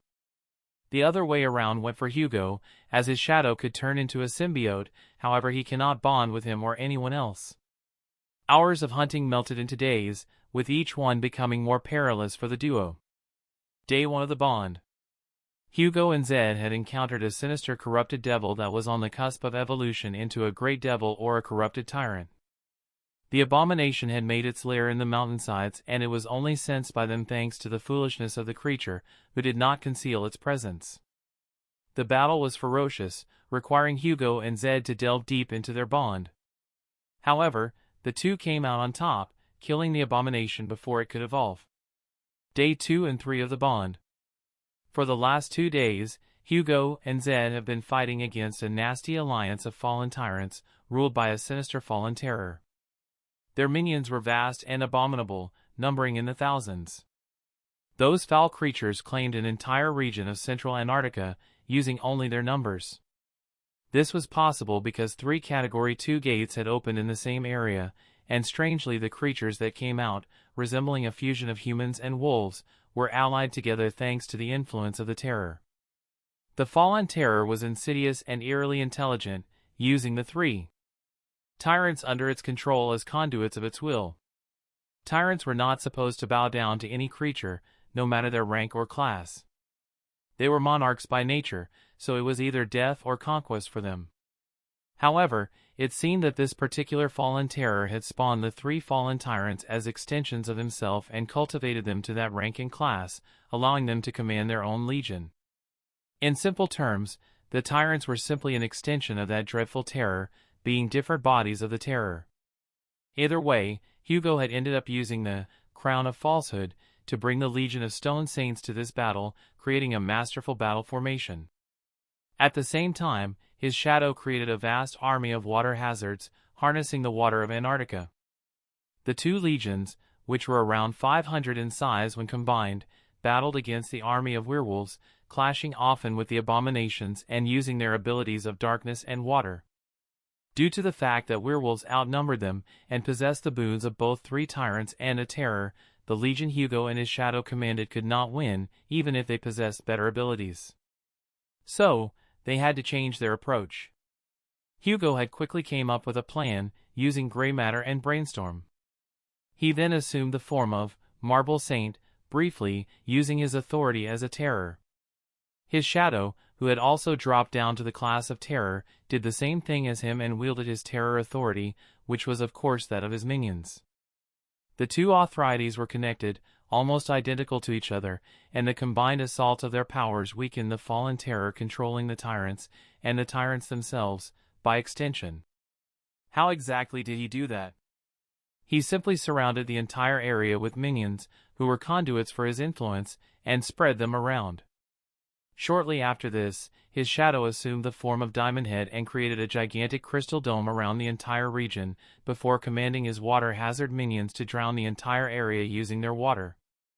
Thanks to this devious strategy, the abominations ended up drowning to death, but the more powerful ones ended up surviving, naturally.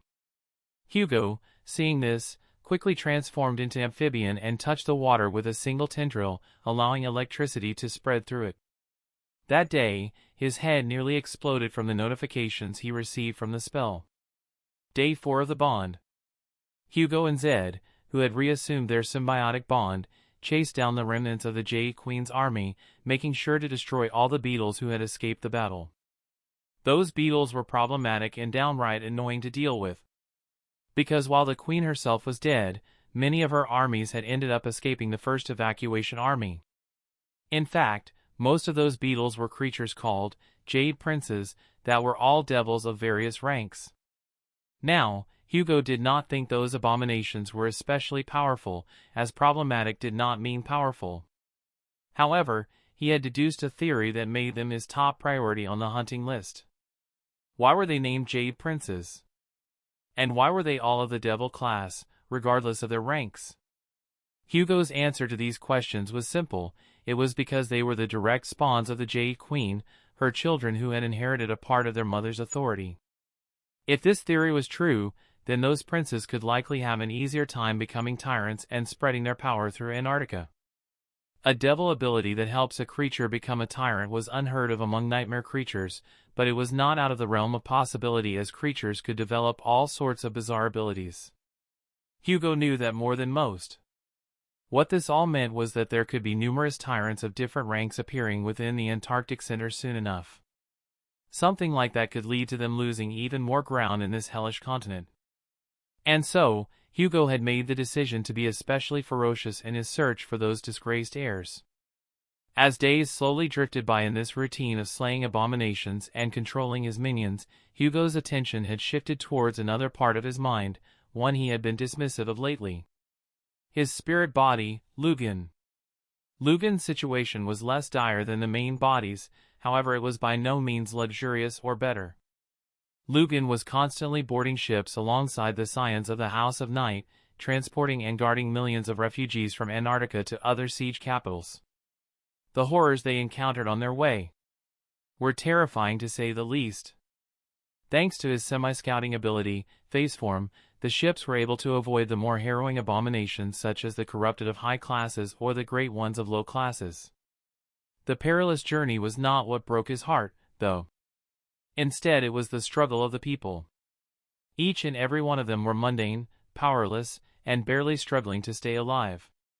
Some had lost their children to this crisis, some lost their parents, their friends, their lovers. Some lost everything. It was such a disheartening thing to see. Those people had their homes, properties, and their entire lives destroyed in the span of a month. Some were being infected by the nightmare spell as well, but for common folk, that was not a promise of salvation, instead it was a promise of doom. His colleagues in the House of Night had to put down multiple aspirants who failed their first nightmare and transformed into terrifying abominations. Lugan himself had refused to kill such aspirants, as he did not have the heart to do so. Looking at the sea with a tired expression, Lugan suddenly heard footsteps coming from behind. He turned around to see who it was. As he did, a warm smile appeared on his face. It was his fellow member of the House of Night, and also his dear friend, Asterion. Chapter 142, Connect. Asterion was one of the greatest nightwalkers among the House of Night, renowned for his bravery and prowess in battle, but above all else, his kindness. Asterion was the only one who knew that Lugan was actually Hugo, and he had kept that secret as well, making him a trusted ally. Strangely, Hugo hadn't seen him interact with the other members of the House of Night, not even once. It was almost as if he was the only one capable of seeing him, but that couldn't possibly be true. He remembered Saint Bloodwave talking about him once or twice. The wind hit Asterion's hair, as his golden eyes suddenly became much deeper. "Tell me, young man, what do you think about stories?" Hugo, who didn't need to act as Lugan, frowned. He did not expect such a question. But a philosophical discussion was not a bad idea right now. Stories. Well, it depends on the type of story. Some can be sad, some can be happy, but in the end, all of them are educational, in their own way. What a charming answer. Through stories, we can learn about the history of those who came before us. We learn their deeds, characters, and desires. Especially their desires.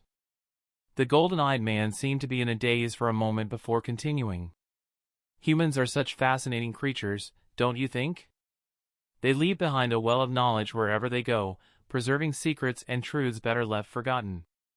Their most primal desire is to not be forgotten. That still remains the case even with the path of ascension open for them to climb. It was true that humans were bizarre creatures, by nature.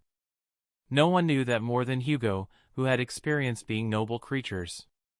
Whenever he transformed, it was not just his body and soul that would change, but also his mind and spirit. He had seen humans from the perspective of different creatures, and they were so strange, so incredibly strange that one could even argue they were more perverted than nightmare creatures. Although Hugo found it strange that Asterion felt the same way, as he was a human. "Oh no, young man, I'm afraid you are terribly mistaken. I'm the farthest thing from being a human in the whole world, 2 worlds even," Asterion suddenly said, startling Hugo. Did he just read his mind? No, that couldn't be. Asterion did not possess any such abilities, so he must have mumbled it on accident. Besides, despite his spirit body not sharing the omni-mind trait, he still should have been able to detect any signs of mind reading. I do agree with you. But that's why I love them, humans. They can be strange, weird, and even downright insane from an outsider's perspective. But there's beauty in that, in a way. The way they follow their desires, the way they suppress their darkest desires, and the way they express their spirits. It is just wonderfully beautiful sometimes, even if it's alien and ugly sometimes. Asterion looked at Hugo with an unreadable expression, as if he did not understand a word of what he was saying. Perhaps they are, but nonetheless, their primal desire to record their history has proven beneficial to me. More than even the nightmare spell, in certain ways. Intrigued by his words, Hugo asked. How so? Ever so curious, aren't you? Very well, I'll indulge you. A long time ago, in my 3rd nightmare, I learned about a very ancient civilization of humans, one that existed before the Age of Heroes and even predating the Golden Age itself. It was the first human civilization in existence, led by the first human. Connect. Hugo's eyes widened at his words.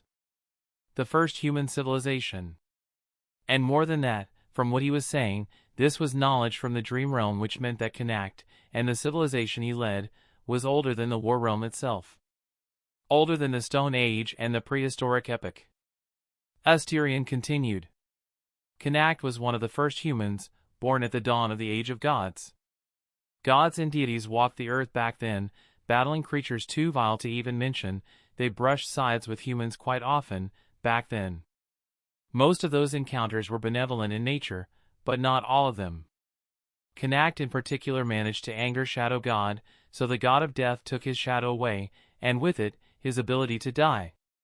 Hugo processed his words carefully. Such knowledge was utterly priceless in this world, especially considering how little humans knew about the old world. Knowing that the gods once interacted with humans, instead of being absolute beings like the ones depicted in myths and religions, was shocking to Hugo. The Age of the Gods was perhaps the eldest era Hugo knew about. He knew about the Age of Heroes, from Uri's and Azarax, and about the Golden Age from the Omnitrix database, but this age of the gods was new to him. There was also this Canact fellow. He must have been truly vile to piss off a god. But there was one thing Hugo did not understand. How is immortality a curse, though? I would understand if it was seen as a curse in a world without the path of ascension, but in our world, not being able to die should be a blessing. Especially if this Canact was an awakened who cultivated his powers and aspect. Such a being could reach the supreme rank, and perhaps beyond. Asterion shook his head. Gods have their own views on things. They knew things that mortals do not. Their perception, their insight, and their knowledge is far greater than you can even imagine. So naturally, Shadow God knew that cursing Canact with undeath would be a truly harrowing fate. Canact, however, did not seem to mind the curse of Shadow God at the time. He went on to establish a vast empire and ruled it for myriad generations, defending his people with his overwhelming power. His power was so great, in fact, that people started calling him a god. From your words, I assume he was not a god? Hugo said. Sacred and divine were the ranks of godhood. Any rank below that could be seen as demigod, but it was not true godhood. No, Canact was merely a supreme, a demigod in other words. Yet his people still recognized him as their god, but he did not want to be called a god, he wanted to be a god. No matter what Canact tried, he could not cross the threshold of divinity, not without his shadow, at least. He grew fixated on the notion of godhood, and his kingdom slowly morphed into a dark, oppressive nightmare. Those who once revered and worshipped him now lived in terror and loathing of the immortal monster who sat upon their throne, and generation after generation vanished into the furnace of his ambition. After all, they had no means of freeing themselves. Canact's will was simply too vast and too absolute, but above anything, he simply could not be destroyed. A charming smile spread across Asterion's face, so unsettling and unnatural, yet carrying an alluring beauty that overshadowed its madness. However, they did succeed in bringing down his reign in the end. Canact was torn apart into fragments, and each piece was locked away in different locations, never to be reunited. He paused for a moment, then continued in a pleasant tone. The truly fascinating part, however, is not what became of his fragments. Instead, it is what Canact was attempting to do. Hugo raised an eyebrow but remained silent. Asterion waited a few moments before speaking again. The one who aided the enslaved masses of Canact's kingdom in overthrowing him was none other than the Demon of Repose, who was somehow convinced by the residents of his kingdom. As for her motivation, according to the legend, it was because after ages of searching, Canact had finally discovered a means to become a god despite being blocked from attaining divinity through the conventional path. Hugo nodded, comprehending his meaning. There are multiple methods to achieving apotheosis, correct? But all of them required possessing a shadow according to your words. So, Canact found one that bypassed this requirement? Asterion nodded his head. That mad king unearthed another road to divinity. It was direct and uncomplicated, circumventing the lengthy cultivation needed to reach the sacred rank. He intended to devour his own domain, drawing upon the accumulated divinity, particularly that of the awakened, of his subjects to elevate himself to the rank of sacred. The method he devised, or perhaps uncovered, for lack of a better word, was beautiful, in its own way. Asterion's golden eyes seemed to grow more ravenous as he spoke. You see, the path of ascension, at its core, is simply an accumulation of quantity, masquerading as a refinement of quality. With sufficient divinity and soul essence, one can achieve most ranks. Whether it is ascension, transcendence, apotheosis, or even divinity itself, it is all a matter of gathering power. In truth, only awakening and supremacy demanded absolute conditions. Everything else is merely a question of consumption. That was especially true for the sacred rank, as the formation of a sacred soul core was the most important thing. After that, apotheosis becomes a matter of patience, tethering yourself to a realm and becoming a concept. Canact recognized this truth. He understood that he did not have to walk the path of ascension and mold himself in the image of the gods as he could carve his own route. He simply needed enough souls, enough divinity, and enough will to force his way to godhood. That is the secret the sovereigns have never truly understood. They dread the fifth nightmare because they believe it is the only path forward. But there are always other paths. Hugo was stunned by this revelation. After all, the nature of apotheosis and the path of ascension was just revealed to him. To humans, this knowledge might be beneficial, but few could actually act on it. But for Hugo, who could become a creature, this offered him ways to gain powers beyond his comprehension. After all, were his minions not like that of a domain? What would happen if he consumed them? Could he become a transcendent? And more importantly, if he becomes a supreme one day, wouldn't he just need to absorb his minions to reach apotheosis? That was a possibility, but one that was built on the presumption that his domain would be built upon his minions. What am I thinking? Hugo frowned. His minions, while not truly sentient, were still creatures. The more he grew in rank, the more sentient they became. By the time he was supreme, they would likely be fully independent beings. Hugo would not consume creatures to achieve power. Or at least, that's what he believed. If put under a difficult situation, would he resort to such a vile method? Asterion, seeing his solemn expression, simply patted Hugo on the shoulder. Do not worry, young man. By the time you are supreme, you won't need to consume anything or anyone. I will take care of that. But perhaps, it would be best if you guarded your spirit well. For now, I will make sure it is safe. However, as a piece of advice, never do what you did with your spirit to your other parts, lest you share the same fate as Connect. With those words, he turned and walked away, disappearing into the distance. Hugo's face gradually grew more confused as time passed. Yet, he did not dwell on the ominous words, having complete trust in Lord Asterion.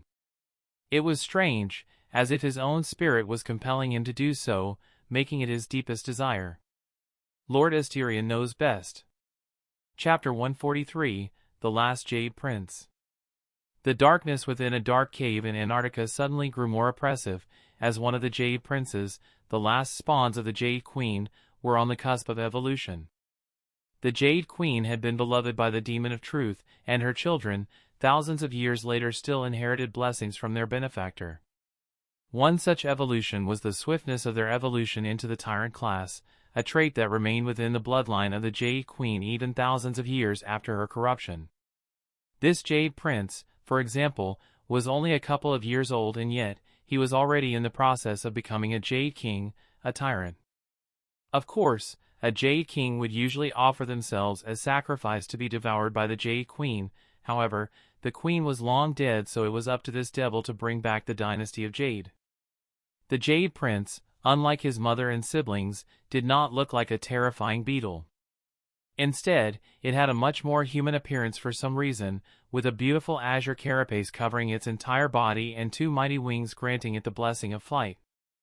The abomination was in a cocoon right now. A torrent of soul essence, tainted by corruption, was spinning wildly within its mighty soul, ready to accumulate and transform into a fifth core, making the prince a corrupted tyrant. But suddenly, something changed within the darkness of the cavern as an oppressive alien authority invaded the lair of the Jade Prince. It was not that of the pesky humans, no. It could not be. Yet it was not a creature touched by the great void as well. It was a creature walking the path of ascension, much like his mother was, once upon a time. It held greater authority than him, being of the terror class. Yet its power was inferior to the rank of the devil. Though something was strange. The Jade Prince also sensed 4 embers of light glowing within the darkness, with the 6 cores of the terror wrapped around them like a terrifying web, augmenting them and enhancing them. The Jade Prince, being a hungry beast, did not stop its evolution and instead continued normally, not realizing the danger it was in.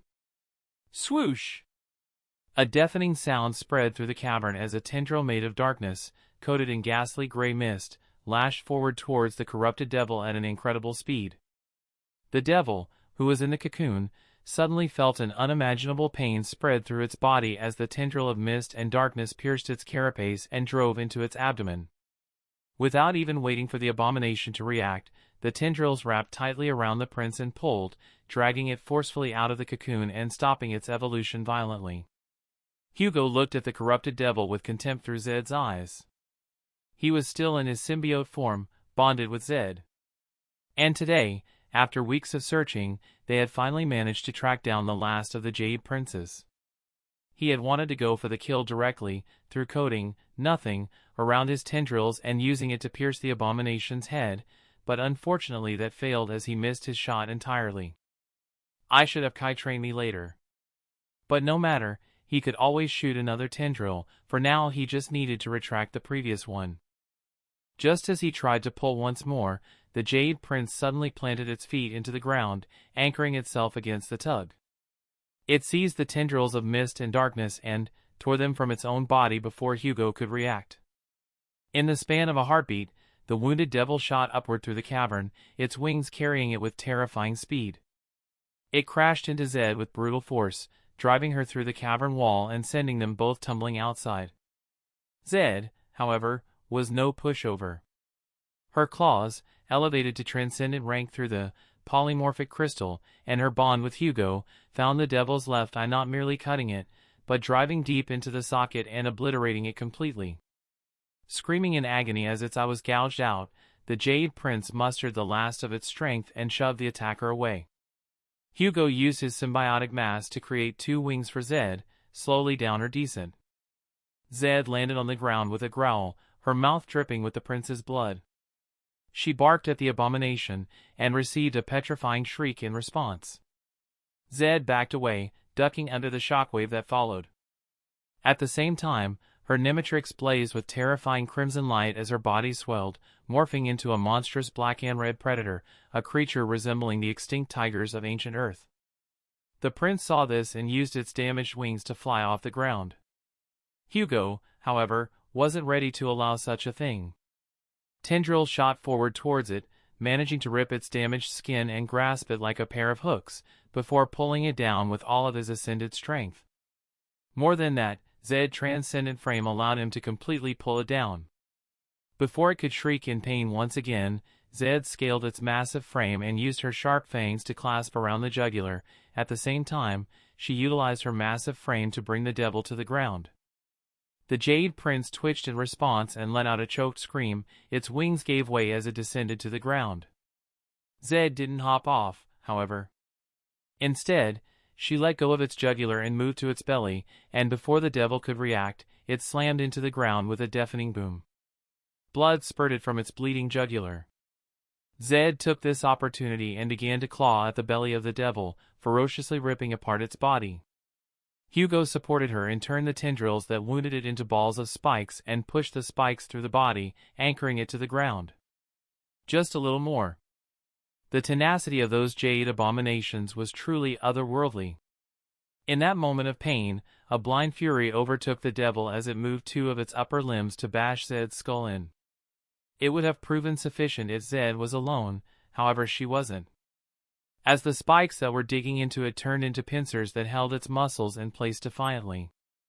Free to maul the dreadful devil, Zed had a field day as she dug the wound she made further and further. She then stumbled on a large organ and clamped onto it with her mighty jaws, before quickly tugging and ripping it out savagely. Am I this savage when I'm transformed? Surely not. A wet, disgusting breath escaped the Jade Prince's ruined throat. Its carapace, once a beautiful azure, was now tainted onyx. Black ichor, thick and nauseating, poured from the wounds. Its wings, tattered and useless, lay crumpled against the cavern floor like the broken sails of a drowned ship. Zed's claws, empowered by the mass of the Clintar, had done their work well. The alien wolf stood over the trembling devil, her chest heaving and her maw dripping with the creature's corrupted blood. But even as the prince's body convulsed in its death throes, a final, desperate spark of malice somehow ignited within its remaining eye. With a surge of strength born from pure hatred and madness, it lashed out before Zed could deliver it a final blow. A hand made of carapace and bone erupted from its shattered carapace and drove itself deep into Zed's flank, piercing it with little resistance despite the layers of protection on Zed's body. A pained yelp escaped the wolf's throat. She stumbled back in pain, or at least as much pain as an echo could feel. Hugo, being bonded with her, felt her pain as well. But there was something else in there. The source of her true pain, and the reason his vicious companion was so startled by this attack. It was a wrong sensation that was both physical and spiritual, one that he knew all too well. Corruption. The corruption was already trying to take root within the artificial soul of Zed, which Hugo found strange. Echoes were not alive, nor did they have souls. So how come a seed of corruption managed to take root within Zed? Perhaps the Omnitrix? Whatever the reason was, Hugo was not going to sit around and contemplate it while his wolfish companion suffered the pain of corruption. In an instant, he mentally dismissed her back into his soul sea. Zed's form flickered, dissolving into a shower of brilliant white sparks that scattered like startled fireflies before being pulled into Hugo, entering his soul. The physical wounds, the corruption, and the pain, all of it was sealed away to be mended in the quiet maze of his soul.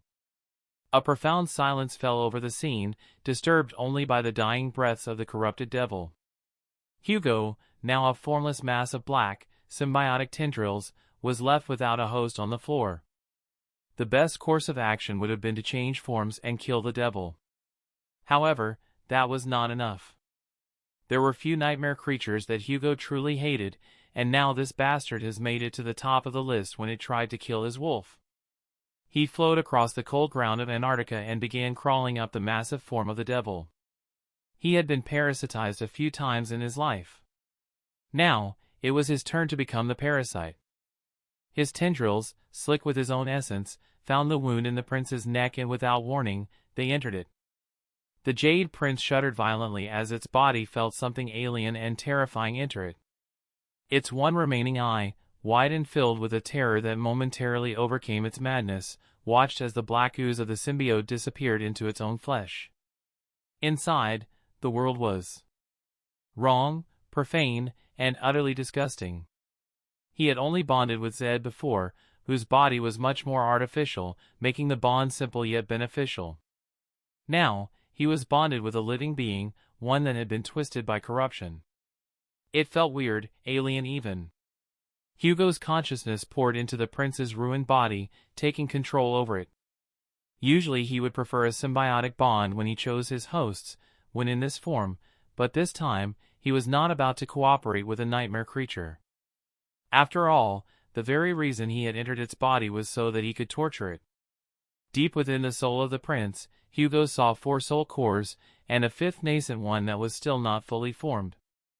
The 4 soul cores within the creature were cracked and decaying, the cancer that was corruption was slowly dying, allowing them to shine in all their transcendent glory. Truly, death was the cure to all corruption. He did not have much time, so he needed to act fast. His tendrils, now woven deep into the devil's flesh, began to move. He found the shattered remnants of its spine and applied pressure onto it, twisting the spine violently. The prince's body convulsed, its limbs twitching as it suddenly roared with pain. He kept torturing the abomination in various ways, breaking apart its limbs, bones, and flesh. However, its mind was the one most affected by the pain as he heightened its sense of pain and made it feel things that were impossible for a nightmare creature to feel. Even its soul wasn't spared from the pain, with Hugo playing with its cracked course. The prince's consciousness, still trapped in its own broken body, watched helplessly as its soul was gruesomely dismantled. Bastards, how many souls have you consumed to reach this level of power? He wrapped a tendril around the prince's heart and squeezed it tightly. That was the final straw. The prince's soul began to crumble even faster than before.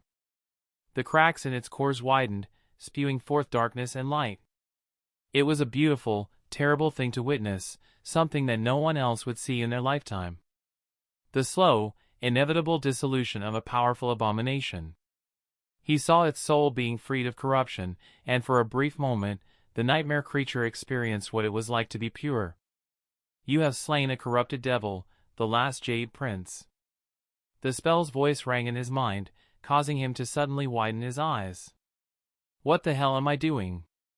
Hugo looked at the corpse, and immediately flowed out of it in panic, hitting the Omnitrix and detransforming into a human. He looked at the corpse once again, and then at his hands, which were shaking uncontrollably. He was not feeling guilty for killing it. But was torturing it really necessary? More importantly, Zed had been hurt. Yet he barely felt sadness for his trusty friend. Instead, he felt an eerie desire to slither into the body of that abomination and torture it as revenge. The revenge in question was not meant to avenge his friend. Instead, it felt like an excuse to justify his twisted desires. Of course, the reason was obvious. My flaw. Damn it. He had once again failed to keep it under control, and luckily it had been this abomination that was near him for parasitizing and not a human or a non-corrupted. But still, this Jade Prince, it was a creature who was influenced by corruption and driven mad by it.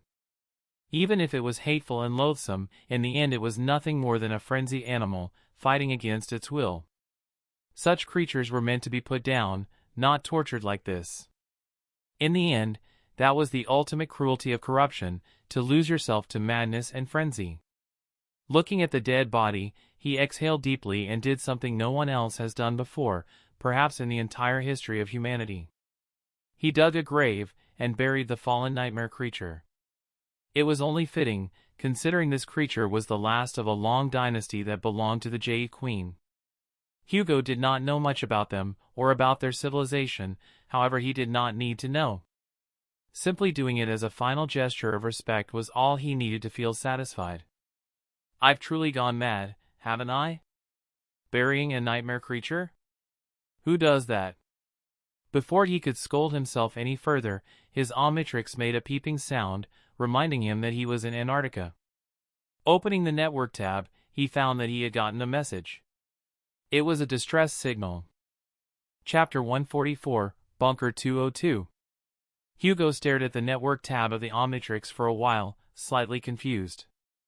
This was not an order from the government or a message from Soul Reaper, but instead a random distress signal that his Omnitrix managed to detect. Communication was extremely difficult in Antarctica due to the fact that gates and nightmare creatures interfere with technology. Of course, his Omnitrix was an exception.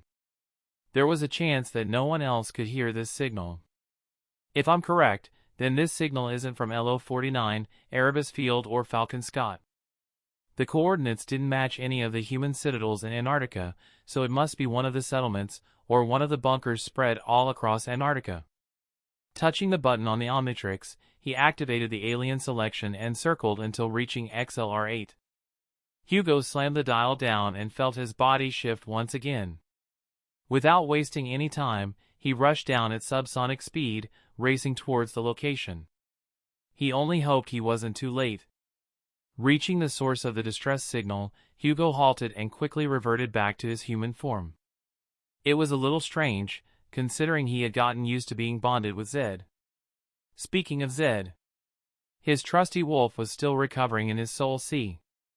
Thankfully, the corruption did not seem to have infected her, whether thanks to her Nematrix, Hugo's unique soul, or the fact that she was an echo, it did not matter. Hugo was glad she was all right. Shaking his head, he moved towards the settlement.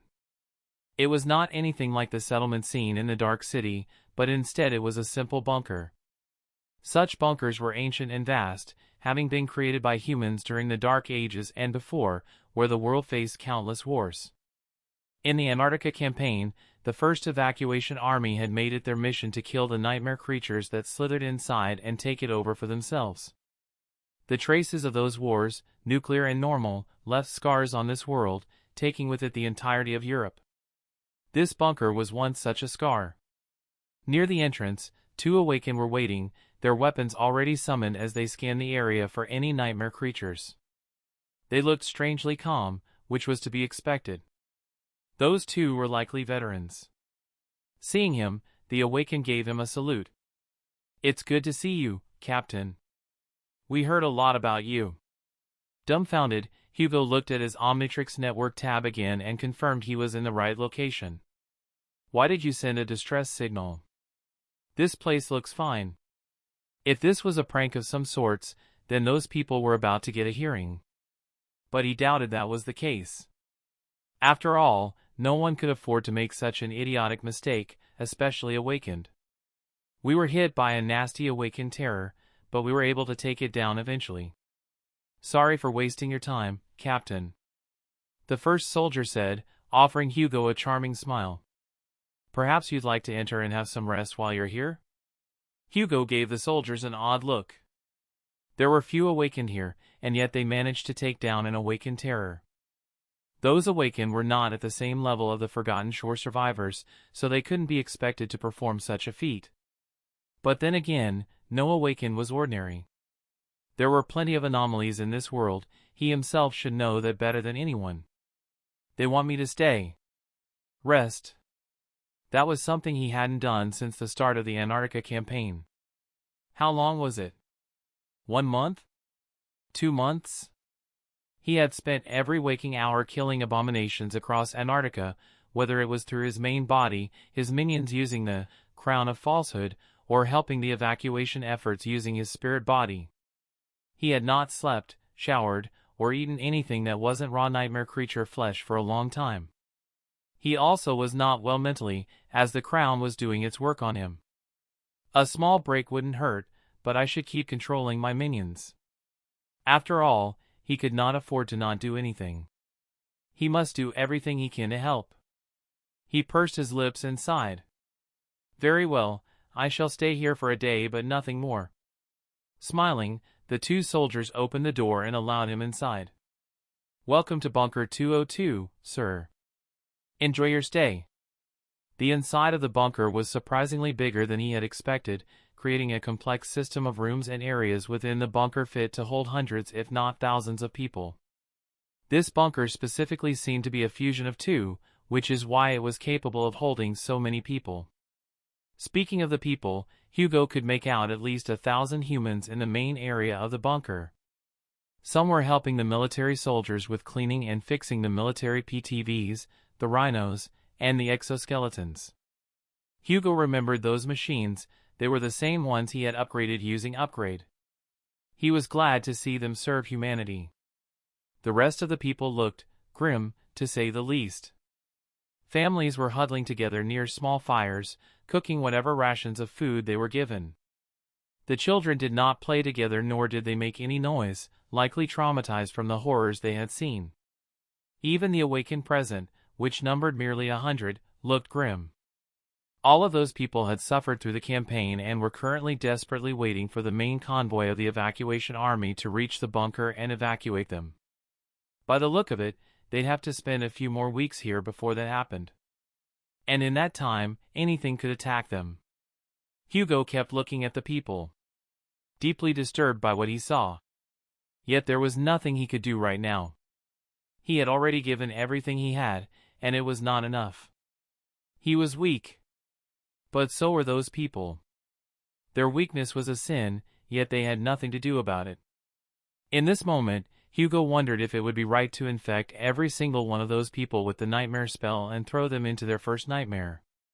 At least then, they would have a chance of survival. Remaining mundane in Antarctica was a death sentence.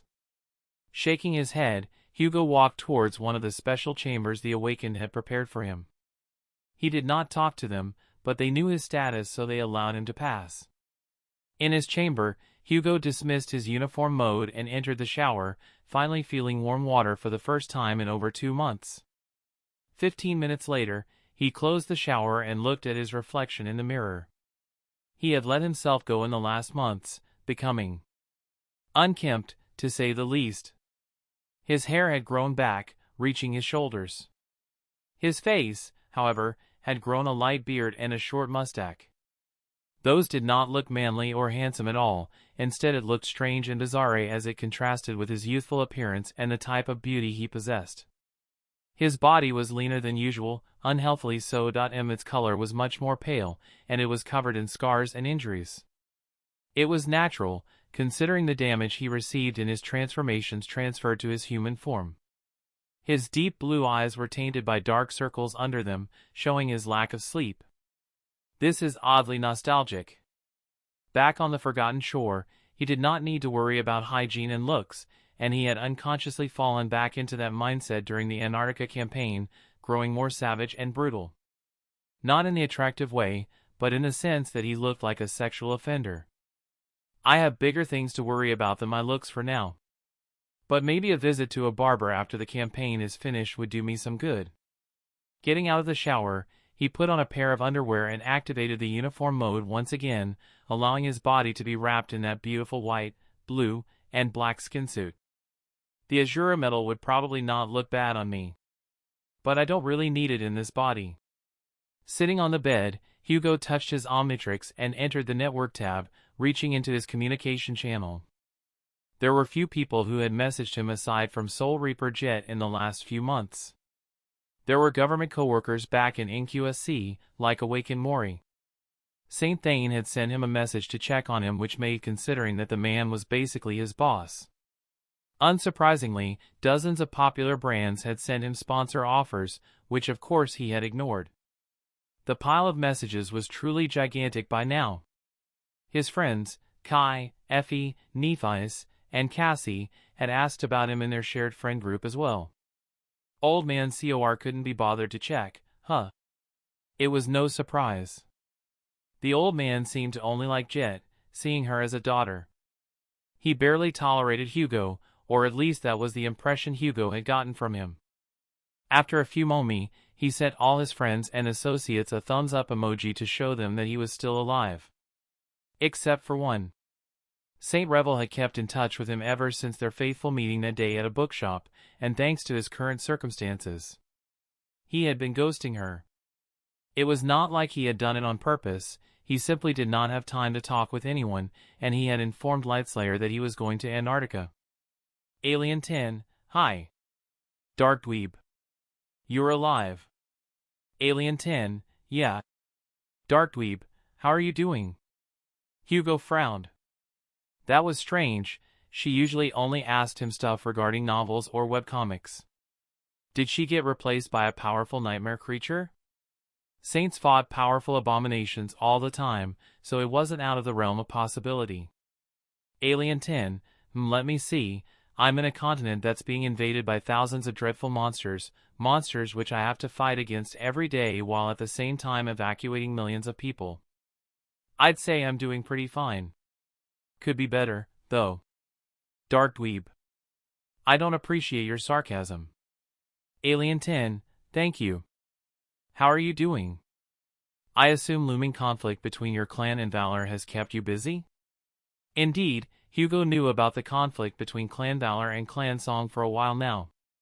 It was certain that the conflict would one day escalate into a full-blown war. And knowing the great clans, Antarctica could soon become their battlefield. Dark Dweeb. I'm not involved much in the political side of my family, unlike my sisters, so no, it has no kept me busy. Alien 10, so. In the last 2 months, nothing changed in your life? You read novels, killed some nightmare creatures in your spare time, and repeat? Dark Dweeb. Alien 10, that was a joke. Dark Dweeb, I'd be careful with your jokes if I were you, boy. I'm still your senior both in age and rank. You should show some respect or... Alien 10, what? You're gonna come down all the way here to Antarctica and beat me up? Dark Dweeb. I'll spoil the ending of The New Rascal Does Not Dream of a Bunny Girl Senpai volume for you. Alien 10, please forgive this insolence, Junior. You see, I recently got a memory that has been influencing my mind, so I did not know any better. Time lost its meaning as he continued speaking with Lightslayer, talking about various novels and shows. At the same time, his mind, thanks to the enchantment of Crown of Falsehood, was preoccupied in several other places. In one place, he was a mighty stone saint of the ascended rank, plunging a spear of darkness into the skull of an awakened monster. In another, he was a mighty ascended dragon, running away from a corrupted tyrant, driving it far away from a group of humans. Somewhere else, he was an ascended Vaxasaurian, wielding a great hammer and leading an army of humangosaurs into battle against an horde of reptilian-like nightmare creatures. Far in the sky, he was an ascended Necrophradian, flying high up with a nasty fallen demon in his hands. He took the tyrant high and dropped it before it could do anything, using gravity to his advantage. The strain of maintaining all of this was heavy on his mind, and the effects of promise of madness were already affecting him deeply.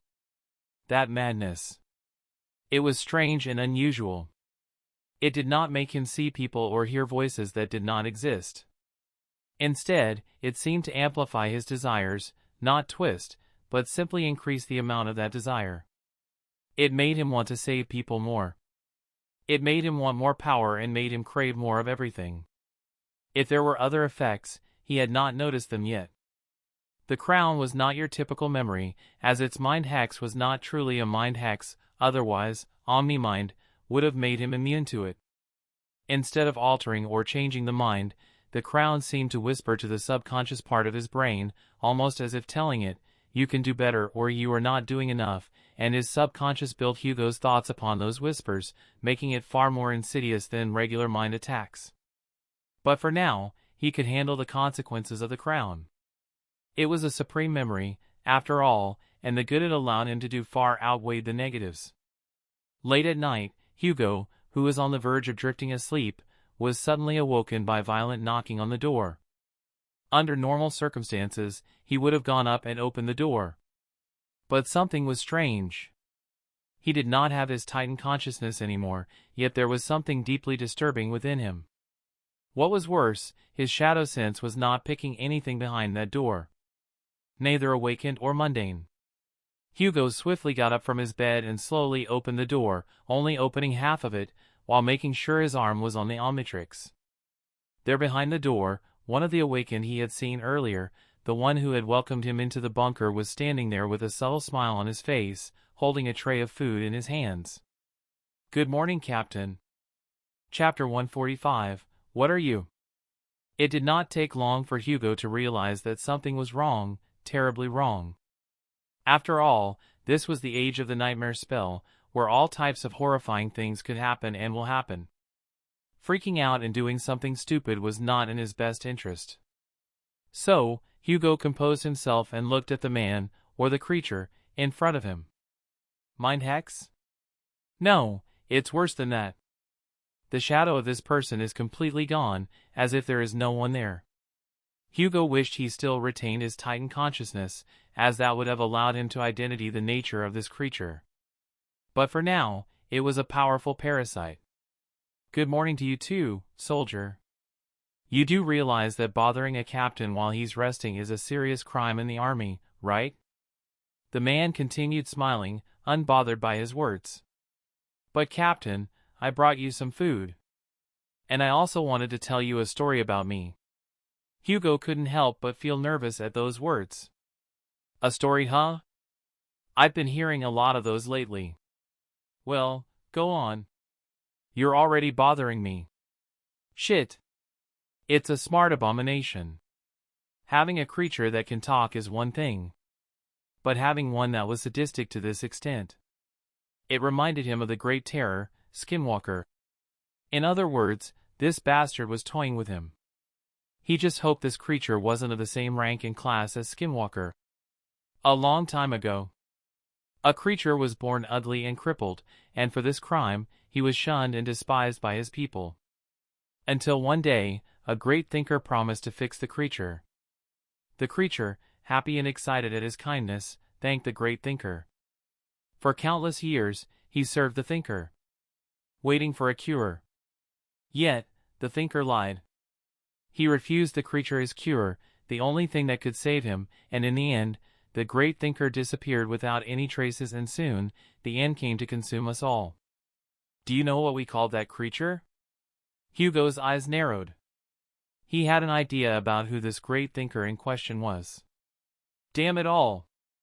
Why must everything from that cursed realm hunt me? The realm in question was the realm of Beast Goddess. And this creature, somehow, was affiliated with the first thinker Azimuth. Sweating, he asked, "What did you call him?" The man only smiled. It was not eerie or terrifying, but instead a perfectly normal smile. Malware. As he said those words, the door suddenly exploded into dozens of metal shards and Hugo was thrown back violently into the floor. His eyes widened as the scene behind door revealed itself to him. There, everywhere he could see, was an army of people in the hallway. Each one racing to enter his room, their eyes dark red, utterly consumed by madness and hunger. But more importantly, each of their eyes was filled with a strange form of malice. They were the citizens of this bunker, or at least were. Now they were conduits for whatever this abomination was. The humans crawled towards him like maggots, stepping over each other and breaking through the door to reach him. It was a terrifying sight, abominable, and utterly profane. Before Hugo could do anything, he was drowning atop a sea of people. "Give it to us. Give it, give it, give it, give it, give it, give it, give it, give it, give us the Omnitrix. Bless us, bless us, bless us, bless us. Corrupt us, corrupt us, corrupt us." Their hands shot forward, touching every part of his body savagely. The Omnitrix was the one suffering the most damage, as it suddenly glowed with a crimson red light, responding to the thing trying to get inside of it. Intruder detected. Intruder detected.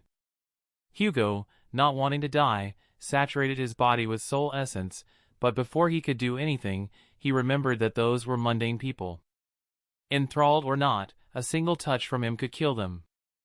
Though they were stronger than regular people thanks to whatever was inside them, they could still die easily. He struggled desperately and finally managed to slam his Omnitrix, transforming into Ghost Freak. His body became intangible and ghostly, losing its physical nature and becoming spectral in form. Without wasting any time, he turned intangible and phased through the people, leaving the room and rushing towards the main area of the bunker. On his way, wherever his eyes turned, there were humans with dark crimson eyes, somehow still chasing him despite Hugo being invisible. It could sense souls as well.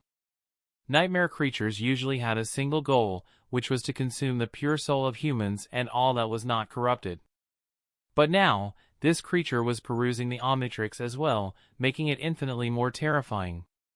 Hugo was technically the Omnitrix, even if he was still anchored to his human form. So what would happen to him if the abomination got its hands on him?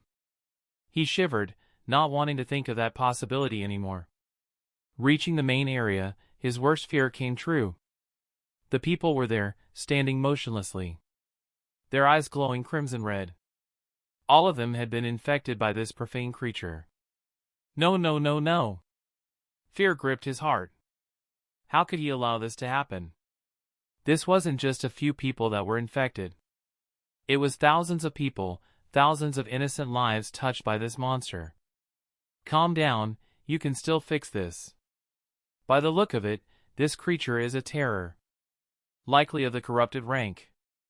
More than that, it had relations to the beast realm, the Omnitrix, and the First Thinker, making it more dangerous than regular nightmare creatures.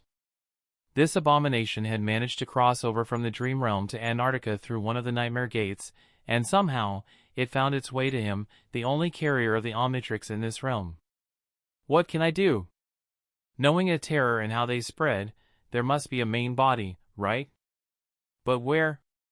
More than that, this creature is definitely a parasite, one that can inhabit multiple vessels. But is each vessel its main body, or just a thrall? Thinking for a moment, he realized that the vessels couldn't be its main body. They are too weak to heat its true body. The people back there were only at the level of awakened. Even with the physical power of an awakened, they would still get killed by Hugo if he had gotten violent back there, which is why he didn't want to engage with them. Either way, that meant the creature main body was somewhere in the bunker or in another area. But that was merely an assumption. Perhaps this creature could turn people into its main body through its abilities? Or maybe it didn't have a main body. Everything was possible, making the situation far more dire. Lost in thoughts, Hugo suddenly had a realization. He was in the form of Ghost Freak, a spectral, ghostly creature capable of interacting with the souls of others. As he grew to the ascended rank, his ability to possess creatures grew as well, allowing him to interact with their souls and wound them. He had realized something about the abilities of his aliens. Their descriptions, the ones given by the nightmare spell, were false. They were too systemic and too narrow for the true power those creatures wielded. Noble creatures possess strange abilities, yes, but they weren't as narrow as the spell was making them out to be. For example, the possession ability had many components, one of them being the ability to interact with the soul. The nature of his aliens and how they functioned was something he had meditated and studied about greatly back when he was stranded on Ariel's Hell. Of course, this ability to wound souls would not be as powerful as Soul Reaper Jet's aspect, which was designed for soul damage, but it would be better than nothing. If he could get a good hit on the cores of the abomination, then he would win, or at least he would be able to remove the authority of this terror. Hopeful, Hugo looked at one of the thralls in the main area and rushed down upon them like a savage wraith. He plunged deep into the body of a random soldier and delved into the deepest parts of their existence, their soul. There, in the small soul of this mundane human, a terrifying darkness, tainted by crimson lines, was wrapped tightly around the weak Nazcan soul. Mundane humans don't pass these soul cores. I need to hurry, or their souls could crumble under the pressure. Hugo frown deepened as he reached for that darkness, following it to its roots. In mere moments, he reached the core of that abomination. In front of him, 6 gigantic cores, tainted by corruption and colored black and red, stood in a majestic circle in the center of this creature's soul. That was his confirmation. From the strength of the soul and the number of cores, this abomination was indeed a corrupted terror. Malware, huh? Let's see how you like this, you bastard. His clawed hands extended and slashed at one of the cores, inflicting a terrible wound upon it. As it did, the entire spectral soul sea, or the equivalent of whatever nightmare creatures had, started quaking violently around him, and Hugo suddenly felt a malevolent will wash over his body. A tendril rose from the dark crimson soul sea and was shaped into a hand. Before Hugo could do anything, the hand grabbed his spectral body and forcefully squeezed it. He screamed in pain as he suddenly felt his soul being attacked. No, more than that, it was being corrupted by the creature. Not again. With all of his will, he managed to summon nothing and shape it into a scythe in a last-ditch effort. Lost in fear and madness, he began swinging violently and managed to separate the hand from his body. Still wounded, Hugo lunged once again using the misty scythe, aiming to destroy the cores of this terror, but before he could do that, the 6 cores suddenly ignited with a terrifying crimson light. Boom!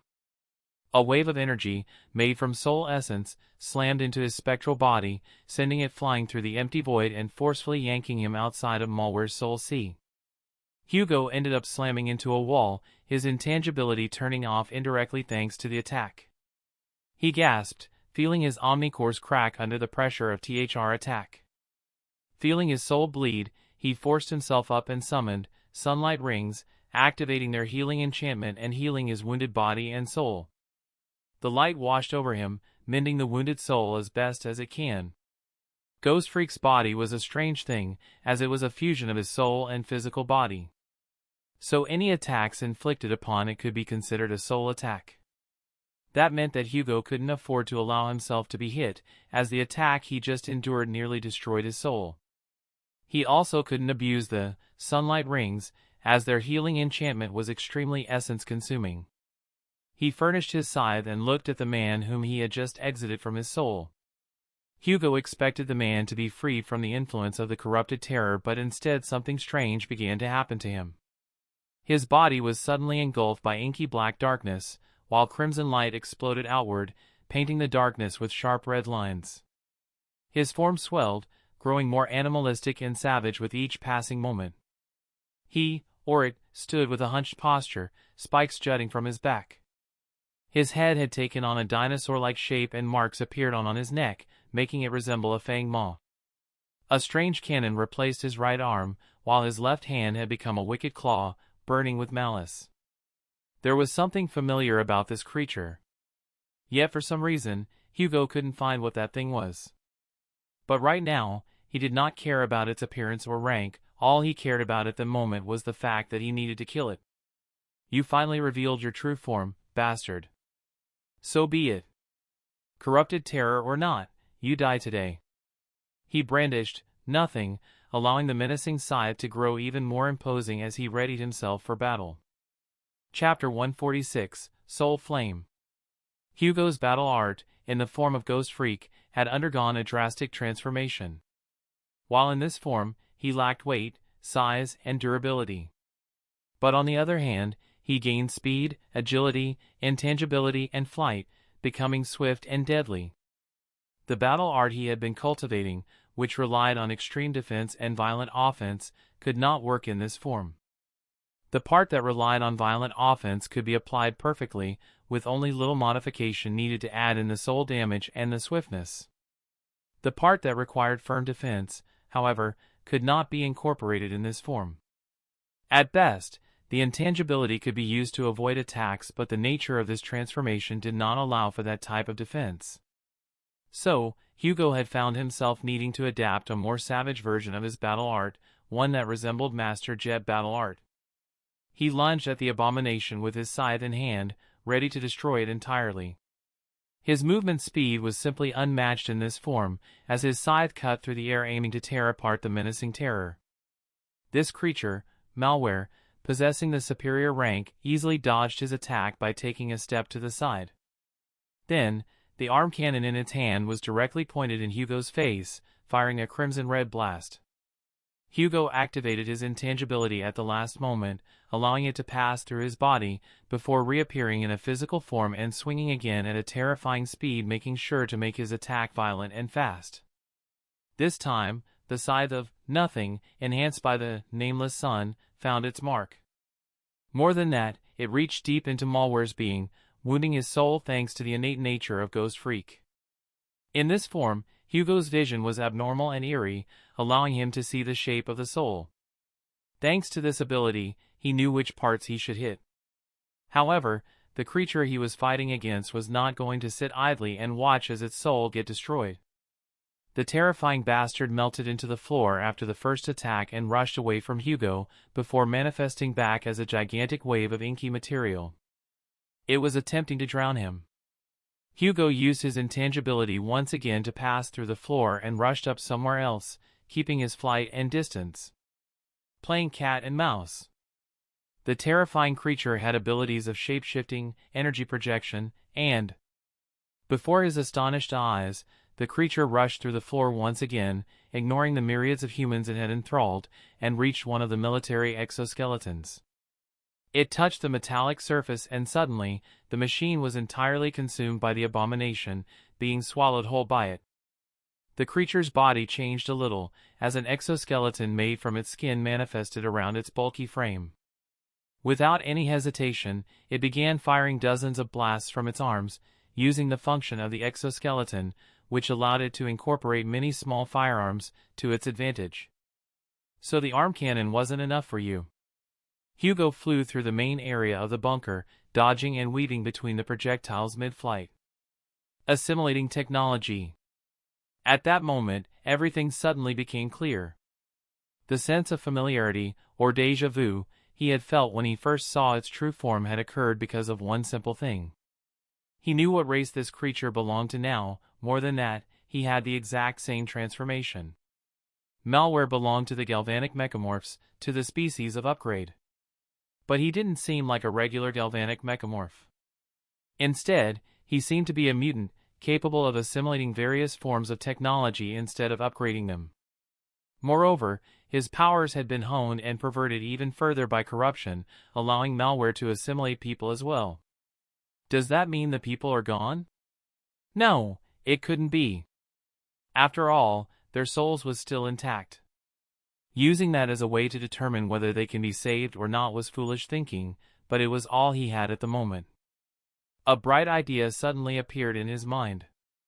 A galvanic mechamorph did all of this to those poor people, so who was to say another galvanic mechamorph couldn't reverse it? But Hugo couldn't assume his upgrade form right now, as he was too busy trying to survive against this creature. But his shadow could. It would be a dangerous gamble, as his shadow could be destroyed and cause Hugo to die as well. But it did not matter. As long as there was hope of saving those people, he must try, no matter what. I'll need to distract the bastard first. Or take him outside. Looking deep within him, Hugo called upon his ascended ability, Fusion. Ghost Freak alone was not enough to distract this creature, as it did not have the firepower necessary to do so. But there was a creature who knew all too well about firepower. Flames erupted all around his body. This time they were not crimson red or orange, instead they were sickly purple, influenced by the power of Ghost Freak. The skin that made up Ghost Freak became dark purple rock, as the plasma-like matter fused with the magmatic body of Heat Blast. Hugo had activated the third stage of his fusion ability, fully mixing the DNA of Heat Blast and Ghost Freak. Hugo felt tenebrous power spread through his body, saturating him with unnatural tenacity. The flames of divinity within his soul empowered his body, which was currently fused with the soul, making him more powerful than he usually was. Hugo raised the heat of his flames, the air around him boiled and bubbled violently. The purple flames were a weapon in of themselves, capable of reaching the soul. This fusion was his last hope of destroying malware, of at least distracting him. Hugo shot down like a comet and slammed into malware, crashing him through the walls of the bunker again and again until they were outside. The desolate coldness of Antarctica seemed to welcome Hugo back, as if it had missed him. Though he did not care about the dreadful cold right now, as he was more wary of the abomination in front of him.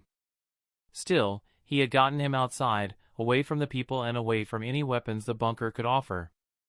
The two monstrous beings engaged in another terrifying clash, racing down to destroy each other. Unbeknownst to the corrupted terror, Hugo was currently casting no shadow. Hugo's shadow had been secretly left behind by its master and entrusted with the dire task of saving those people from the influence of a corrupted terror.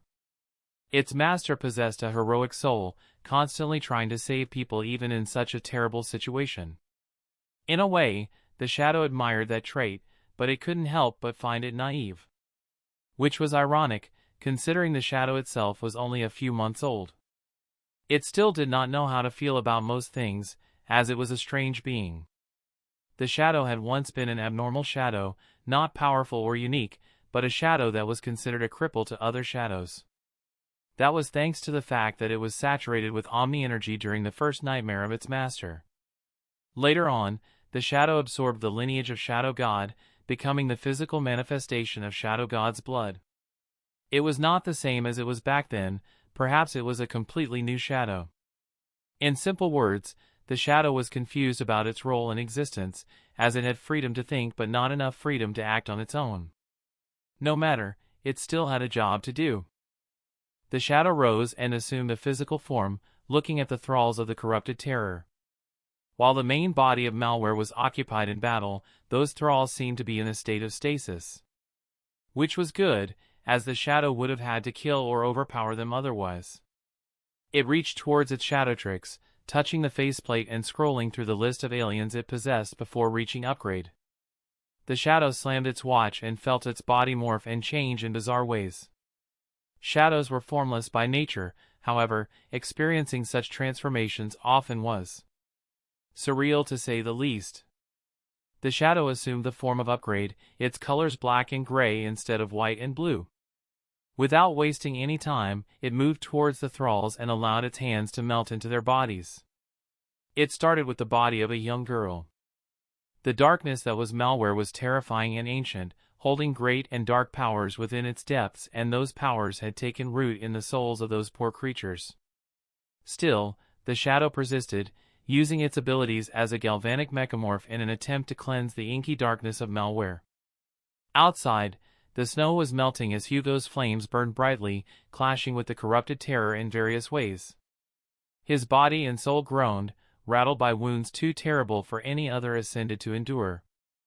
A blade of darkness and crimson light cut into his chest, causing more pain to overcome him.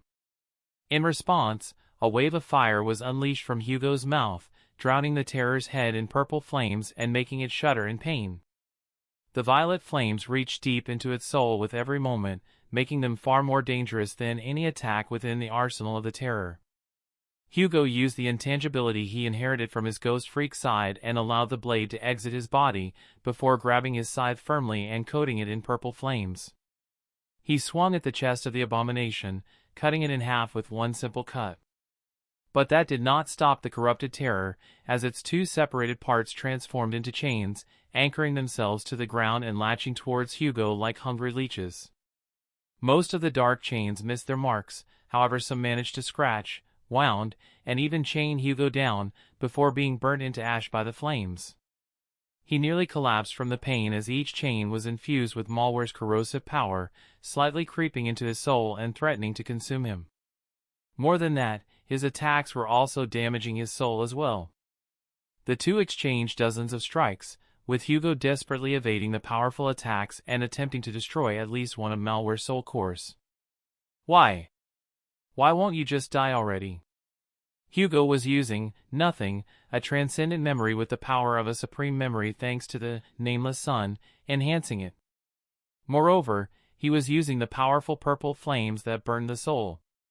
Each of his attacks was a devastating strike that should have killed most creatures of the fallen and corrupted rank that were not titans. And yet the corrupted soul endured, with only minor cracks appearing on its surface.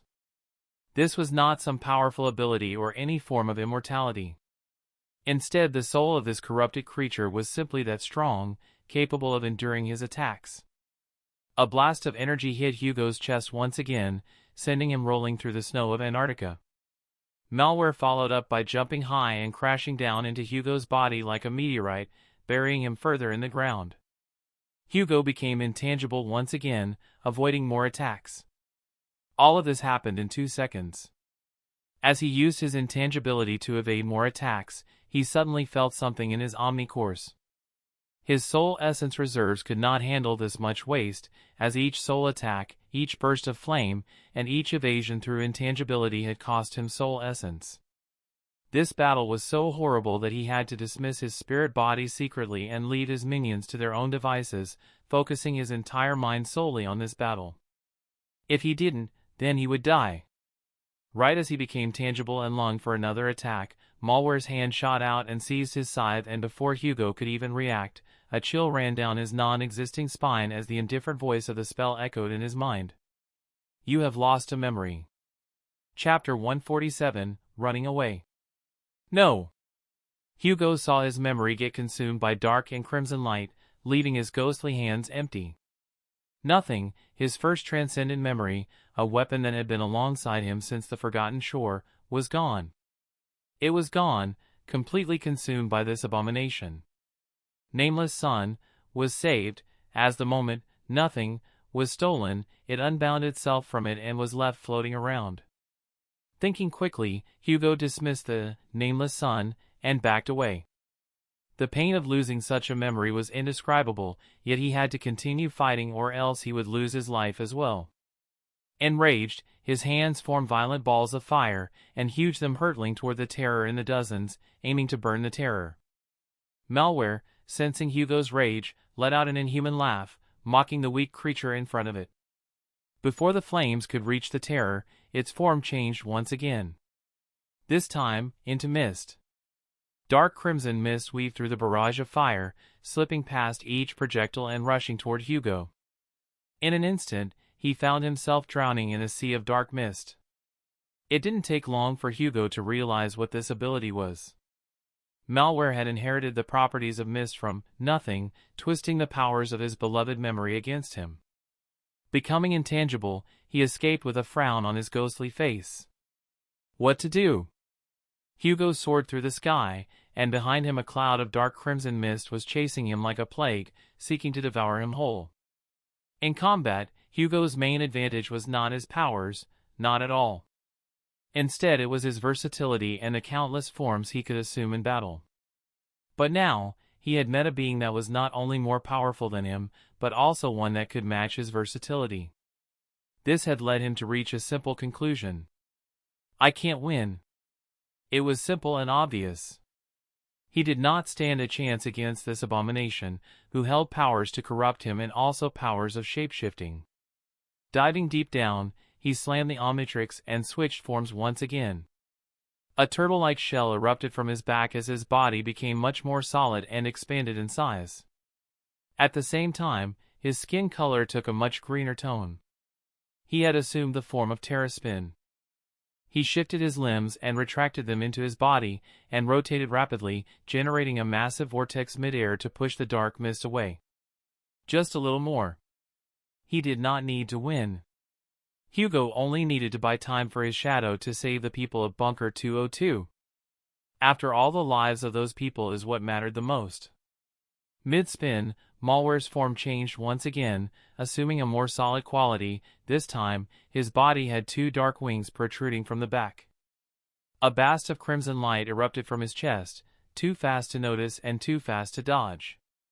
It all happened so quickly, as if it was merely a dream. Hugo suddenly found himself unable to spin anymore, causing him to fall down like a comet. His sense of vision suddenly returned to him and he saw that his body had been pierced by the blast. No. It had been destroyed by it. The entire right side of his body was completely gone, destroyed by the terrible attack, taking away his arm, half of his torso and the majority of his chest was evaporated. What? His mind couldn't even comprehend what had just happened. There was no pain, just a feeling of numbness as his body continued to plummet downward. Blood was pouring from his body like a waterfall as he fell from the sky like a fallen angel, ready to meet the cold lands beneath. Coincidentally, he and Malware were just above Bunker 202. The shadow was barely struggling to stand, its essence almost depleted. There were thousands of people infected in this settlement, and the shadow, despite being an ascended terror, was only a singular entity. Its essence reserves were only enough to save merely 100 individuals, nothing more, nothing less. Each individual saved drained a ton of essence, as Malware was a galvanic mechamorph of superior rank. The shadow, theoretically, could assume the form of Echo and clone itself to do the job. But it was not that simple. Echo had the ability to create perfect clones, however the shadow, due to its nature, could not benefit from the cloning ability. People can only house one shadow after all, any more than that and his master could die when the clones are absorbed back. The shadow instinctively sensed that it was a bad idea, so it had refrained from doing so. The people it had saved, on the other hand, were terrified and in a daze, completely confused by what had just happened to them. But that was only the initial reaction. Not long after they were free from the plague of Malware, they would lose consciousness, falling into a state of deep sleep. This was beneficial for the shadow, as this meant that the process could become slightly easier. The shadow was just about to go cure another person, until suddenly something crashed hard into the ceiling, driving through multiple armored alloys of protection and shattering them like they were paper. The thing finally reached the last ground, where the shadow and the people were. The eyes of the shadow widened, as it saw its master there, in the form of Terraspin, laying on the ground, completely defeated. He was missing an arm, half of his head, and his entire right torso. Before long, the Omnitrix made a peeping sound and detransformed him. In his human form, the wounds were inherited as well, leaving him with half of his body. But his master was not dead yet. The shadow rushed towards its master, attempting to help in any way it could, but before it could do that, something suddenly landed behind the shadow and slammed it away like a bug. Malware stared at the shadow with eerie malice, happy that it had a second meal as well, one that wielded another Omnitrix, at that. It moved towards the broken Hugo, its arms opening up and transforming into a mass of dark tentacles, ready to devour him whole. The shadow, far away, watched as its master was being consumed. For a moment, it remained frozen in its place. What would happen if its master died? Would it be set free? A shadow without its master. The shadow suddenly felt an eerie sense of disgust at the thought. And then, it slammed its Shadowtrix, becoming a gigantic abomination and assuming the form of Humongosaur. The shadow rushed at Malware, using its shoulder to crash into the corrupted terror and stopping it from devouring its master last moment. The shadow punched once again, aiming to crush the startled nightmare creature. But just then, its fist was suddenly caught by the corrupted galvanic mechamorph. Thud. The shadow received a devastating punch to its jaw, nearly destroying its head. The corrupted terror did not stop at that, as its hand shifted into a terrifyingly sharp blade, connected to its torso, and pierced the flesh of the shadow. The two engaged in combat, with Malware overwhelming the shadow easily. Not far away, Hugo coughed blood as he briefly regained consciousness. He tried to move but found that half of his body was missing. Finding himself in such an odd situation, Hugo chuckled a little, causing him to cough more blood. This is like what, the third time I've lost my arm? It was still painful, so much so that he felt his eye fill with tears from the pain, yet it was also a strange coincidence. Hugo used the last of his strength and raised his head and one remaining arm. Using all of his remaining strength, he slammed his forehead into the dial of the watch, transforming immediately. His skin became green, becoming much more bark-like, and he grew taller as well, with multiple seeds appearing and blooming on his head. He had assumed the form of Swampfire. Using a small amount of soul essence, Hugo groaned in pain as he regenerated his body, allowing his arm to grow back thanks to the attributes and abilities of Swampfire. With that done, he looked at the situation in front of him. There were around 100 refugees, clearly cured from the influence of malware, laying on the ground. They were knocked out, likely due to the trauma their souls experienced in such a short amount of time. The Awakened that were in charge of this area were nowhere to be found. They were all dead. Likely taken out first by malware. Hugo's expression became even more solemn. His shadow was fighting malware. Well, fighting was a generous word for the situation. It was getting absolutely destroyed. Time seemed to suddenly slow down for Hugo, as he suddenly realized how terrible his situation was. To make it worse, he couldn't find any way to escape his current problem.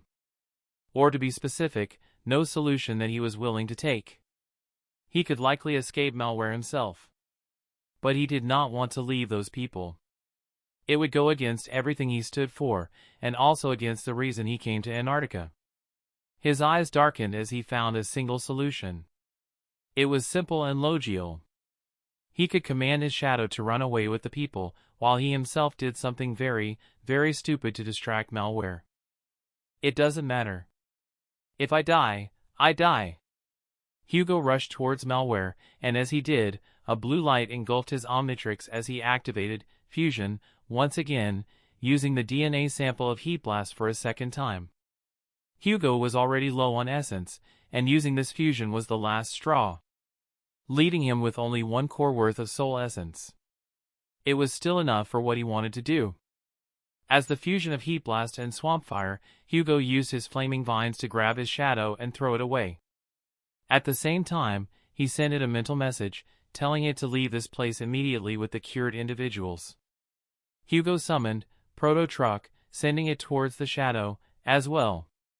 Without wasting any time, he crashed into malware and grabbed the terrifying terror in a tight hug. Flames erupted from his legs as he rose to the sky, flying as far as he could and slamming through the ceiling once again, piercing it like butter. Hugo flew as far as he could, and as he did, malware hammered his body with all types of terrifying wounds, cutting his body in multiple ways. His body was already battered from before, and now it got even worse. After all, Swampfire's regeneration was not the same as Nephi's healing. It left the body riddled with fatigue and minor wounds, not to mention the regenerated body parts would be weaker than the original parts. But he endured.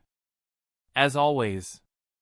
The pain done to his soul and body was enough to drive any sane man mad, but at that moment, the heat that had been building up inside of him suddenly grew much more oppressive. It engulfed his entire body, turning it into a beacon of fire, burning so brightly it lit up the night sky of Antarctica. Looking at malware one last time, Hugo spoke in a hoarse voice.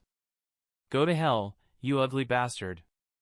And with that, the heat that had been building up inside of him exploded forward like a raging wave, spreading across the sky of Antarctica as far as the eyes could see. It was so overwhelmingly powerful, so immense and so bright that it defied all reason.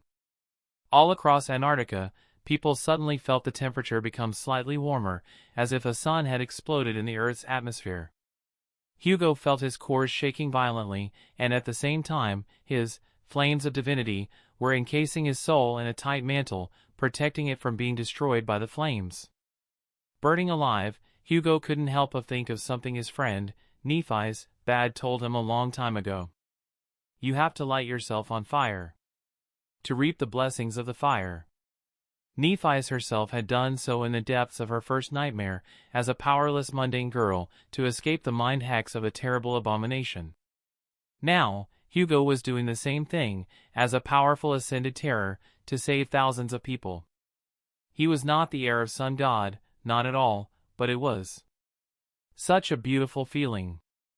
It was painful, yes, but at the same time there was something ethereal about allowing your body and soul to burn in divine flames. This was the blessing of the fire. The shadow had once again reassumed its upgrade form, fusing with the proto-truck and grabbing all the cured people it managed to save. The knocked-out cured were easy to transfer, however. The thralls seemed to have regained some form of thinking, now that the corrupted terror, malware, was aware of the shadow's schemes. They refused to enter the ship, even when the shadow had forced them to. Overpowering one was possible, but it could not hope to overwhelm thousands of people without killing them, not to mention the shadow did not think it was powerful enough to do that, as each human here was a vessel for malware. So, the shadow, fused with the proto-truck, simply fled, rising high into the sky and going the other direction as fast as it could. Through its lightless eyes, it saw the beautiful beacon of flame that had been born from its master. The light finally dimmed, and the silhouettes within it began to become much more apparent. The corrupted terror had survived the explosion, yes, but it was badly injured. Its master, however, was on the verge of death. His body was nearly incinerated by the fire, turning completely dark. He still hadn't de-transformed. But there wasn't much time left. The ship turned around and exploded forward with terrifying speed, crossing the aerial distance in moments and stretching out a tendril using its upgrade form, grabbing its master's wounded body. The shadow turned around once again and flew as fast as it could. It didn't even think of finishing off the corrupted terror, as it knew that it was impossible. That day, the wielder of the Omnitrix had experienced defeat once again. And the situation in Antarctica got much more dire. Chapter 148, Journey to Erebus Field. Hugo struggled to open his eyes, feeling the traces of being burnt alive. He found himself laying on cold metal, surrounded by people? There was a myriad of souls, about 100 of them, spread across a dark metallic space. They were mostly asleep, but some of them were starting to wake up. Hugo quickly realized something. He had failed to save the people of Bunker 202. In the end, all his powers were not enough, and he was forced to escape with only a fraction of the overall citizens. Trying to move, Hugo suddenly felt pain spread across his broken body.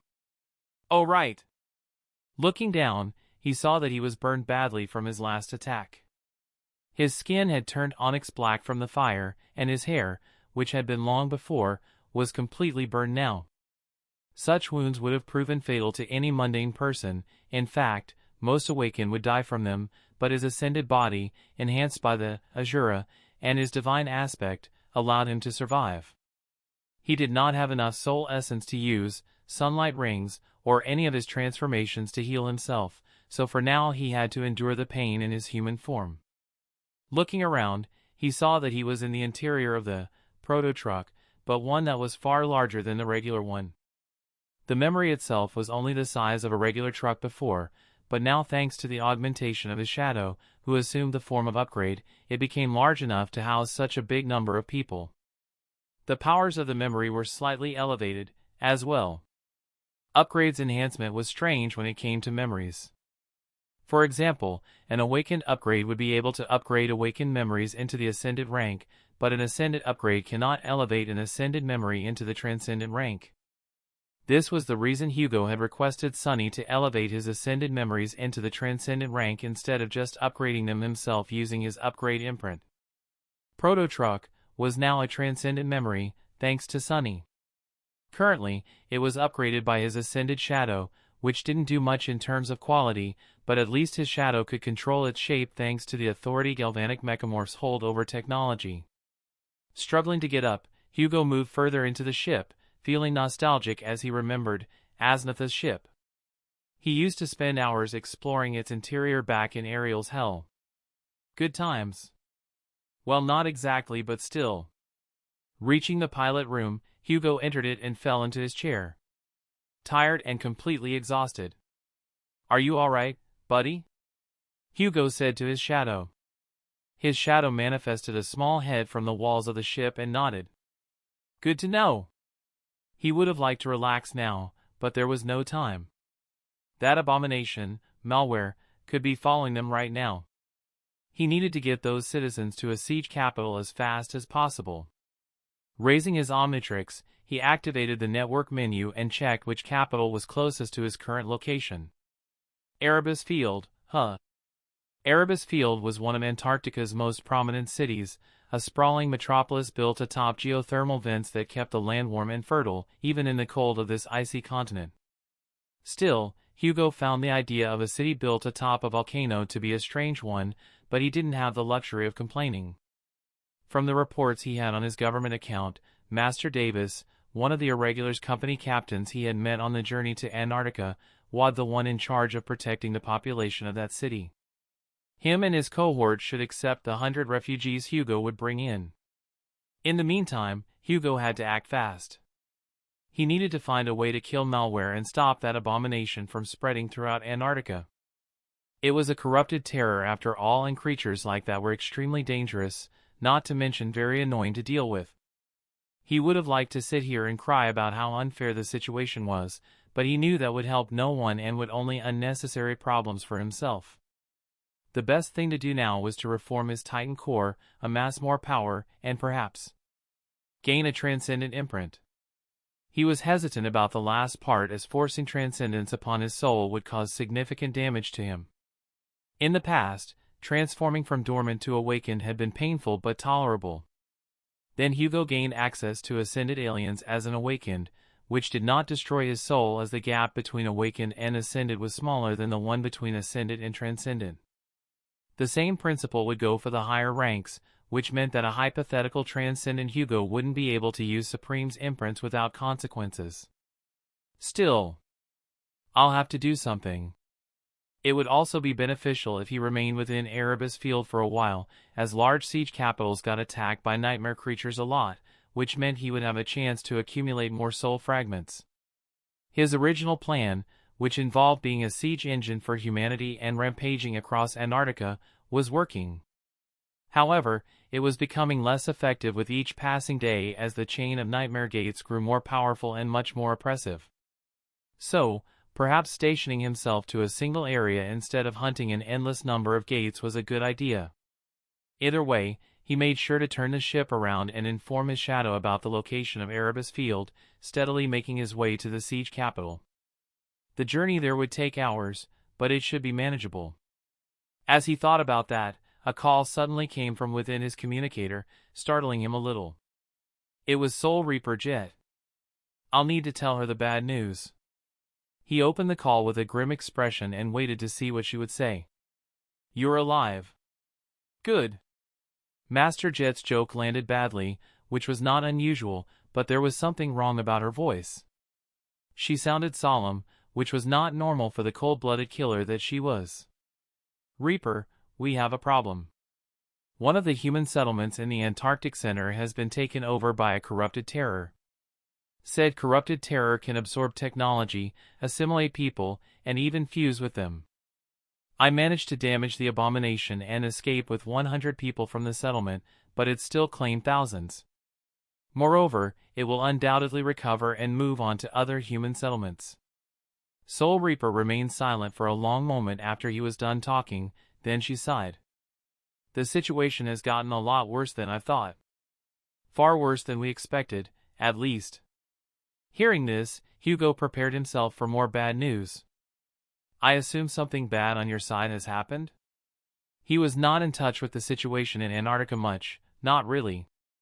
In his time in this cursed continent, he simply killed abominations. He would get some updates from Soul Reaper, and sometimes from his spirit body. But he was too preoccupied with killing nightmare creatures to dwell over them. It's bad, Hugo. It's very, very bad. 3 Titans have finally emerged on the continent, bringing doom with them to our world. 1 Titan has already been dealt with by 3 of our saints, but the other 2 are running rampant around Antarctica. One of those Titans is an abomination we call the Winter Beast. It's a corrupted Titan that crippled all communication networks with its authority over ice, forcing us to rely on the Dream Realm. In fact, I only managed to contact you right now because of that bizarre watch of yours. Hugo's face became even more solemn as he heard her words. A corrupted titan. That was a problem. A big one.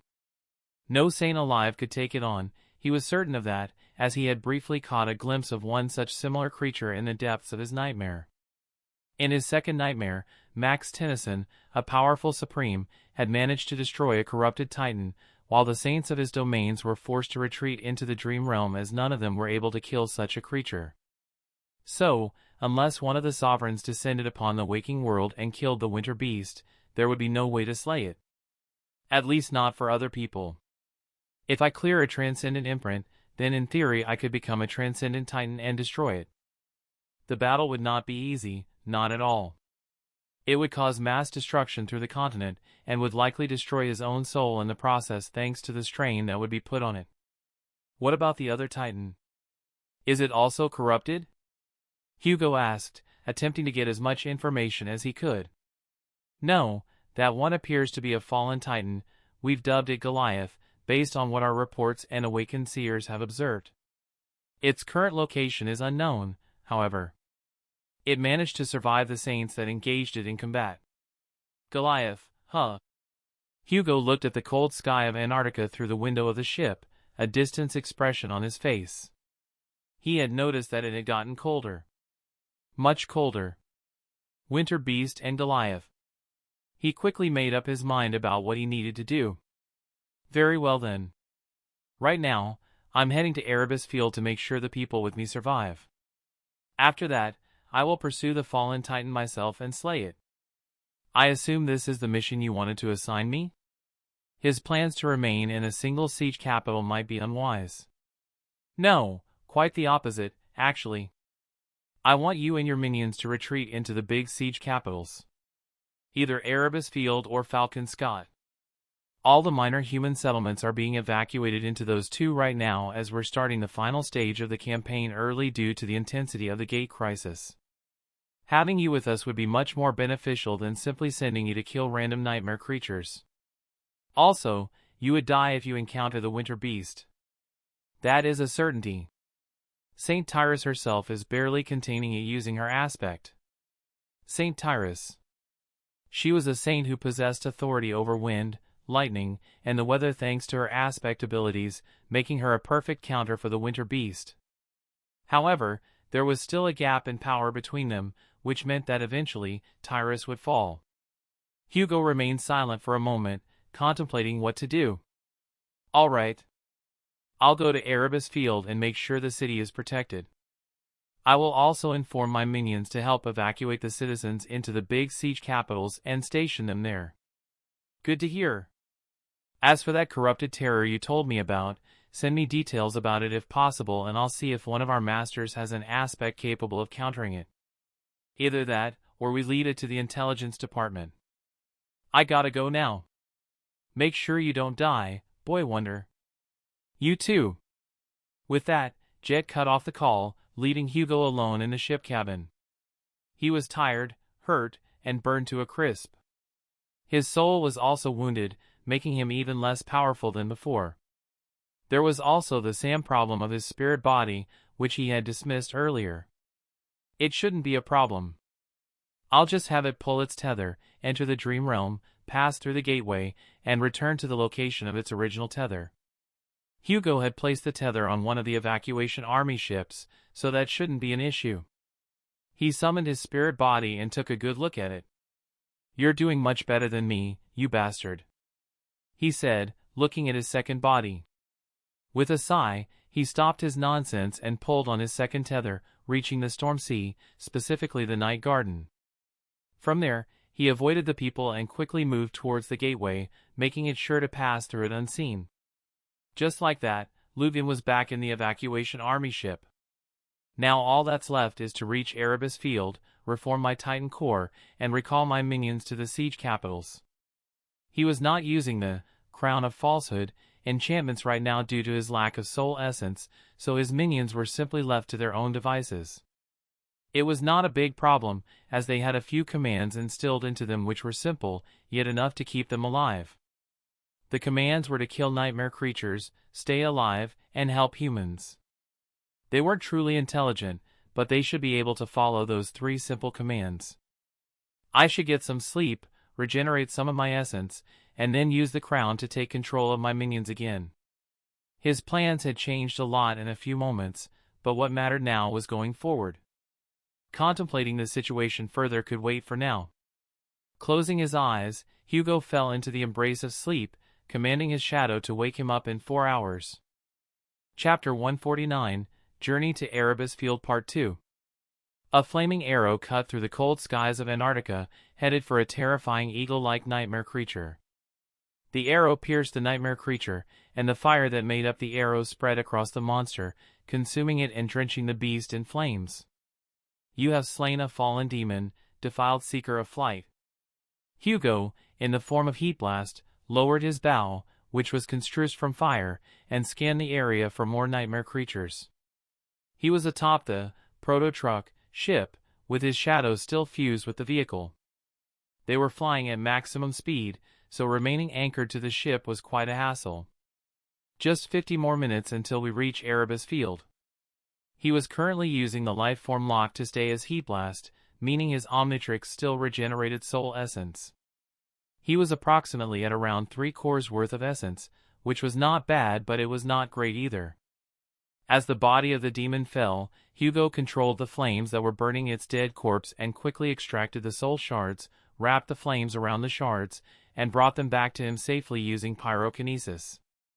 He crushed the shards and absorbed them, raising his counter once again. Soul fragments, 5048/6000. He was close to saturating the counter and forming his Titan core once again.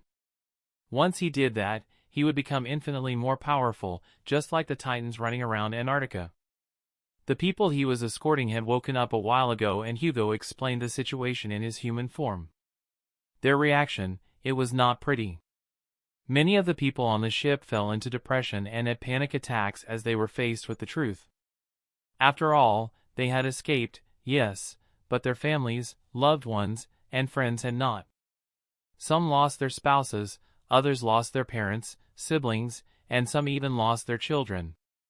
Hugo reassured them there was still hope and that there was still a way for their loved ones to be saved, but still. Sighing, Hugo suddenly noticed an ethereal figure manifest on his shoulder. "Well, aren't you one ugly duckling?" Bellicus's words were as enthusiastic as ever. "Not in the mood, Bellicus. Come back another time." Hugo's hands created another arrow and he unleashed it towards a second abomination that was heading to the ship, piercing the creature. "You have slain an awakened monster, atrocious bat." "What? You rascal, do you not have manners? Must I remind you that you are only alive because me and Serena allowed you to use Alien X back in your second nightmare?" Looking at the monster-infested land of Antarctica, Hugo suddenly had a thought. He ignored Bellicus' words, and then turned to the celestial being and said in a calm tone, "What would actually happen if I used Alien X right now? Considering the current situation, there was no better alternative. With the power of a divine titan, he could simply snap his fingers and save everyone, killing every nightmare creature in this world." Bellicus's expression shifted slightly, turning from anger to unease. "Boy, if you transform now, you could doom all of existence. And even if you don't, you would be expelled from this realm due to its absolute law." Creating another flaming arrow and shooting towards a nightmare creature, Hugo pressed forward. "Did you not say that Alien X can do anything? Or is there a limitation to that anything? That is very contradictory, don't you think?" Bellicus seemed slightly offended by this. After all, he was a part of Alien X himself. The concept that Alien X embodies is infinity. Within infinity lies infinite possibilities and infinite choices, which means that in theory, Alien X could do anything using his divine will. However, Alien X is a divine titan, and in this world there are things far more powerful than that. The traces of the old gods is one such example. Hugo listened carefully, but remained vigilant for nightmare creatures.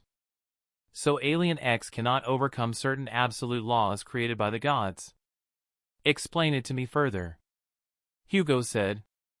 Don't command me, boy, ask nicely and I might consider. Hugo exhaled deeply and smiled. which looked absolutely horrifying in his heat blast form.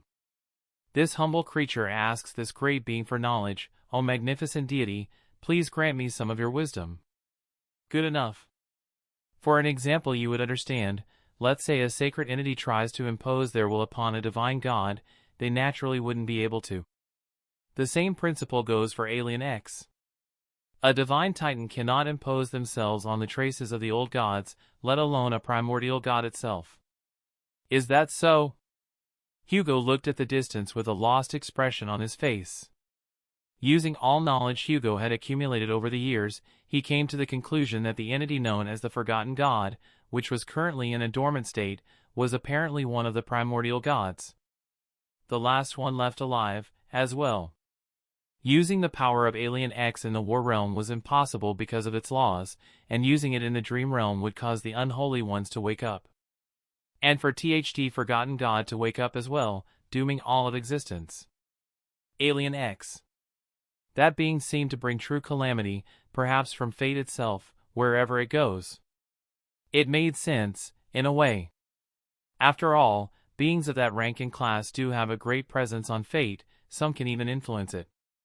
It made Hugo wonder if the gods themselves had cursed the species of the celestial sapiens with calamity, or perhaps bringing doom and destruction is in their very nature. Damn it all. This meant that Hugo could not use the powers of Alien X outside of nightmares, not without destroying everything in existence. Bellicus looked at Hugo with a stern expression, judging him like an angry father. I've noticed a very bad habit you have, boy. You're always looking for shortcuts to your problems, always trying to cheat the system instead of following it. Why are you always like this? How about you cultivate naturally and become divine like dozens of other beings did before you? You are a mere ascended, yet you're craving divinity like you are close to it. How about you focus on staying alive for a change? His reasoning was not bad, not at all. However, Bellicus was not like Hugo and so he could not understand him. How could he? Hugo was not only a person who carried great responsibilities but also someone who had gotten a taste of divinity once, even if it was brief. Back in the second nightmare, his consciousness had been divided in half. One fused into the being that was Alien X and one was inside the realm of Alien X, debating with its other personalities. After the transformation ended, his consciousness returned to its original form, inheriting memories from both sides. Most of what he remembered was filtered to save him from dying, as gazing upon unholy and cursed beings would have killed him. However, he still felt the traces of his divine will, of his overwhelming powers and of the concepts he embodied as Alien X. He still retained the traces of his godhood, as if it was a distant dream. In the end, Hugo did not want to argue and only said, "Whatever you say, old man." Bellicus gave him the same unpleasant expression. How rude. You and Tennyson are truly one and the same. Hugo suddenly froze moments before shooting another arrow, remembering something. Speaking of that bastard. What is he up to? Bellicus and Serena were, in a way, mediums between Ben and Hugo. They were connected to both of them, so they could be used as a way of communication network. Not that Hugo wanted to speak with that bastard again. Bellicus sighed. The usual, I suppose. Him and his friends are fighting off the endless wave of nightmare creatures. But thanks to their luck, or rather a lack of it, a new kind of horror has set its eyes upon the fake Primus, one far more dreadful than any other nightmare creature. A cursed creature? Hugo said, attempting to guess the answer. Bellicus shook his head. No, but the answer is no less frightening. It's the army of the divine host, the ones you know as the Deathless. They're led by none other than Azarax, the Plague of Steel.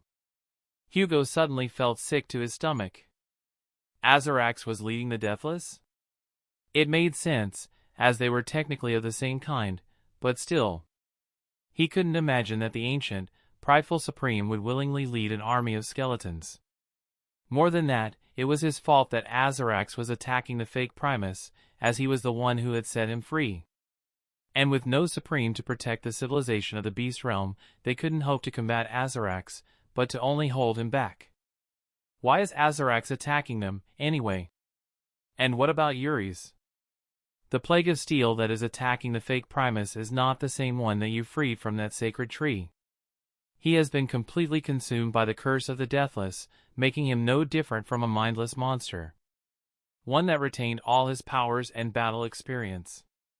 As for Yuri's, he is nowhere to be seen, as he wandered off somewhere after you entered your second nightmare.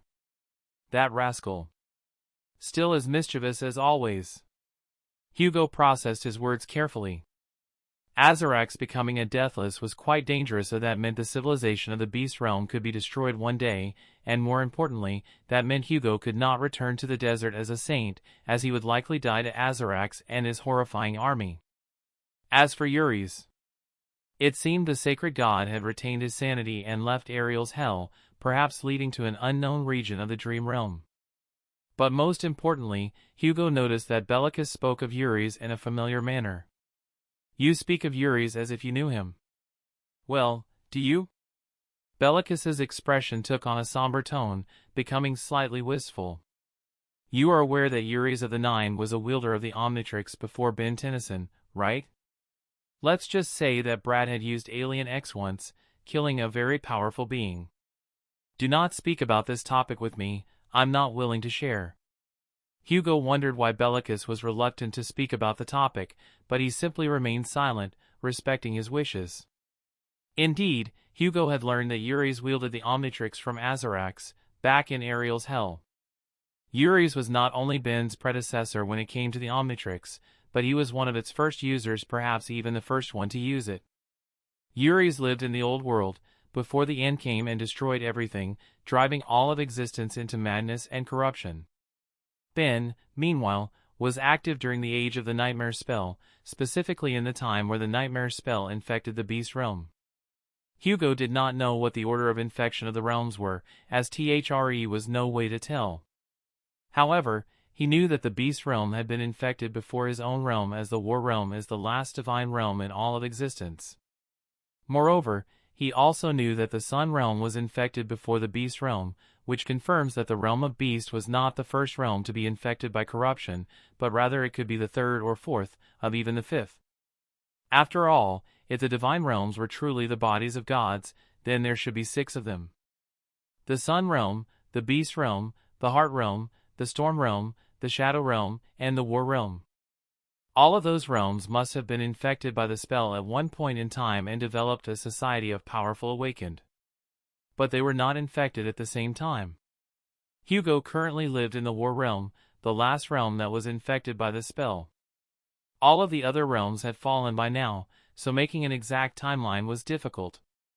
This made Hugo wonder if there were other people who wielded the Omnitrix before Ben, but after Yuri's.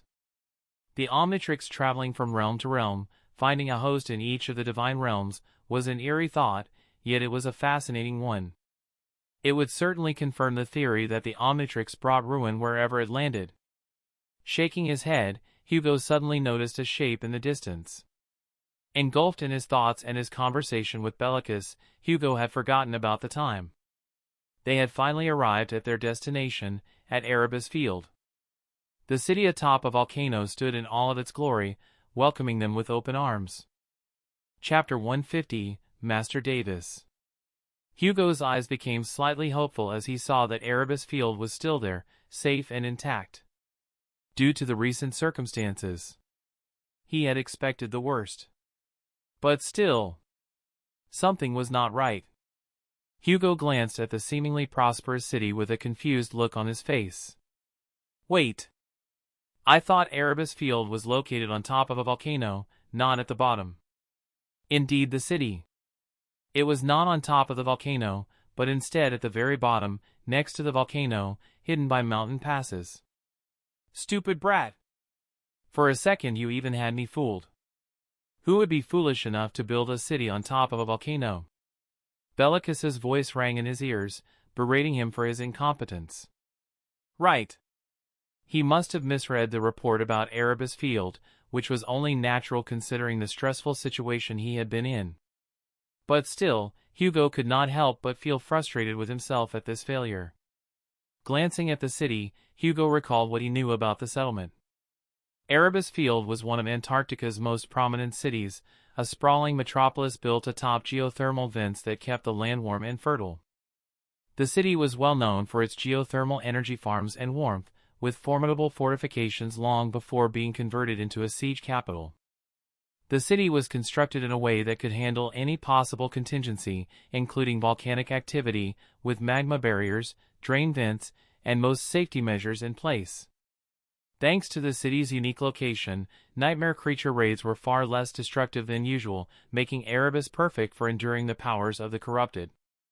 Its walls were strong, its defenses reinforced by a whole division of the First Army, and hundreds of awakened, and more than a few masters, called it home. At its peak, Erebus Field was a thriving hub of life and industry, its streets bustling with civilians and soldiers alike, its geothermal farms feeding millions, and its warmth a rare comfort in the frozen continent.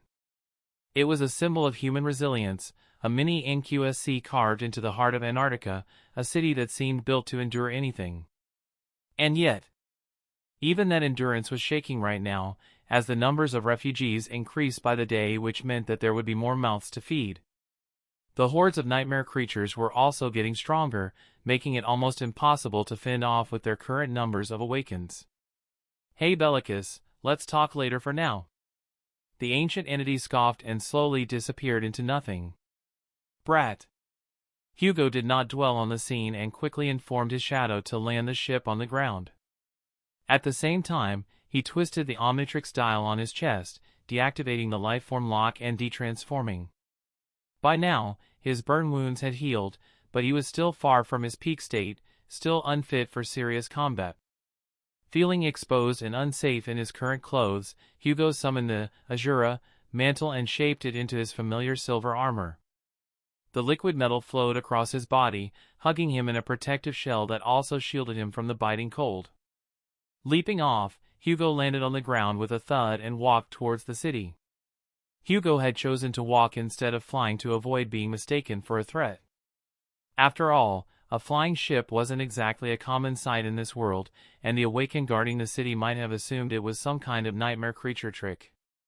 His shadow reformed the proto-truck into its truck form, and Hugo walked beside it as the two carefully navigated the mountain pass and moved towards the gate. Just then, an arrow streaked through the air like a bullet, moving far faster than any arrow had any right to, and landed on the ground, near Hugo's feet, stopping him in his tracks. There was something on the arrow, wrapped around its edge. Bending over, Hugo picked up the note. It read, "Summon a memory to confirm you are a human." They sure work fast. The person who had sent this was likely a master, and currently another awakened, or perhaps the same person who sent the message, was looking at him using a form of utility aspect, waiting to confirm his identity as a human. Nightmare creatures could not summon memories after all. Raising his hand, Hugo summoned the emerald spyglass, and waited for a few minutes. As he waited, Hugo removed the helmet part of his armor, making his face visible. The gigantic gates of Erebus Field shook slightly, then opened, revealing the interior of the great city. On its step, 3 humans could be seen making their way out of the city and approaching him with tense expressions. Hugo recognized one of them, despite the fact that he was wearing a dark leather armor memory. It was Master Davis, who was assigned to Erebus Field by the Evacuation Army, one of the Irregulars' company leaders. The 2 beside him must be members of his cohort. The others either died or were inside the city. Before long, Hugo was face to face with the cold-blooded master. Master Davis was not the talkative type, even back when Hugo had met him during the journey to Antarctica. He was always the silent type, preferring to remain quiet in most situations. Some would think he was unfit to be a leader because of that, however Hugo gave him the benefit of the doubt. "I assume you recognize me, Captain Davis?" The master nodded, his eyes darting between the proto-truck and Hugo. There are none who can't recognize the paragon of purity these days, especially in Antarctica. Though I must say, you look terrible, young man. My appearance hasn't been a priority for a while, so excuse me for that. Anyway, there has been a change of plans. I'll be staying in Erebus Field for a while as refugees from other settlements make their way here. Lucky for us, I already brought you some Hugo gestured toward the proto-truck.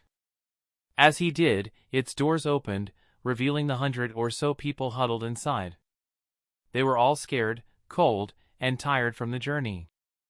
The two awakened beside Master Davis seemed to make a gesture of sorts towards the walls of Erebus Field, and shortly after a team of soldiers came out of the city to escort the people inside. Master Davis looked at the scene with a calm expression, his cold eyes tired and exhausted. "It's not looking good for us." Hugo unsummoned the proto-truck, and at the same time his shadow became a regular shadow once again and flowed back into place. Master Davis had seen this, but he did not seem to care at all. "It will be fine. I'm here now," Hugo said, turning to walk inside the city. Master Davis looked at him with an aloof expression as he accompanied him inside. "You did not strike me as the arrogant type when we met before, you know." Hugo looked at his Omnitrix for a while as he crossed the gate and finally set foot on Erebus Field, looking at the myriad buildings rising high into the sky. "Arrogance is the armor of the dead, Captain, and I don't intend on dying anytime soon, so no, this is not arrogance." He looked at the master with a somber expression. "I might not be powerful enough to save the entire continent, but I can manage one city." The gates closed seamlessly as the two masters walked deeper into the city fully, feeling the cold air dim slightly. Master Davis gave Hugo a judgmental look inside. "Whatever you say, kid. Whatever you say." Moments after entering the city, Hugo and Davis wasted no time, getting straight into business as they headed towards one of the military strongholds within Erebus Field. There, countless people were sleeping in rusted metallic pods. Those were awakened, teleporting between different places in the dream realm to exchange messages between the first evacuation army. This lack of communication made the situation far more dreadful as there was a fallen titan walking around Antarctica, one that could appear near any settlement. Knowledge was the most powerful thing in the world, and now, humanity was stripped from it as they faced the endless army of corruption. This has made Hugo wonder if there was anything he could do about it, after all he had considered crafting communication artifacts once. Sitting across a large table, Davis relaxed into his seat and looked at Hugo, who remained in the embrace of the Azura armor. "So, what exactly can you do for the city right now?" "As you can see, we don't really have a plan aside from gathering refugees and sending them to Falcon Scott." Hugo looked at the master with a calm expression. At the same time, he summoned the Crown of Falsehood and activated its enchantment, taking control of his minions. He nearly lost his balance as he regained control of 4 different bodies, each belonging to the ascended generals he had assigned to the armies. "I will call my minions here, but I'll have them escort any humans they encounter on their way. It might be difficult to communicate, but the humans should know by now that my minions aren't malicious entities. Once that's done, I'll use all the minions to fortify Erebus Field and fight alongside the awakened here." Making a battle formation that included humans and noble creatures was not easy, as the two were fundamentally different and could not coordinate together. At least not without some sort of mystical ability connecting them together. Still, they could split them apart into different divisions. There was also the fact that with the minions close to him, Hugo wouldn't need to use the Crown of Falsehood enchantment anymore, stopping the whisper of madness and allowing him to sustain his essence. Not to mention, it would make his terror influence extremely effective in this area, which would scare the awakened abominations away. That's not a bad plan. Master Davis rubbed his chin as he lost himself in thoughts.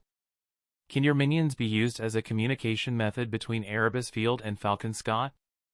Like a pigeon carrier. Hugo was insulted by the comparison, yet he chose to let it go. As far as Davis was concerned, those minions were not actual creatures. And that was not far from the truth. Thinking about his question, Hugo found that it was indeed possible for such a method to exist, however it would require an XLR-8 or a fast-track minion. It can be done using a specific type of minion that possesses super speed, however that would not be efficient as the minion's essence reserves would be exhausted swiftly with each run. There's a large distance between Erebus Field and Falcon Scott, after all. Davis nodded, accepting the grim reality. No matter. Your minions would be useful for other jobs around the city as well, especially those infamous dragons of yours. Hugo looked at the man for a moment, before falling into his own thoughts. What exactly did they lack right now? Power? Yes, but that could not be obtained easily. What they truly lacked was communication. I have an idea to fix our communication problem, actually. Davis raised an eyebrow. A transformation of yours? No, not exactly. I think I can build something that would allow us to communicate with Falcon Scott. Indeed, it was time for Hugo to put his skills as a crafter and a sorcerer to work. That's the end of this tale for now. Thank you for watching. We've caught up to the story, so the next installment may take a while. I'll see you in part 7. Peace.